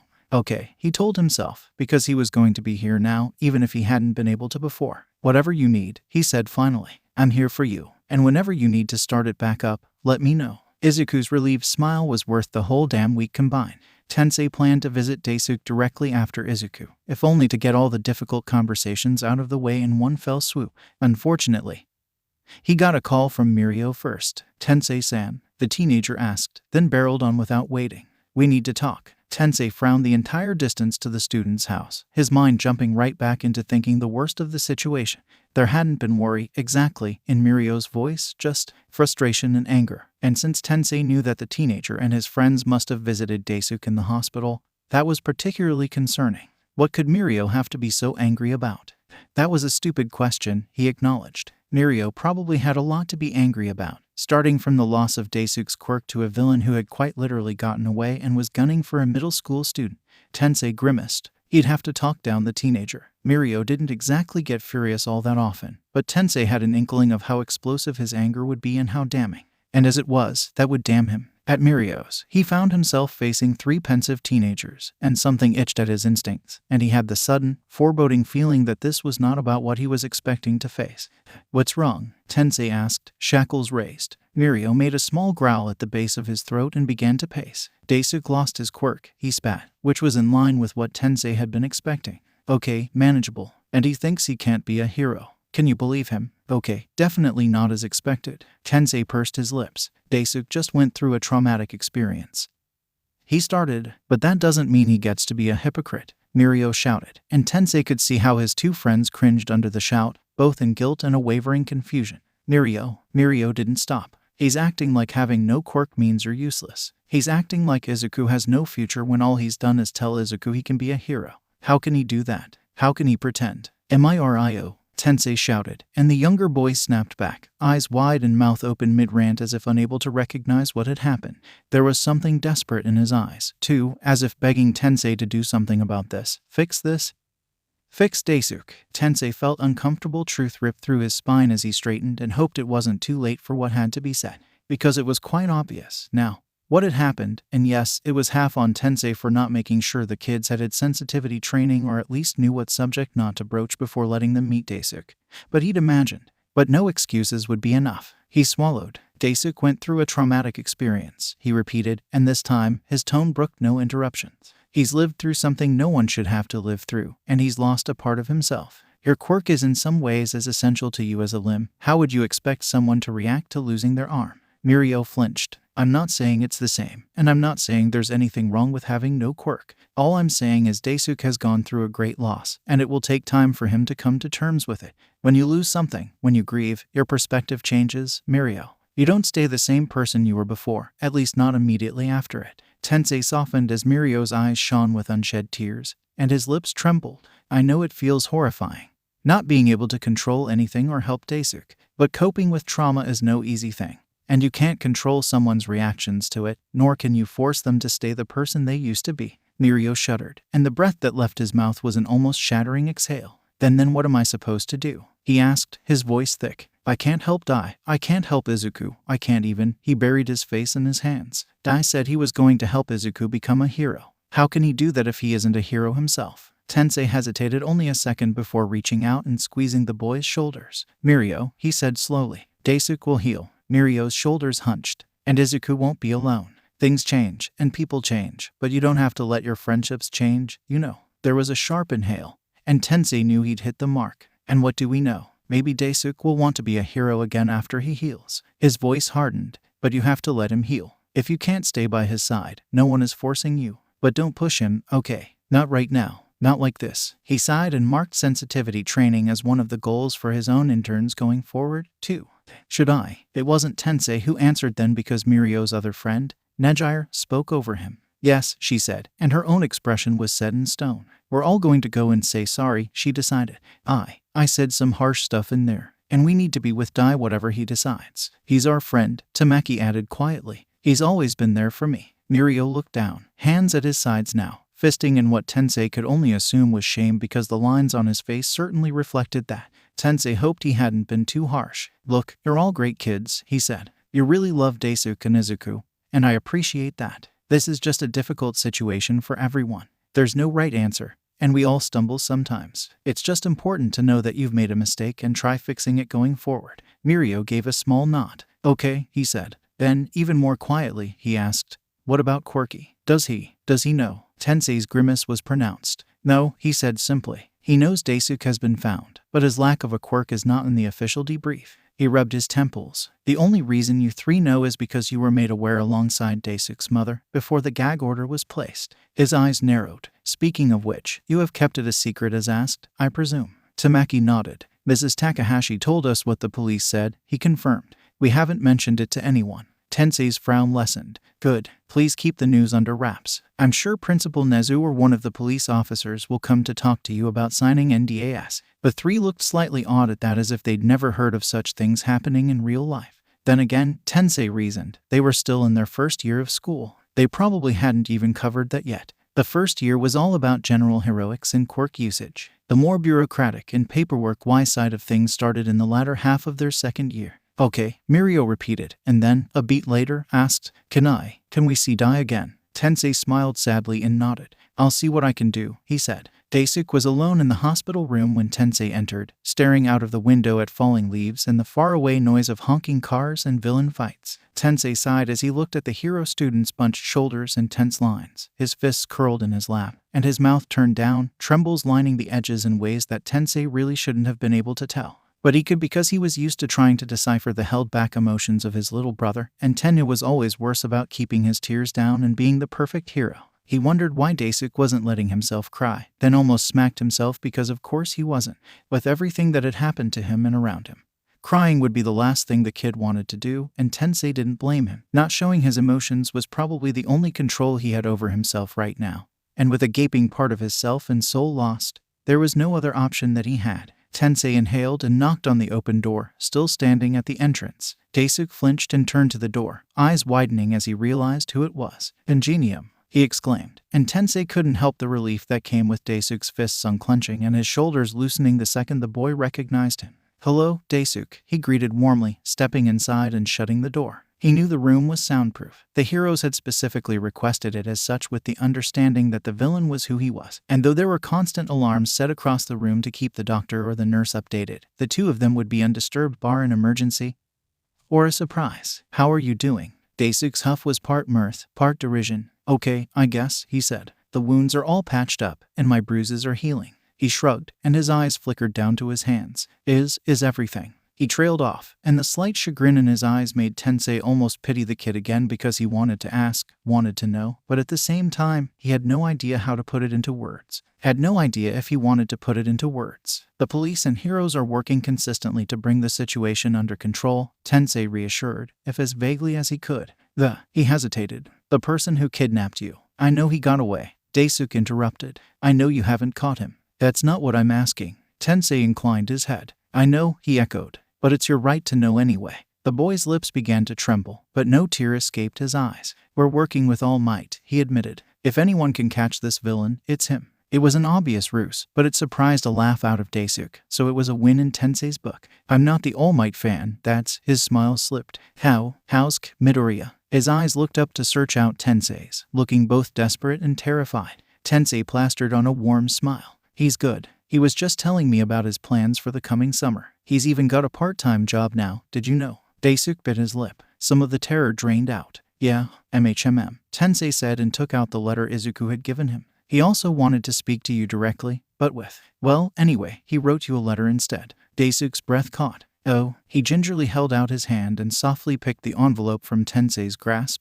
holding it and staring at it blankly. Tensei sighed and rubbed the back of his neck. Desu, he said, I talked to your friends. Desu flinched. The envelope slipped from his grasp and onto the blanket draped across his body. Oh, he said again, but this time his voice was dark. Tagata called you. He did. Desu turned away, not even bothering to meet Tensei's eyes anymore. I don't want to about it, he said curtly. I'd rather not be told again how much of a stupid hypocrite I am. Thanks. Tensei grimaced, decided to put in a suggestion that Desu see a therapist again, and inched forward, trying to insert as much sincerity into his voice and expression as he could. No, he said, I'm not here to say that. Desu jerked back to look at him with wide eyes and confusion. What? I won't call you a hypocrite, Tensei continued. I won't tell you to be a hero again. Daisuke swallowed, eyes still wide and fingers clenching around the hem of the blanket. You went through a situation even professional heroes would break under, Daisuke. Situations the like of which have broken professional heroes. I don't think that's the definition of weakness or hypocrisy. Tensei reached out and softly ruffled the boy's hair. The touch seemed to be Daisuke's breaking point because Tensei hadn't even said much.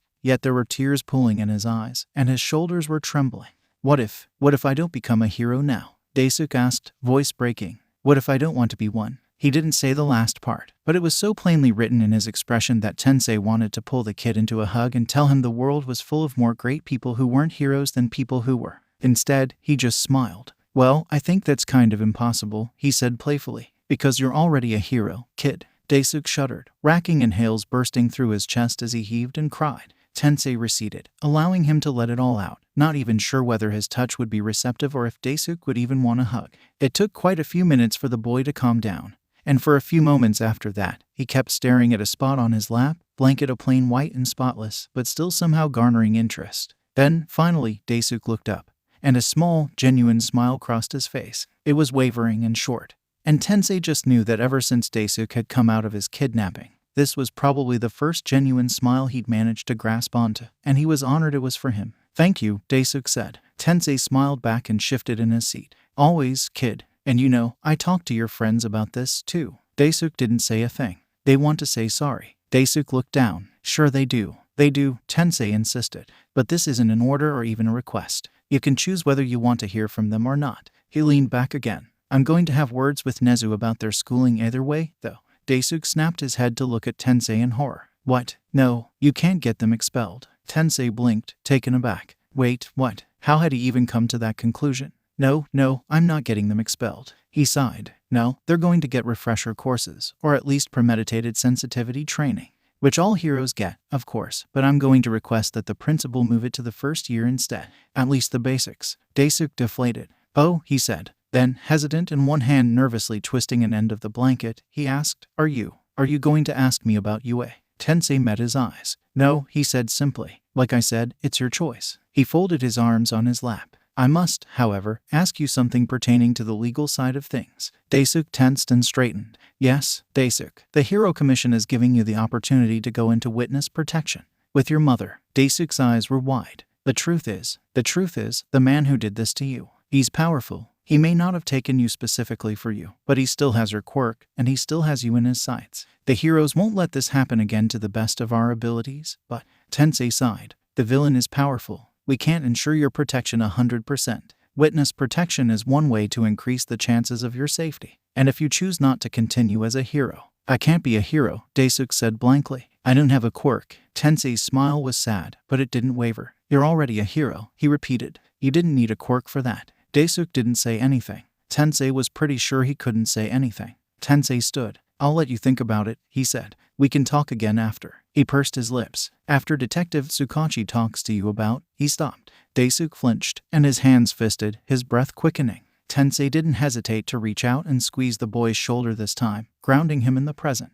Daisuke's eyes cleared. Oh, he said jerkily. Will you be there? Tensei softened. If you want me to. Daisuke nodded instantly. Tensei smiled and nodded back. I'll let the detective know, he said. Think about everything, yeah. And for Izuku's letter, let me know if you want to send back a reply. At that, Daisuke seemed to remember the envelope sitting on his bed, and as he reached to pick it up, a spark returned to his eyes, warm and happy, and Tensei couldn't help the grin that popped up on his face as he left the room. Daisuke told the people on duty that he wanted to see his friends again. It wasn't a difficult decision, after that scare about them being expelled. All the anger had drained out of him with surprising velocity, leaving behind a sick regret. He still didn't want to take back what he'd said to them. After all, it was the truth. He didn't have a quirk, and he couldn't be a hero anymore, but he didn't want to be on bad terms with the few people he actually adored. His best friends, his everything other than his mom and Quirky. He swallowed, every second of the wait torturous, every adding to the worry of will they come? Do they hate me? Because the truth was, Dai would have hated himself if he'd been in their place instead. He would be mad and angry. And even though he liked to think he wouldn't, he would have. Hell, he'd probably have been worse than Mirio, especially if Quirky had been so obviously the point of the conversation. Because what he was doing, giving up, that wasn't what. And yet, the possibility of it all was so horrifying.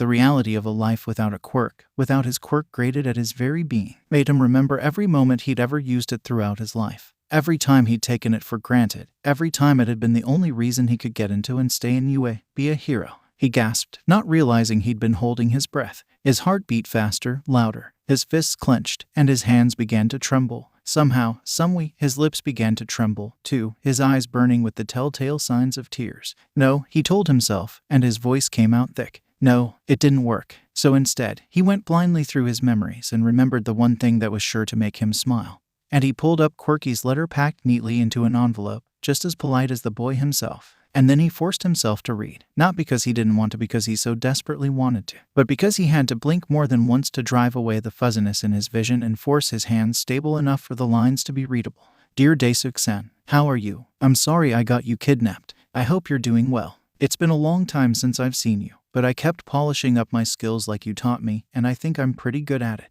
You'll have to see when we meet again. My videos are better than ever. I think they might even be better than yours. I'm joking. Daisuke-san, I'm really sorry, and I really miss you. I know we can't talk until maybe. Tensei-san told me you were okay. Are you okay?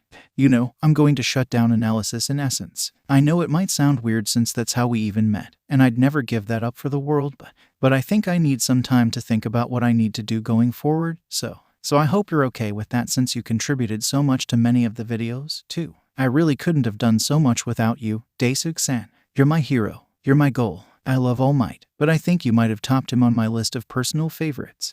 When they make merchandise for you, I'm going to get it first. Please sign it for me when I have it. Oh, I also forgot to tell you, but I'm going to work for Nezu-san in the summer. I'm hoping this will help me get a spot in UA, too. It's going to be great. I hope you're okay, Daisuke-san. I'll be looking forward to seeing you in person. Love, Quirky. Daisuke shook. He'd been wrong. This was sure to make him cry even more. He inhaled deeply. The letter was so often splattered and wrinkling that Daisuke just knew that the kid had been crying as he wrote it, blaming himself all the while. And he hadn't written it in, well, crossed it out, more like, but it was there in the undercurrent to everything he said. It wasn't his fault. It was all for once. Daisuke's eyes flared. Oh, he realized. Oh, the clock on the wall ticked forward. He looked at the letter again.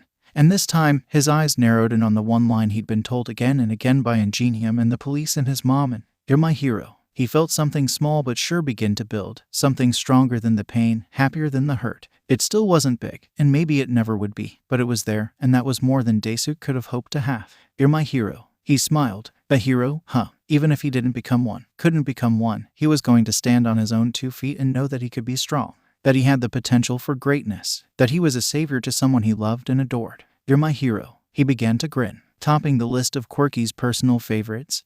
That was flattery of the highest form, considering how much the kid had ranted about All Might and Ingenium. He was well aware Ingenium had been added to the top list only recently, but that recently had been the entire time Daisuke had known him, so that wasn't saying a lot. But All Might, he was the nation's favorite. Not to mention the veritable treasure trove of All Might merchandise that Quirky had.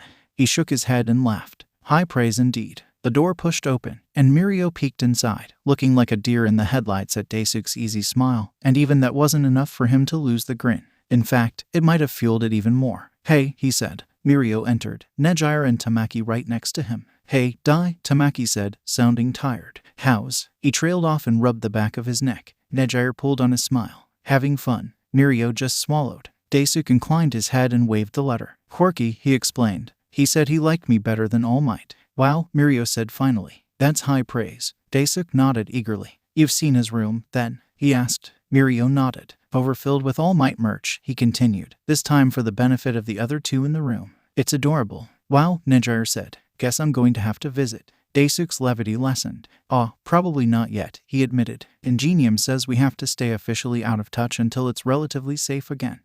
She said awkwardly. I'm sorry, Mirio said suddenly. Daisuke blinked, jarred. I'm sorry, Mirio continued. I was callous, pretentious, Nejire added, but she didn't sound playful. A terrible friend, Tamaki said, hands clenched. We all were. Mirio nodded slowly. Yeah, he agreed, but especially me. I'm sorry, Dai, because you've gone through a terrible situation. You met a villain, and his voice broke, quietening. He took away a part of your identity. I can't even imagine. He inhaled sharply, shuddering as the breath raked through him. You can't, Daisuke agreed, but he didn't feel as mad as before, didn't feel the rage reek through him, the unfairness of it all gnawing away at his heels. But I think I was a little unfair too. Tamaki started. I was, Daisuke said. You can't imagine what it's like. None of you, so you don't know, you couldn't know what I was feeling. More importantly, I'd probably have enacted even worse than you if it wasn't me at this side of the bed, you know. I know myself at least that much to be sure of that. He huffed. I think we should just end this session by acknowledging we're both at fault.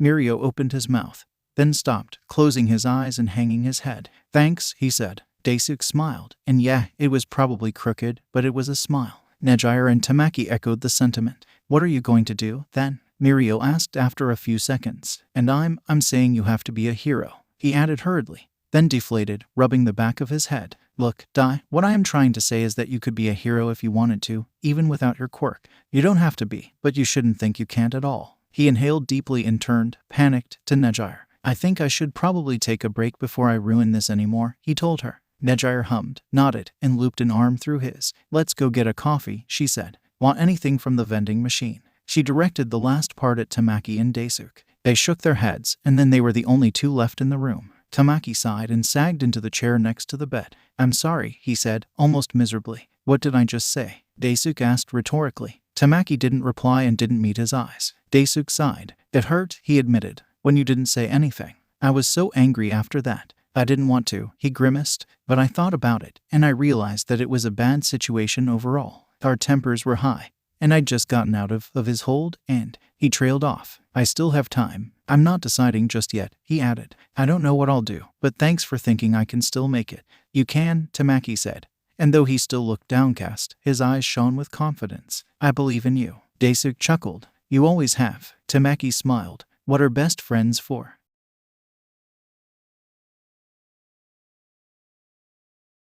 Finding Takahashi Daisuke was a relief. Nezu didn't often show it, but his students were far closer to his heart than anyone else. And though that wasn't saying a lot considering no one else was close to his heart, it still stood to mention that they were. They weren't inculcated into society yet, and most of them, at least, retained that basic innocence and naivete that was killed in almost every adult, and which, in turn, killed their chances of ever really being close enough to Nezu to receive the same level of worry that Takahashi Daisuke had been the recipient of these past few weeks.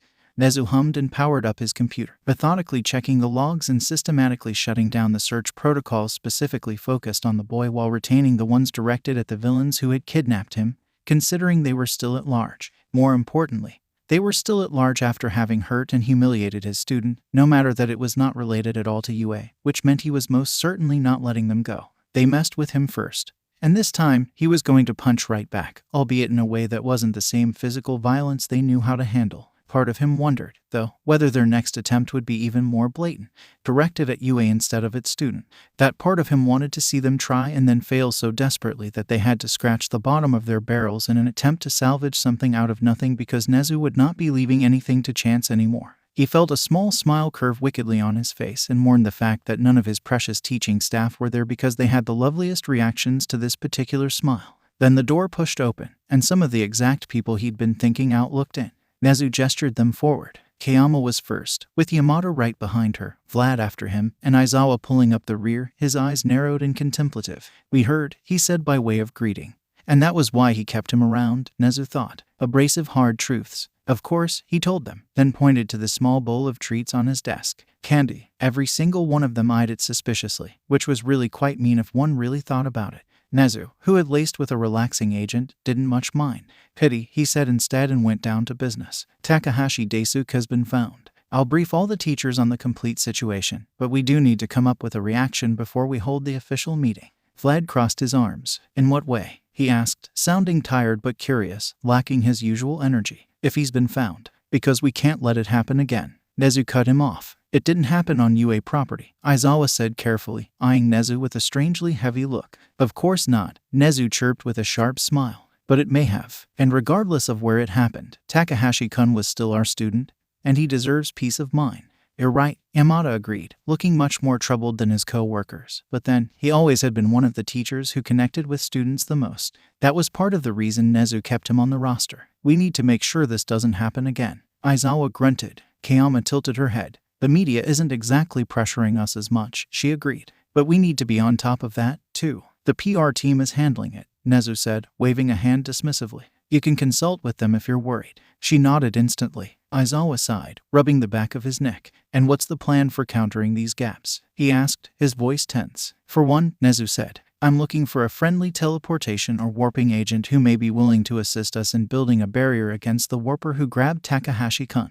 Aizawa's eyes darkened. Might help bring back necessary heroes from other locations, too, he grumbled, no doubt thinking about his own lack of presence in the city when the raid had gone down. Since it had been time-sensitive, they hadn't had the time to wait for the Erasure hero to return. Well, that, and the fact that the detective hadn't exactly let the information flow freely, which was fair considering it protected their plan from leaking. But Nezu couldn't help but twitch in annoyance, for he could have helped them strategize in a way that perhaps wouldn't have let a dangerous villain escape. Still, he reminded himself, that was the past. Nezu could move on to more important things now, especially since he'd already taken it out on the detective. Speaking of, we are also going to open up a channel of communication with the local police department. The police academy will be sending their own recruits to UA to learn the workings of the hero industry and vice versa. Aizawa raised his eyebrows. Vlad, though, actually snorted. The cops? He asked skeptically. Nezu narrowed his eyes. Vlad raised his hands in surrender immediately. They don't look at stuff the same way we do. Perhaps, Nezu said. Though he really didn't care, considering they all really had quite similar flaws. Humans, but our communication is severely lacking. And in case my students are ever threatened again, I'd like to be on top of the situation rather than in the dark. I trust you have the same desires. Yamada nodded. We will, he said. And at least one of them had the decency to listen. Nezu relaxed. Perfect, he said cheerfully again. We can discuss other contingencies in our upcoming meeting. I look forward to your suggestions. Blinking rapidly at the sudden change in demeanor, the teachers trailed out without another word, both used to and not to Nezu's quirks. Nezu chuckled, just the way he liked it. Once he was alone again, though, his mind drifted to the other child in question during this entire situation, Midoriya Izuku, who had surprised him in the best of ways. Who had to have taken the kidnapping extremely badly because if Nezu had learned anything while commissioning the child for those analyses, partly in favor to the child, partly in favor to himself. After all, if he got even a fraction of what Mirio-kun had gotten from the boy, then it would be easier to improve the quality of heroes leaving UA, which, in turn, would make the hold of villains such as the wretched monster who'd kidnapped one of his students much weaker. It had been that Midoriya-kun was extremely sensitive and prone to self-blame. It did make sense, of course, considering his position on the lowest bricks of the human societal pyramid due to his unfortunate status of quirklessness, something Nezu did not get. Of course, because not only was this pyramid of social standing utterly stupid in a society that proclaimed modernity and freedom, but it was also utterly inaccurate. Midoriya-kun was unquestionably much more useful than quite a number of humans Nezu had had the displeasure of meeting. In fact, if the child retained this skill in some level of his personality, he might even be an acceptable adult human. Nezu hummed. He knew he was already well on his way to being one, considering he had not even asked for an extension for the task Nezu assigned him. And the child did not seem like the kind of student who asked on the last day. Not that Nezu really was expecting the entire batch, but that the kid was trying was more than enough. Well, honestly, both sides held merit. One, that he knew his limits, and two, that he had gumption. But since he'd obviously not worked on anything like this before, had never even been afforded the chance before, to the loss of everyone who ever overlooked him, because Nezu finally had his hands on him, and he was not going to be letting go, the first argument was moot, and the second much more likely. He hummed again, opening an entirely new document on his computer. He would have to push for a change in the entrance exam again, though Midoriya-kun would be his personal student and, therefore, not liable to take and pass the exam. Still, this would give him a good starting point for all the other high-potential applicants who missed out because the UA Board of Governors were stupid, petty humans who couldn't see beyond their noses, let alone the big picture. He wondered if anyone would even notice if he tinkered with them. The humans specified experimentation with their young, not the adults who had already likely reached the ends of their life. Yes, that was a possible argument. He smiled a little too wide for it to feel natural. Only sad that no one was there to appreciate his evil. Pity. It wasn't the first time Daisuke had seen these guys, but it was certainly the first time it was at a point where he wasn't out of his mind with relief or trembling uncontrollably in fear. The last time he'd seen Detective Tsukachi, he'd been feeling both the pain of the loss of his quirk and the terror that the monster who had kidnapped him was still out there. Now, he'd come to terms with both those concepts. He took a deep breath and straightened in his bed. It felt awkward being in a hospital room and facing interview, but since he was still kinda supposed to be under watch in case that very previously mentioned monster thought to grab at him again, the police had insisted.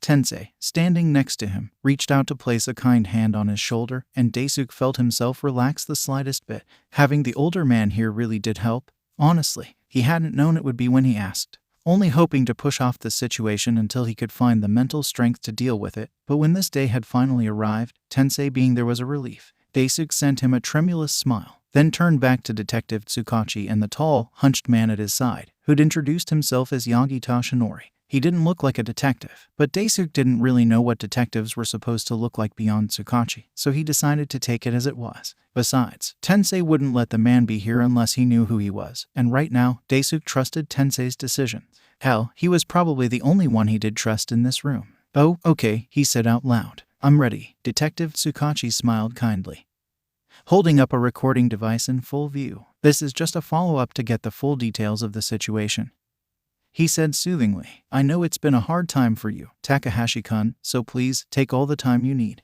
Daisuke gave a small nod and then said, "Okay, for the record." Yagi shifted in his place but didn't speak. Instead, Detective Tsukachi led most of the conversation that followed, which was mostly just another reiteration of what had happened to Daisuke. He got through most of it with sheer will and hours of practice mumbling the story to himself the day before. But when it came to the stark loss of the man taking away a part of his soul, Daisuke broke off. Tensei grabbed his hand and squeezed, saying something in a low, warm voice that Daisuke couldn't hear. But he held onto the hand and gasped, his lungs feeling like they were choking without air. The memory of that tear away of his quirk, of getting it back only to lose it again and again and again, and he blinked as a hesitant hand rested atop his head. He blinked again, the world coming back into focus. "Breathe, young Takahashi," Yagi said, his eyes glistening with an understanding that Daisuke had no idea how to deal with. Because, for once since this entire thing had happened, he had the startling feeling he wasn't alone. His friends, Tensei-san, even his mother, every single one of them had been there, trying.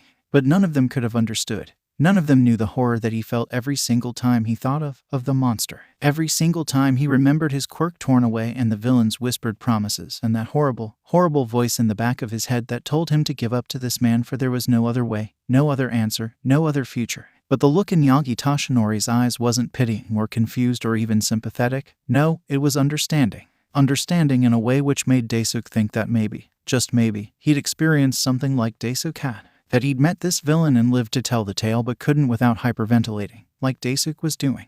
Daisuke sucked in a large breath. Yagi stepped back. "I think that should be enough," Tensei said with clipped tones. Detective Tsukachi inclined his head. "It should," he agreed. "We'll update the file and restart the search according to these parameters." Yagi grimaced. "Naomasa," he said, almost under his breath, except he was in a nearly silent room, and it carried. Detective Tsukachi mimicked the expression. "We can speak of that later," he said stiffly. Daisuke frowned but, despite his curiosity, didn't ask. The detective turned back to him, openly putting away the recorder. "This is no longer on the record," he said, "but we do have a few other aspects to discuss." Daisuke straightened. "Like what?" he asked, his heart speeding up in an instinctive flash of fear. Tensei noticed. "I talked about this with you as well, remember?" he said lightly, keeping his tone calm. "The choice that the Hero Commission is offering you." Daisuke inhaled sharply. "There's no hurry," Detective Tsukachi said easily. "I am not asking you for a decision, so there is no need to decide on anything too quickly. There's time before you get discharged." Daisuke swallowed, but his hands relaxed, and he immediately let go of Tensei's hand, which he hadn't realized he was still holding. Tensei said nothing. "It's to give you more information regarding your options," Tsukachi continued. "This is a fairly sensitive situation, so the Commission wants you to know all the applicable details." He pursed his lips as if he wasn't sure he wanted to dump this on Daisuke. Daisuke, who was already feeling overwhelmed, didn't blame him. "The witness protection," he said quietly. "Right." Tsukachi inclined his head. "It's straightforward," he admitted. "If you choose to accept this offer, you will be assigned a new identity for both you and your mother and be set up in an undisclosed location. You can start a new life, though, of course, you may have nothing to do with anyone or anything from this one." Daisuke swallowed. "This option has the best chance of protection," Tsukachi continued, "because not even the Commission or law enforcement will know who or where you are. Only the underground hero and the agent assigned to your case will know, and they'll be the ones keeping you out of the system. A government-assigned operative will wipe everything related to you from both government records and the web as well." Daisuke's throat went dry. "It'll be like I never existed," he concluded. Tsukachi inclined his head. "And the other option?" Tensei asked for Daisuke's benefit because he had to know what it would be. "Your other option is to remain in Musutafu," the detective continued. "We can assign a temporary protection detail until a reasonable amount of time or the threat passes. and you can do as you wish regarding your enrollment in UA. You won't lose everything you've built this way, but you do incur a higher chance of. He trailed off, his eyes landing on Daisuk's trembling fists. Daisuk immediately pushed them under the blanket and out of sight. Kid, Tensei murmured. Daisuk looked down. It had been days since his friends had asked. More than a week since Tensei had offered. So much more time since he'd gotten out. And still he felt like he was choking. Still he didn't know how he was supposed to decide. He didn't want to face this villain, even as the other part of him, the one which had thrown him in this situation in the first place, which had zipped his lips shut even when the monster had offered an out at the expense of a single name. That part of him did want to face this villain, this monster, and clock him in the face as he took back his quirk. It was impossible. It was inevitable. I don't know, he whispered, still looking at his lap, the white of the starch hospital blanket glaring into his eyes. I don't, he swallowed. I want to be a hero, he said, and, suddenly, it felt real. He did want to be a hero, he realized. He wanted to be a hero so that no one would have to face someone like this.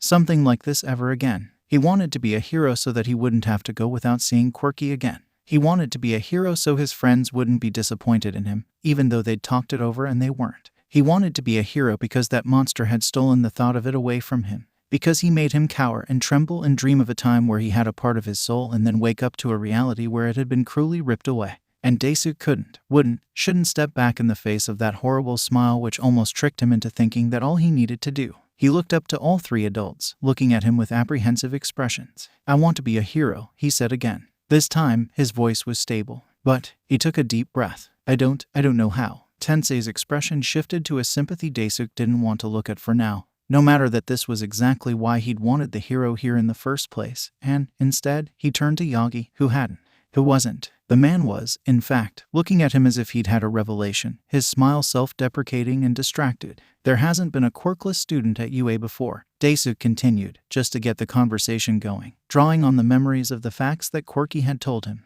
I'm pretty sure there hasn't even been a hero in UA's heroic stream who's ever had a quirk not useful for heroics. Whether it's combat, rescue, whatever. Tensei opened his mouth to say something, but Daisuk continued, wanting to complete his piece. I don't know if I want to be the first, he said, and, agonizingly enough, he had to admit to himself that it wasn't for the selfless reason of wanting Quirky to have that honor. No, it was because he didn't want to face the people who knew him with one, who would always remember him that way.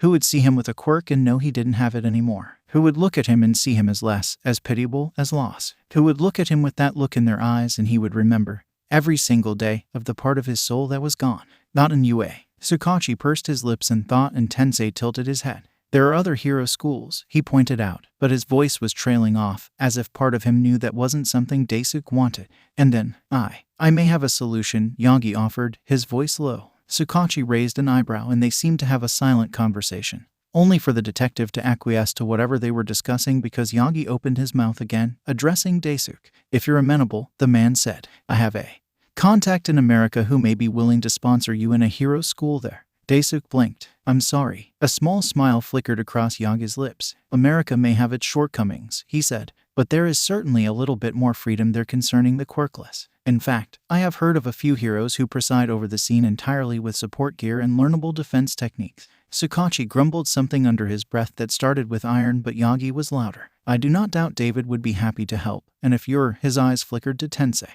Once you've taken the chance to see what there is to offer, build up experience and strength, you can come back. Like All Might, Daisuk said because he was the only one who came to mind. Weirdly enough, Yaga's ears turned red. Yes, like that. He coughed then, something racking and horrible, his hand rushing to cover his mouth. But even then, Daisuk caught the glistening of a red that didn't feel real but was far too much so, and his breath caught.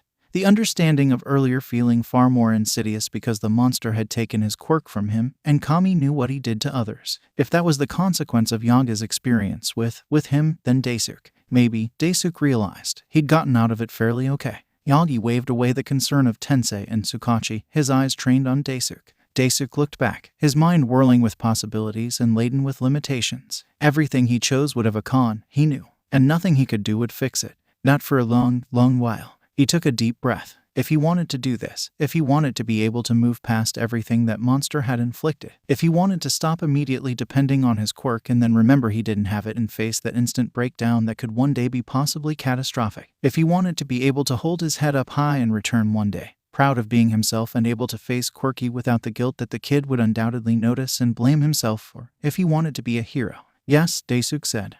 You're what? Mirio asked. His voice was low and confused, his eyes wide. Daisuke stifled an unexpected laugh. So sorry, he managed underneath a grin. His three friends looked like he was crazy. Daisuke sighed, his amusement fleeing. I'm leaving, he repeated. I'm going to be a student in America. He rubbed the back of his neck. I was offered this chance because America already has a few programs that accept quirkless people and UA wouldn't expel you. Mirio exclaimed. I know, Daisuke said. There was an uncomfortable silence. Look, he continued. It's still not. But it was. Yagi and Tensei and Tsukachi had said he ought just take the chance to think about everything.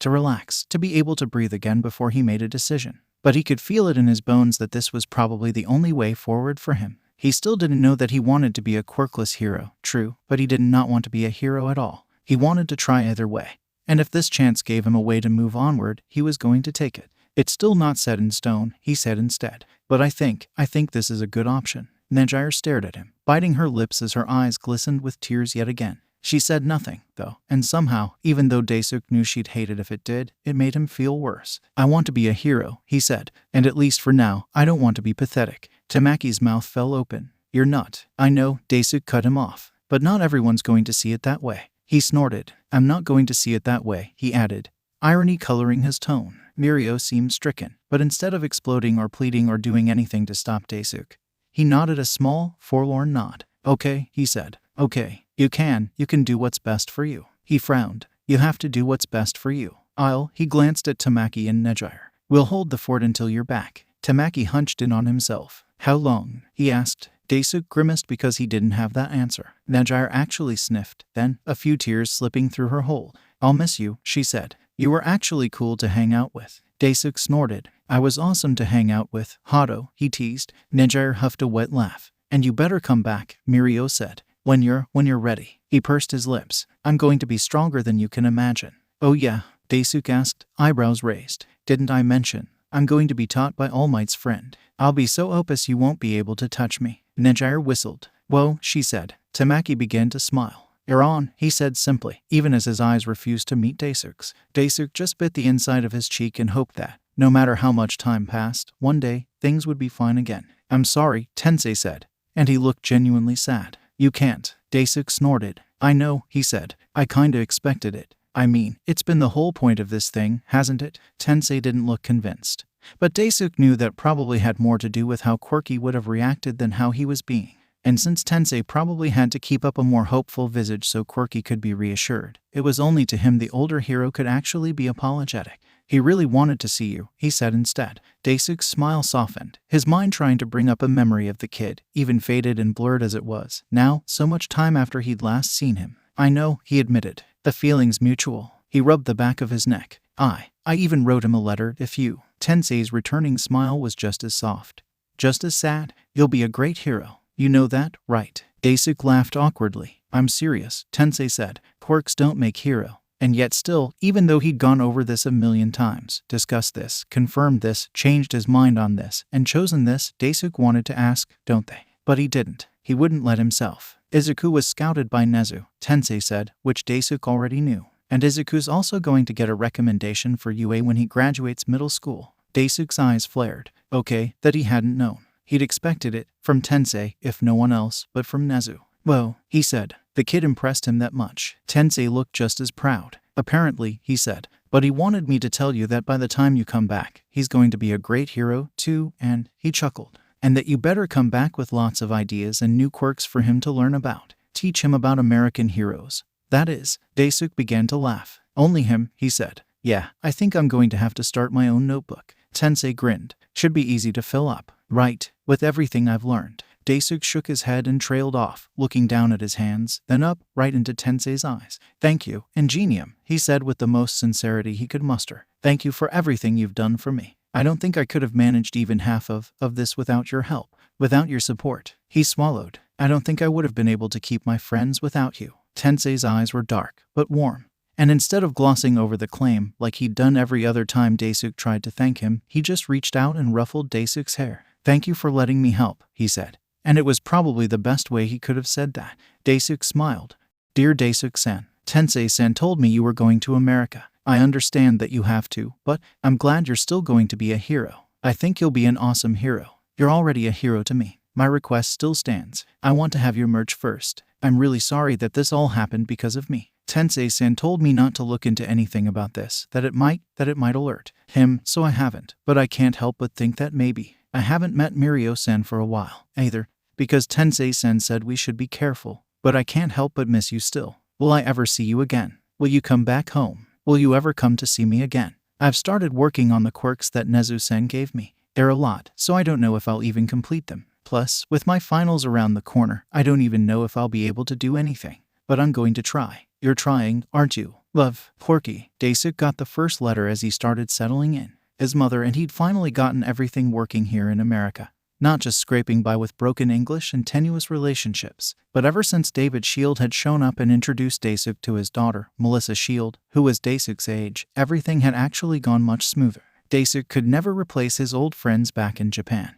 But Melissa was incredibly helpful in helping him learn to speak English much more smoothly. She also introduced him and his mother to the local community, and even promised to help Daisuke when school started because she would be attending the same one, even if she was in the support section and not heroics. David Shield did the same, helping Daisuke settle in and even allowing him to check out his laboratory. It was slow, but he gave Daisuke countless tips on how to be a hero with the support of items instead of inherent powers. Daisuke wondered, idly, whether he'd be good enough to do that, whether the memory of his quirk wouldn't hold him back. Part of him thought it would. The rest of him tried to drown it out and threw himself into the life. Dear Daisuke-san, you've been gone for a whole month, and it's terrifying how fast it's gone by. I got okay marks in the exam.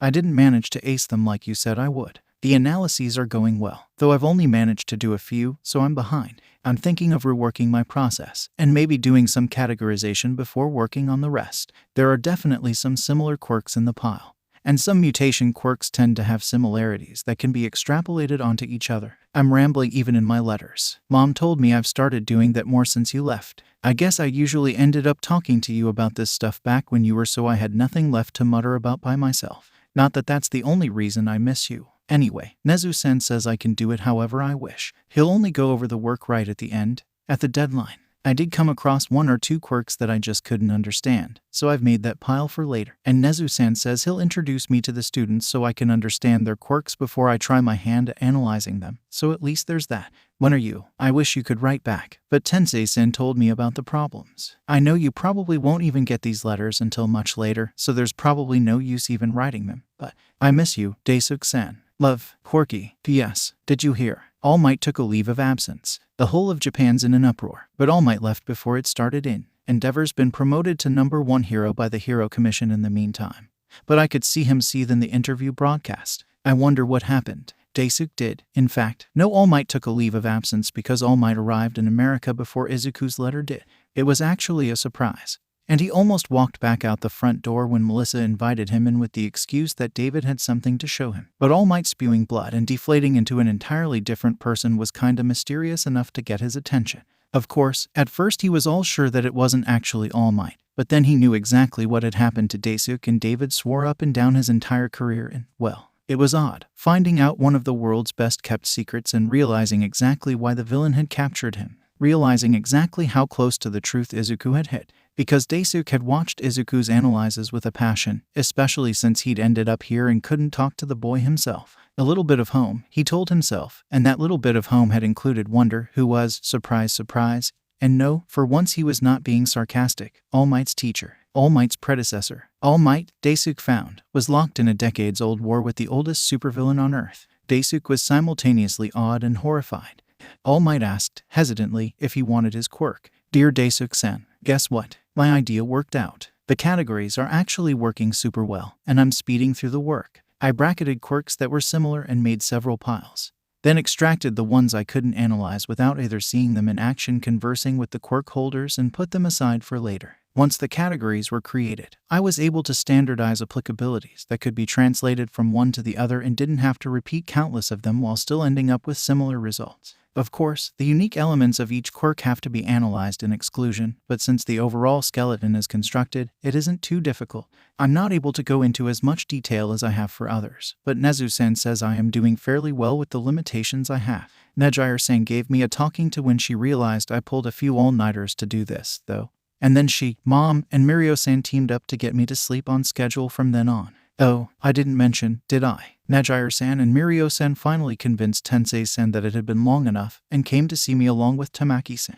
They're really cool, like always, and they were happy to let me bounce ideas off of them. It kinda reminded me of what we used to do for analysis in essence. Speaking of which, Kaio's still online and ready to bring it back. I was thinking about it, too, and I really missed it, but, well, for now, I'm just making basic scripts and storing them for when I do restart it, because I've decided that I will, one day. And I've made a couple of videos, too, though not too many, with everything that's going on. Kaio helped me with the soundtrack and audio, obviously. She said working with me was the most fun job she had, so she was happy enough to return to the job. Plus, she's also thinking of applying to UA, so even if I don't get in, I'll be able to meet her once she gets in since we'll both be in Musutafu. I can't wait. Of course, I wouldn't have risked it, but Nezu-san assured me he's invested in my digital protection since he's assigned me sensitive analysis.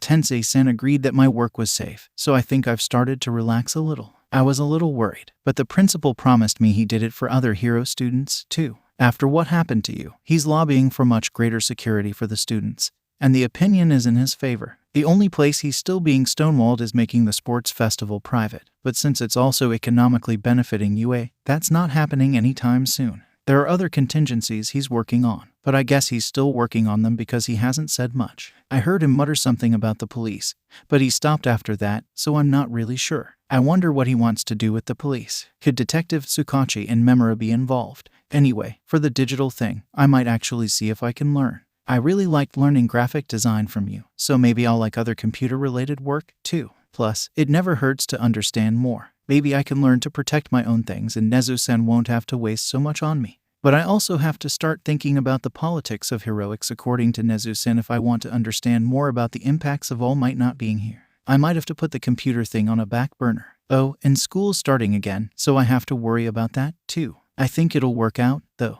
I finally know what to expect. And I'm almost done with the list. I can't believe I'm actually hitting the deadline. Love, Quirky. Daisuke almost didn't take the offer. He took a while to think it over, almost afraid to answer, and All Might didn't push. He was kind like that, and part of Daisuke was cognizant enough to realize that this was the All Might Izuku admired so much. The man who would only ever care for others. The man who wouldn't ever demand. The man who, at his core, was more of a hero than almost anyone Daisuke had ever met. Then he heard All Might and David Shield talking in hushed tones about unrest in Japan. And he remembered Izuku's mention of politics of heroics, and he realized, quite suddenly, that he needed to give All Might an answer. Part of him, the only noble part he had left, wondered if he deserved it. This part demanded, in fact, that he give the option to Izuku instead, the quirkless boy who did deserve this, who could be a hero with this, who would take this chance and save so many people. And then Mirio's words slapped him across the face again and he forced himself to think again. Izuku didn't need a quirk to be a hero, he reminded himself. Quirk or no quirk, Izuku was going to be a hero. And him? Well, that was the question, wasn't it? But the truth was, he'd decided on it weeks and weeks and weeks ago, in that hospital room in front of that letter by Izuku, a letter he'd repeated, a letter that had started this deluge that brought nothing but smiles to his face even as they hinted at a sadness he could never fix. Not anytime soon. You're my hero, the younger boy had written. You're my goal. No, Daisuke told himself. He didn't need a quirk to be a hero. But he also told himself he could be a better hero with a quirk. He knew his limitations, he knew his failures, and he knew, more than anything else, that he was forever going to remember his loss, and it would forever hold him back. And if that ever, kami forbid, stop him from saving someone, he didn't think he could bear it. Okay, he told All Might. What do I have to do? Dear Daisuke-san, I finished the whole list of quirks to analyze. He says we're going to go to phase 2 soon. And I actually did start on it with Mirio-san when he had time. He's usually busy with his internship, but he comes whenever he has time. I'm getting to see how he's doing according to the profile I provided for him, even if, compared to the other UA students I've done, his was somewhat the most extensive. But I think Nezu-san managed to get his point across about the gap between theory and application. I'm trying to see how I could overcome that as I go along. I wonder if I'd known that. I'll see how it will apply to the other students when school starts, but for now, I'm trying to be a little more cognizant as I review some of the analyses I've already done. Ugh, I have to start school soon, though. I know it's my last year before high school, but I just can't muster up my enthusiasm. Were you ever tired of school? Love, Quirky. The summer ended with Daisuke on a completely new diet and training plan. All Might, well, Toshinori-san in his Little Might form, said he was well built already, but he wanted him to have a stronger base while he and David Shield fixed up Toshinori-san's teaching plans in secret. Well, they thought it was a secret. Melissa and Daisuke didn't. It really paid to have a genius friend, Daisuke mused. And if there was one label that could be applied to Melissa, it was genius. Still, Daisuke got one for all a couple of weeks before school started. At Melissa and David's recommendation, he tried using it like a machine, a little at first and then slowly cranking up the voltage. Well, they were using more complicated phrasing, but that's what Daisuke got out of it, and that's what worked for him, so that's what he would stick with. Toshinori-sen beamed. Daisuke couldn't help the small grin in reply. Dear Daisuke-sen, Nezu-sensei offered me a mentorship.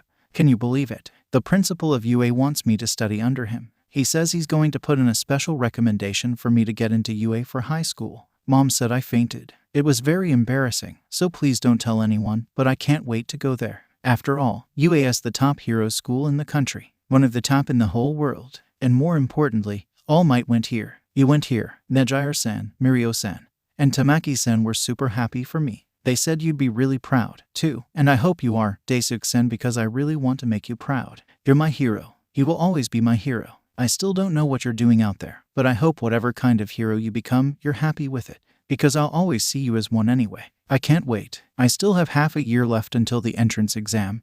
But still. Oh, and Mirio-san finally told me more about where you went, and I can't believe I'm the last to know. All Might actually offered you his help. That's so cool. Two of my favorite heroes. Oh, have you met David Shield yet? Is he really as cool as All Might mentioned in that interview a few years ago? Because he sounds really cool. Oh, are you using his support equipment? Are you going to be a support-focused hero? That would be so cool. I'm so excited about everything. I might even get to go to school with Kaio. It's going to be so amazing. Love, Quirky. School actually ended up being fun. It was a little different from UA.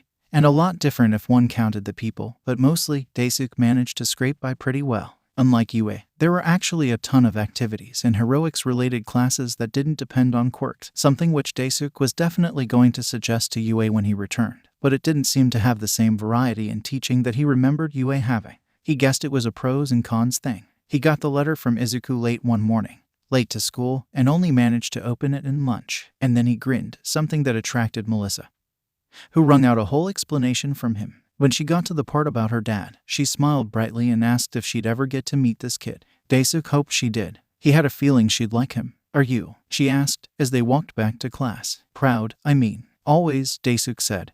And he meant it. Dear Daisuke-san, I know it's been a while and school's almost over, but boy, do I have stuff to share. Nezu-sensei needs me to pass the UA entrance exam with top marks, so I have to be a little more focused on my study.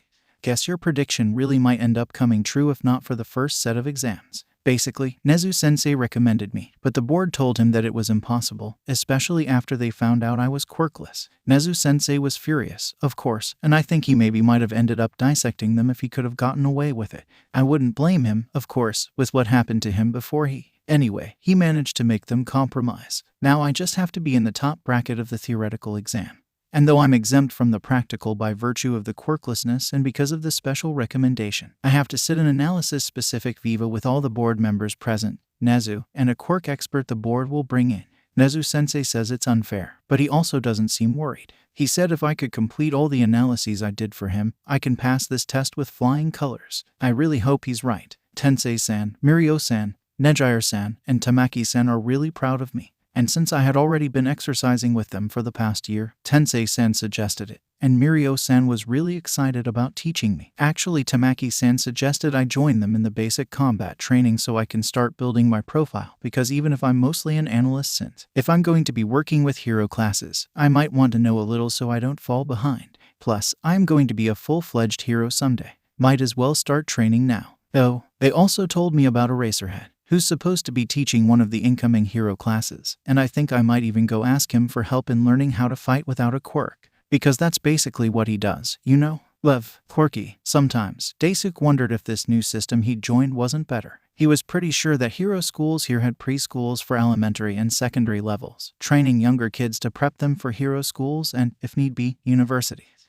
But, he admitted to himself later, it was also because of the population and, more importantly, this limited most hero school entries to those kids who were being elevated from related lower-level schools, whereas Japan at least opened up high school access to most people, even if there was much to be said about its quirkless policies. Still, the greater focus on pre-high school training was a good idea. If Amajiki hadn't suggested it to Izuku, he probably would have limited himself. And everyone knew it was harder to get into this kind of stuff the older you got. harder to start, harder to maintain, harder to everything. And, in the case of the quirkless, harder to catch up. He sent a quick thanks to all his old friends for helping out Izuku and then smiled, wondering if Izuku would want to spar with him when he returned. He was getting better at controlling one for all, anyway. And if not a spar, Izuku would love to see it in action, of that Daisuke was sure. He wondered if the kid would guess Daisuke had it before he told him and then realized that yes, he would. Heck, he'd found out about Wonder, and he'd never even known the woman. It was a fool's bet.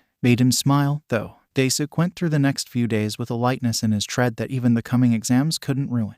Besides, it was going to be fun wiping the floor with some of his more arrogant classmates. Really, he certainly didn't remember his UA classmates being this annoying. Dear Daisuke-san, I got in. I actually got higher scores than Kaken. Can you believe it? Of course, Nezu-sensei told me that in confidence, so I can't really tell Kaken, Katsuki. Sorry, I was so excited I forgot I stopped. Anyway, I also passed the analysis test. Nezu-sensei was smirking when he came out of his meeting with the board members, so I think it went better than anyone expected.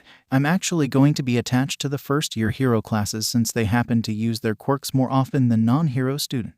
I'll be shadowing one class per semester, and I'm starting with 1A. I'm a little worried, though, especially since Katsuki is there. But Nezu-sensei introduced me to Aizawa-sensei, and he promised to keep an eye on Katsuki in case he tries something. I'm only going to be with the class for the private lessons, though. Nezu-sensei wants me to stay a secret weapon, so he said I probably shouldn't take part in the sports festival. Honestly, I kind of agree because, well, you know. Besides, I think I'll be able to help more people if no one knows me and targets me. And that's really the biggest reason I wanted to be a hero. I am going to help people, and maybe, one day, when I'm strong enough, I can help you catch the villain who took away your quirk, Daisuke-san, because he hurt you, and for that, he deserves to be caught. Love, Quirky. Daisuke celebrated with a small party, ignoring the very last part of Izuku's very auspicious letter, and everyone was happy to join in. Toshinori-san even asked curiously about this boy, realized they were talking about the person who all for one had been after, and then became very, very misty-eyed at the reminder that Izuku had done a piece on Wonder. Daisuke got a day full of old stories and lovely memories, though he could see a hint of mischief shining through, and he just seriously wanted someone who could tell him some of the more fun stories. A little nudging revealed the name Gran Torino, who never left Japan, and he made a silent promise to visit this old mentor of his current mentor, even if he had given Toshinori-san a mildly hilarious form of PTSD, because Daisuke could still see the warm respect in Toshinori-san's eyes the moment he spoke of him. And then things went wrong as they always did, and, standing next to the wreckage of one of the cars out on the street, Daisuke gaped as he managed to predict the villain coming in his blind spot and punched him away. One for all had danger sense. Dear Daisuke-san, it's been so long, but the whole first month was incredible. I really like most of 1A. Katsuki is as abrasive as ever and he got really mad when he saw me, but Aizawa-sensei immediately stopped him from attacking me. He hasn't tried again, probably because Aizawa-sensei said he'd be suspended, especially since I'm not actually a hero student. More importantly, Kyoka's in my class. Can you believe it? She's amazing. She recognized me instantly and introduced me to everyone she had befriended. She hangs out with Yaoyorozu-san, the class president who has a really amazing quirk. Honestly, it's probably the best quirk ever, though I really hope no one knows that I think that. I should probably not show quirk favoritism. Anyway, she also hangs out with a boy named Kaminari Denki, though I think that's mostly to make fun of him. He makes it so easy, according to Kyoka. I try to help him out when I feel bad for him, though. He's actually one of the students I am working with a lot. There are some aspects of his quirk we're experimenting to overcome. Anyway, the other group I made friends with includes the vice president, Tenya.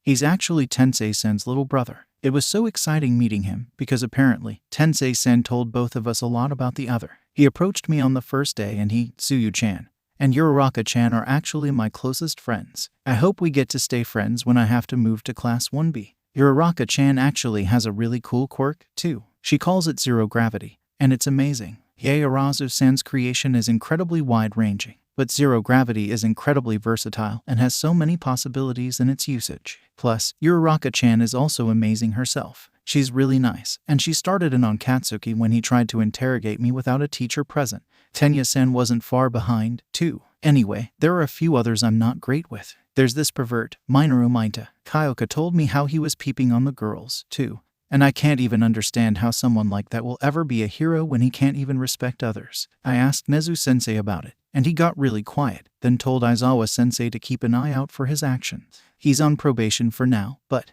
well, we'll see. And the other boy's called Monomanito. His quirk is actually really interesting, and he's not bad, but, well, he's a little annoying, I guess. He has this massive superiority over the 1B kids, and I know they find him really annoying. Well, at least Kirishima-san and Yaoyorozu-san always try to mitigate the damage, and Kendo-san does the same on her side. And then there's Todoroki-san. I don't hate him or even dislike him, but he's a little hostile, especially when I try to ask about his quirk. He never uses the fire side, and I'm really worried about him. I think I'll have to be careful about how I go about it, but I'm not going to give up. Anyway, I don't know all the students yet, but I'm working my way through the list. I hope everything goes as well as it has till now. Love, Quirky. For days, Daisuke thought he was hallucinating. For days, he kept his delusions close to his chest, his heart aching with the thought of them being wrong, of him losing his quirk again and again and again. But it wasn't something he could keep quiet. It wasn't something he wanted to keep quiet. Not if it ended up endangering someone else. Because if he really was hallucinating, then he needed help. He needed to return this quirk to someone who could use it better than a person who couldn't even see reality as it was supposed to be. Except, it actually worked. Danger Sense was working, and maybe it wasn't the same, and maybe it wasn't even Danger Sense. But it was like a hole in his heart had filled up. And for the first time since accepting the quirk, Daisuke began to laugh a laugh he hadn't allowed himself for months. Hadn't allowed himself ever since he'd lost the part of his soul that made him whole. Maybe, Melissa reasoned. The new quirk activated the quirkna and forced it to start working again after it was rendered inert by All for One's quirk. Daisuke didn't even bother to poke holes in her theories. He was that excited. But he was sure Izuku would have a lot to say about it once he found out. Well, if he had time with all those new friends of his. Not that Daisuke was protesting. Izuku deserved all of them and more.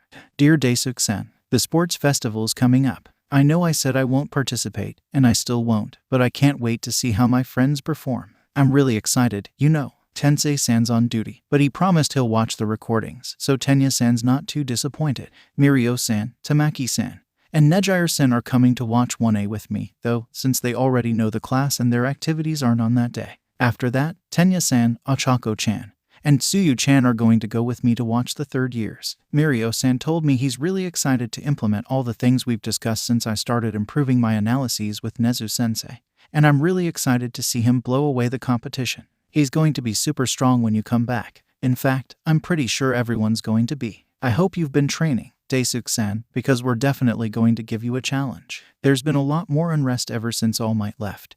But I guess it finally got bad enough that the board actually listened. Only the students' parents, official heroes, and students are allowed in the sports festival this year. It's still being broadcast, but the audience is going to be pretty limited. There was a huge uproar, but it was bound to happen. It's been building in All Might's absence. I'm still sad he's not in Japan right now, but the statistics and politics of heroic studies I've done over the past few months made me realize that our society is pretty reliant on him. I love All Might, but as Tensei-san said, we're not always going to have him. And more importantly, I wish All Might didn't have to be burdened like he has been for a long time. I wonder if the new generation of heroes will be able to take the burden from him. I hope so. If not, I think I'll do it. Even if I'm quirkless, I'm not going to rest until I help All Might because he deserves it. Besides, Aizawa-sensei says I'm getting pretty good at hand-to-hand. I wish you were here. We could spar to see how good I've actually gotten. It's been a while. I've really missed you, Daisuke-san. When are you coming back? Love, Quirky. Daisuke stared at the wrinkled pages, the smear of pen on paper, the hasty handwriting in some places, the hesitant stroke of the pen in others, and smiled. It was odd, he thought, that the letter, ending almost bittersweetly, made him smile, but it did. It had ever since he'd first read it, and there was only one reason for that. Taking a deep breath, Daisuke rolled the trolley out of the building, grinning. Welcome home, his country said. I'm back.